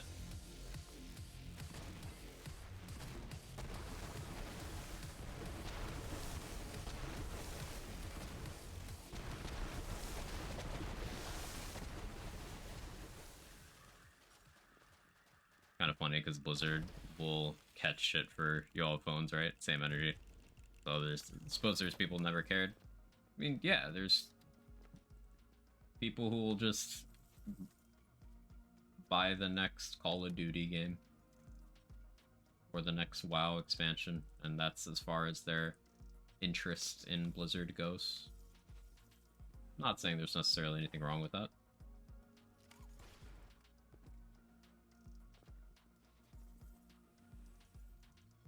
Tips for Leroy can fight, he's slippery bitch. Silence him any way you can, Irish. You can use either an arcane interference arrow, a silence spell. If you somehow snuck a Susur Bloom into Act 3 by never taking it out of your camp chest, that works too.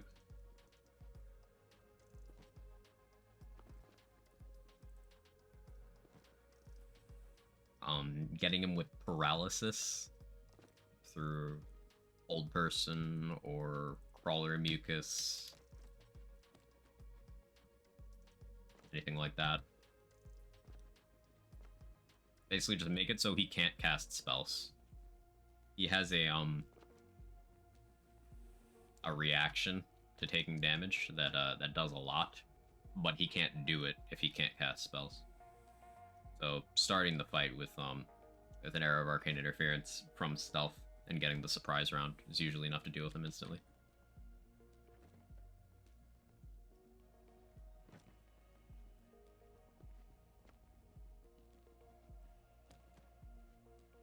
Minesweeper, want some RNG with your Hemo RNG? It do be like that.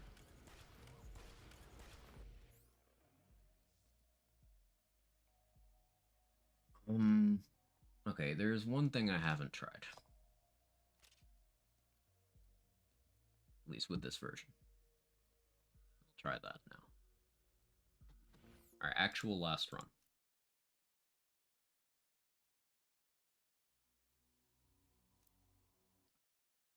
Instead of using a launcher in that slot, I'm going to try just using Groundbreaker aggressively. Sure? What do you mean, sure? How dare you?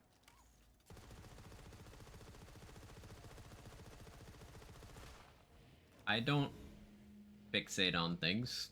You fixate on things.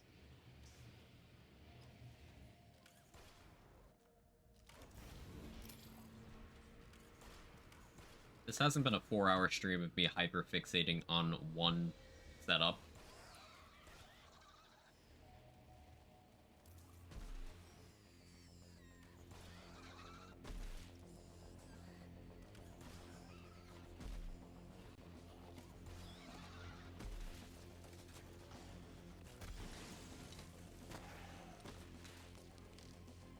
493 mil in that groundbreaker. Okay.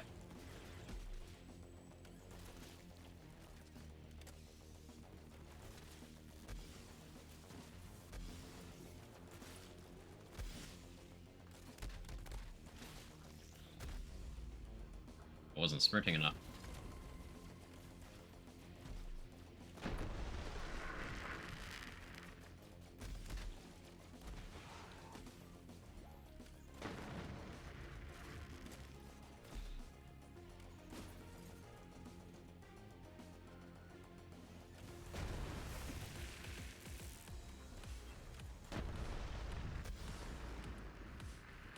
What did I even hit? Must have been a barrel.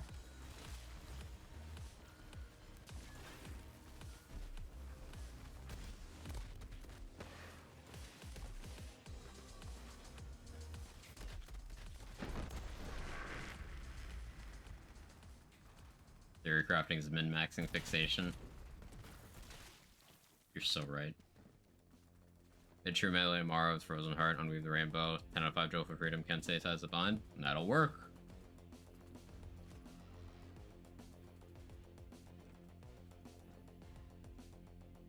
I'd personally probably, since you're using Kensei and Frozen Heart anyway, I'd probably go more Unweave on the comm rather than 10 out of 5 Joyful Freedom, but that's just me. The extra Joyful Freedom helps on the things you're more likely to need it on anyway. Like the stuff you can't freeze. So it's still a sound decision.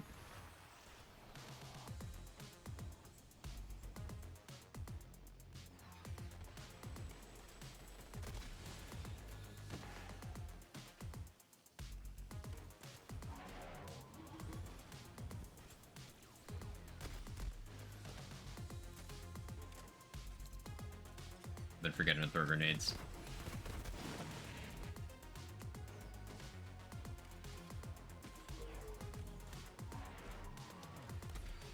Oh, that's why my Groundbreaker isn't doing as much. I don't have bonus elements. I keep forgetting. There's a bunch of shit I'm so used to having in setups. Okay, that's the fastest on that one. Yeah, that's good. There's a bunch of shit I'm so used to having in setups that is just absent here. Also, believe it or not, remembering which buttons to press is a thing on this as well. There's a lot of precise weapon swaps. But it took me a while to learn that on Fart Amara, so it took me a while to learn it here.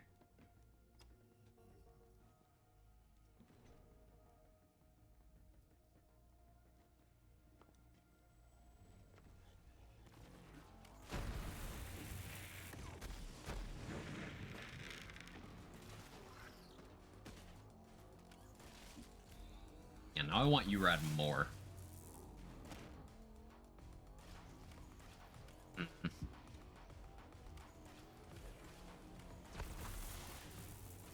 That's not consistently survivable, though.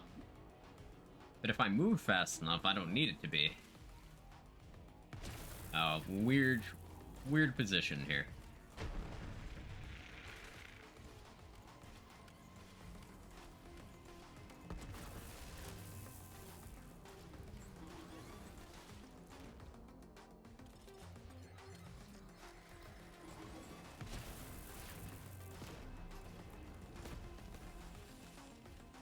Also, there's hidden shitposts in this build. I'm using Salamander Auto Bear Hub.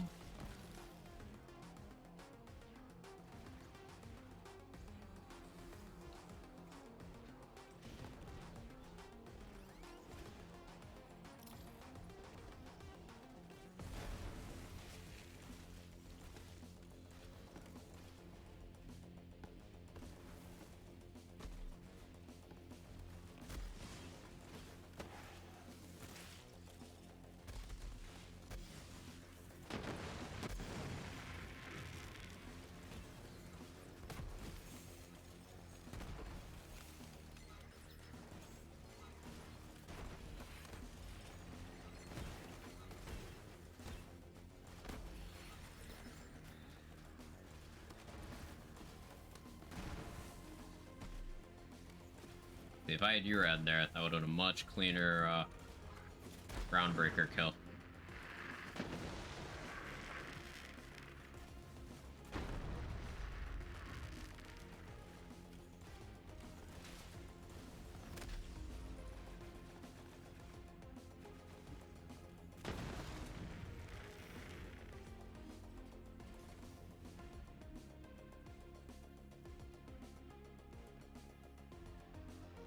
I'm still kind of partially wondering if Blade Fury would be more optimal than Face Puncher here, but on the other hand, I don't truly care.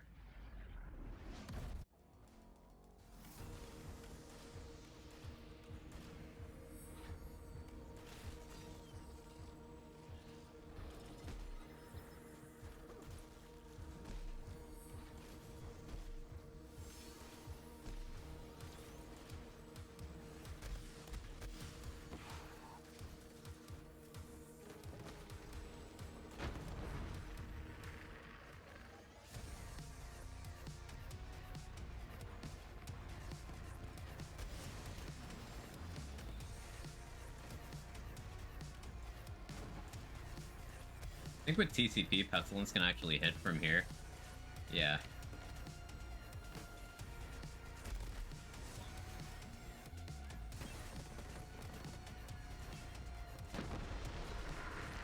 Just kind of a funny detail. Not useful information, but funny information.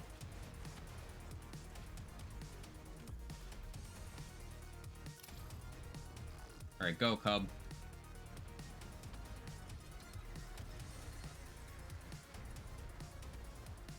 Use those salamanders. Cub.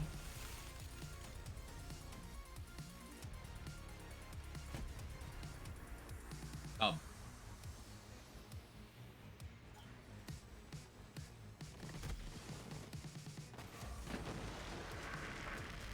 Oh, it's dead.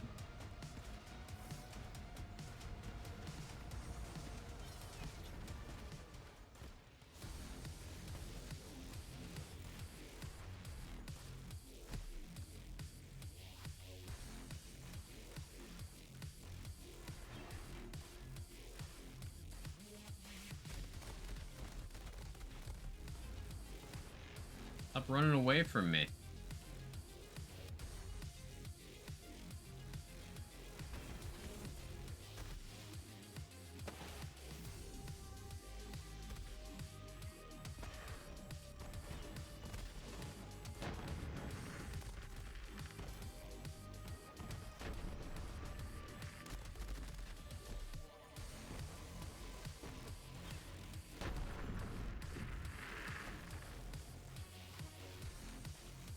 Alright, surely you got him this time, Cub.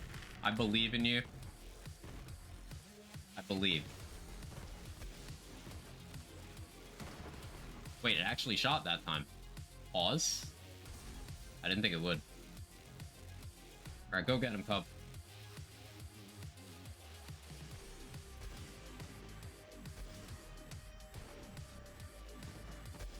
No, it's not shooting anymore.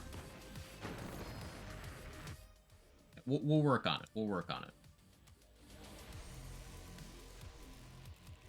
It's a work in progress.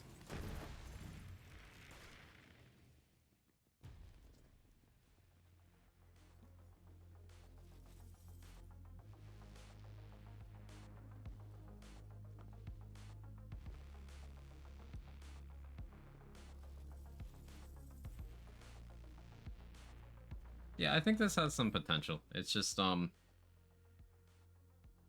going less outside the box with my methods of dealing with single targets would do the setup a lot of good. That's unfortunately going to mean the obvious answer of slap on a radiation fish slap.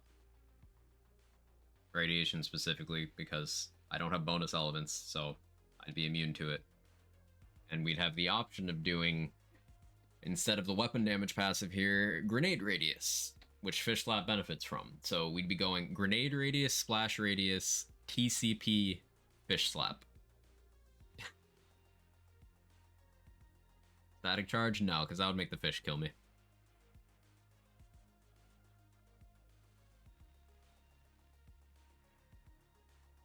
guess the wrinkle with doing fish that way is I don't have any melee bonuses. Ew, yeah, ew. Like, you want a fish slap with a hitbox of from here to here? Because that's how you get a fish slap with a hitbox from here to here.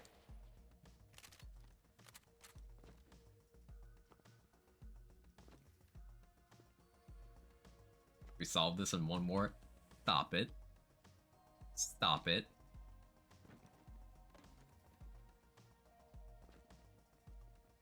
I'm gonna end stream before I do it. But maybe that'll be another day this week. I'm hungry. I want food. Thanks everybody for hanging out. I appreciate it. Good chats today, good vibes, etc., etc.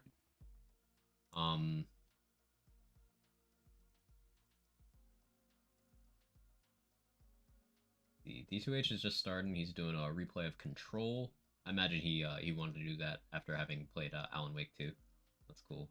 Tweety's playing Spider-Man. Lazy's still doing his insanity percent stuff. So we'll raid Lazy.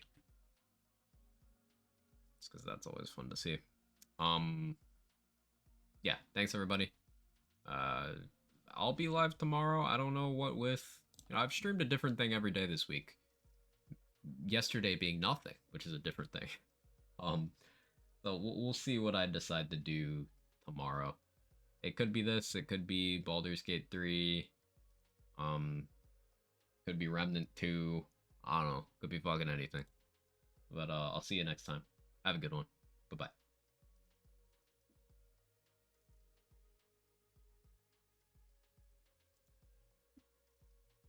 Bit of the bosun. That won't end badly at all.